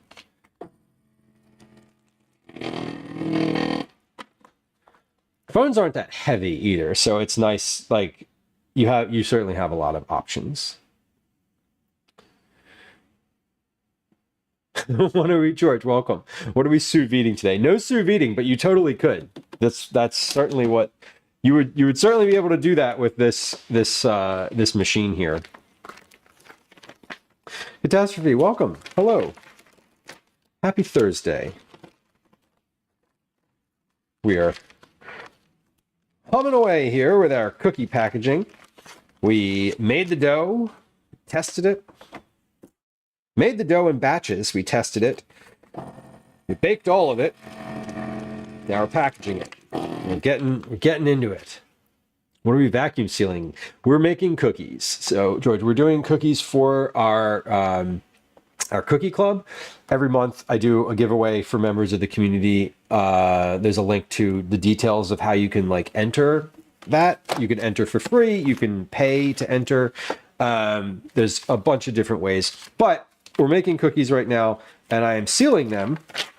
And the next time these cookies feel the air in the world is going to be in the homes of folks whose names were drawn as this month's recipients. Except the extra cookies, which will be unpackaged in this house next week sometime. And the ones that are going to teachers at Calvin School. And the ones that are going to the people that work at the post office who help send all these cookies for the handwritten addresses on the boxes that I bring them. Because I don't do anything technical. I just handwrite the addresses and I'm like, here you go. And one of my buddies is like, I could totally do all the postage for you and like put it on my like machine. My friend who does eBay stuff. He's like, I could totally like do all the labels and put it on the machine. It would be so easy. And I was like, yeah, but then I don't get to like talk to Lisa at the post office for 30 full minutes as she enters names into the computer. And I didn't ask Lisa if she would prefer that I do that. But I don't know. These are molten chocolate cookies with rosemary, orange, and sea salt on them. Chocolate chip cookie dough, nice.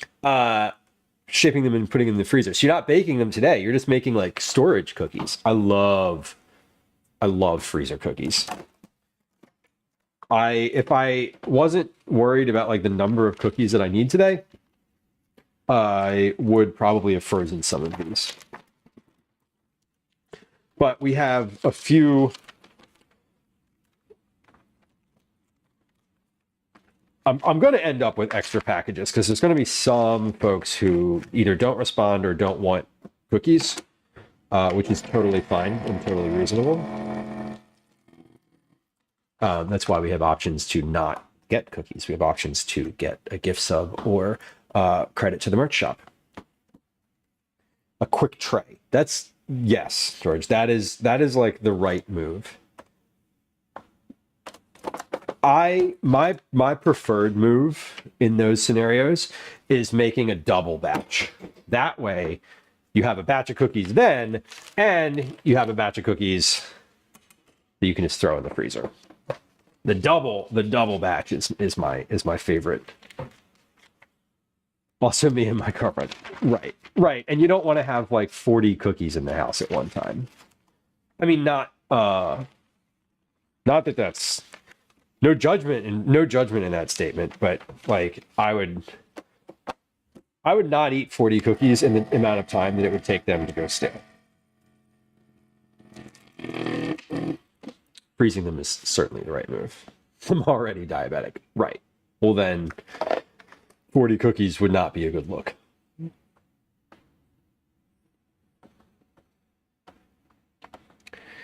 I don't know how many bags we've done already, but I cut and par sealed 29 bags. So whenever we're finished with these, I will have 29 bags of cookies, which is the number. That was the maximum number that I thought I would need.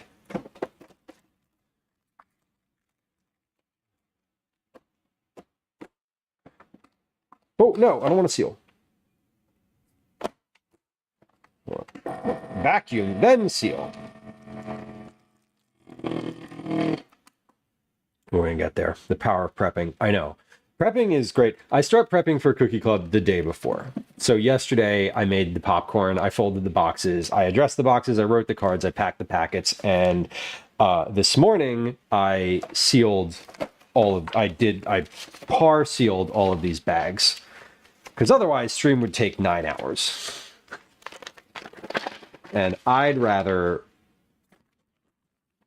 spend my time chatting than panicking about having been live for 8+ hours. But I said I wanted to be wrapped up today by 6 p.m. was my goal, and we're definitely going to hit that. So I feel good about that. I love cooking and baking. My girlfriend is a caked and baked goods fiend. Me too, George. Me too.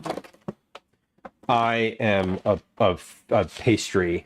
Pastries specifically are my my weakness / one true love.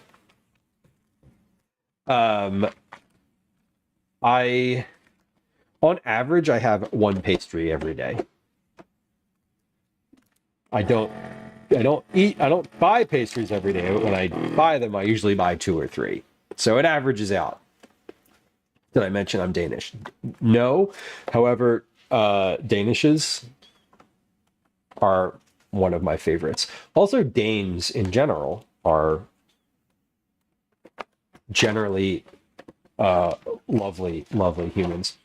I just finished my like 15th, not 15th. I just finished like my 5th reread of the what's the book called? The Dutch Way of Parenting. It's a very informative. It informs a lot of my parenting style.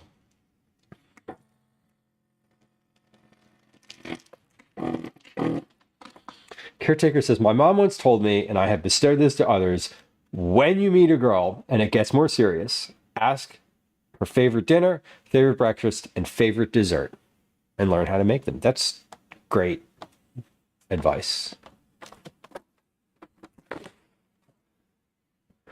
And if their favorite whatever is like, I love the way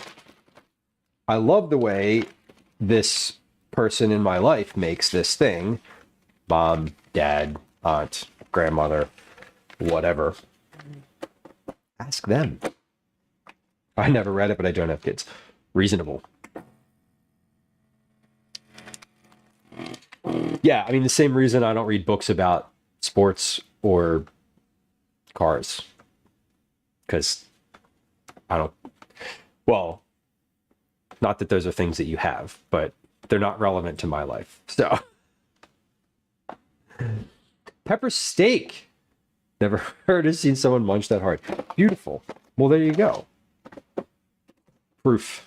Proof. I read sci-fi. What have you been reading recently? I am the best sci-fi book that I've read in the past year or two was Children of Time.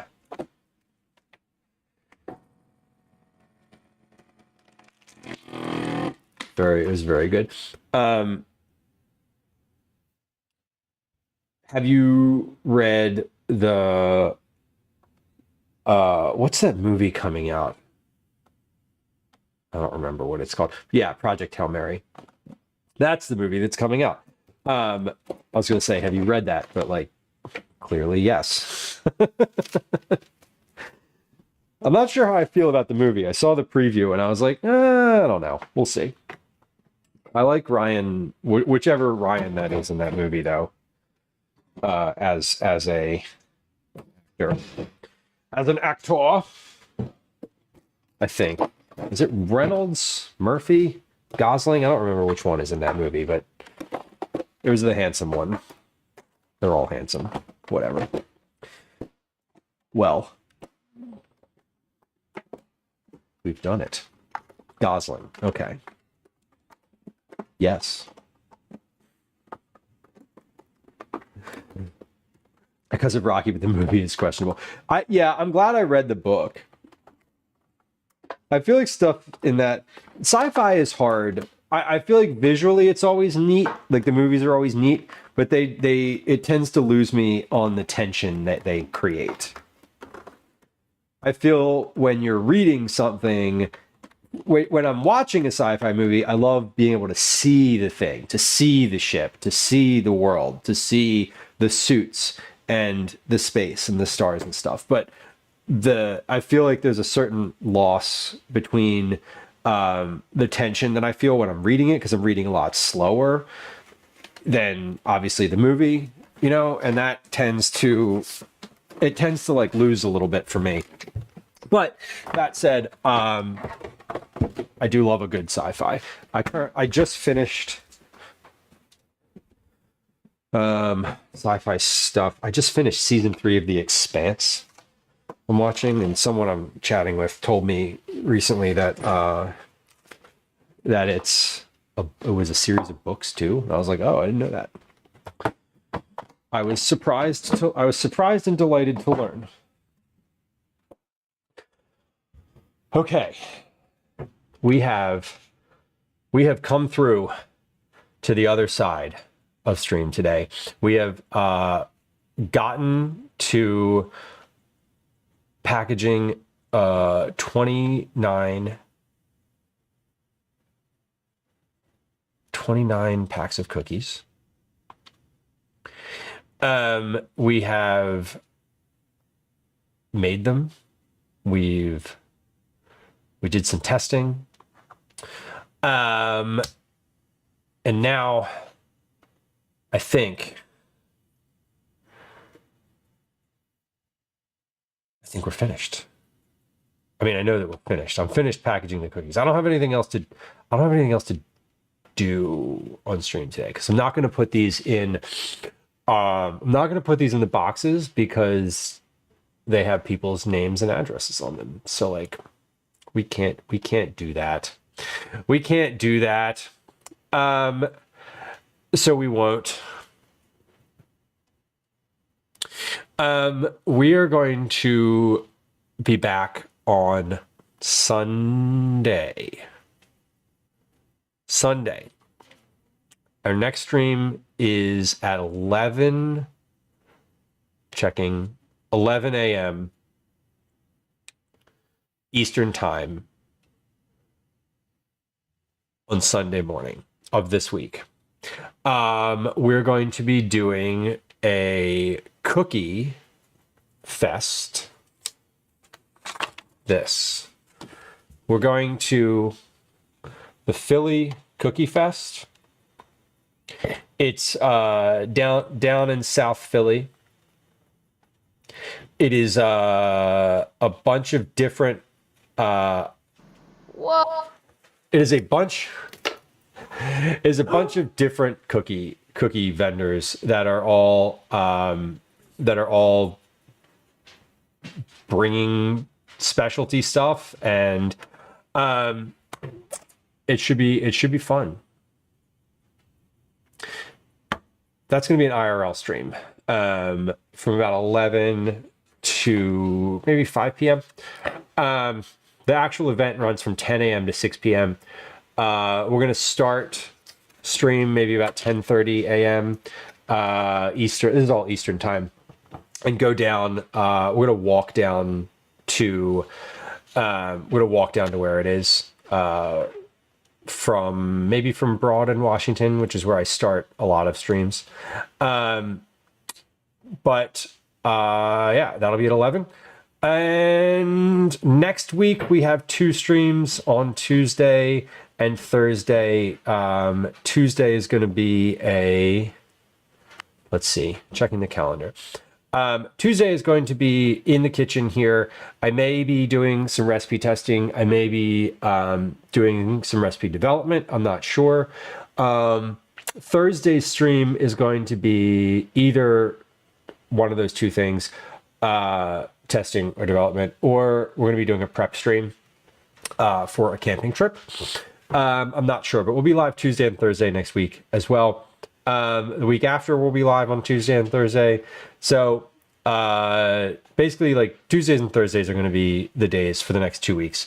Trying to keep a more regular schedule. So I'm looking for a spot for us to land today. I think I know where I would like to go. We're going to stick in the food and drink category today, I believe. I'm checking into the food and drink category. Let's see. Who's live? Who's live in food and drink? I'm live. We have Kelly B. We have Mishmish is live. Naruto Desi is live. Francesco Cook Spaghetti is live.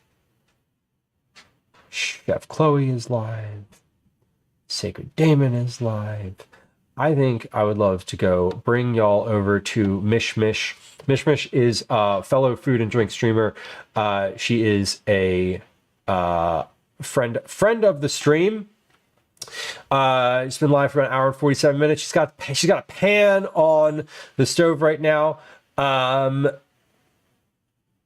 that is a nice looking pan. Okay, we're gonna go over there today. Before we head out, if you are still hanging around, maybe you're lurking, maybe you are lurking, maybe you are hanging out here for the first time. Follows are silent. I would love it if you would hit the follow button on your Twitch application. We have some raid messages going on in chat right now. Here they are. We also have some social media links going on in chat right now. That shouldn't have happened. Okay, that was weird. Anyway, we're raiding over to Mishmish. I hope you all have a good one. We'll be live again, like I said, on Sunday of this coming week. 3 days from 3 days from now. I would love it if you are not currently subscribed on YouTube. There's a link to that specifically in chat. I would love it if you would go give that a sub. All right. Thanks for hanging out today, y'all. I appreciate it. I hope you have a lovely rest of your Thursday. I hope Friday is kind to you. I hope Saturday is relaxing, and we'll see you again on Sunday for Philly Cookie Fest down in South Philly. Have a lovely one. We'll catch you soon. Enjoy. Goodbye.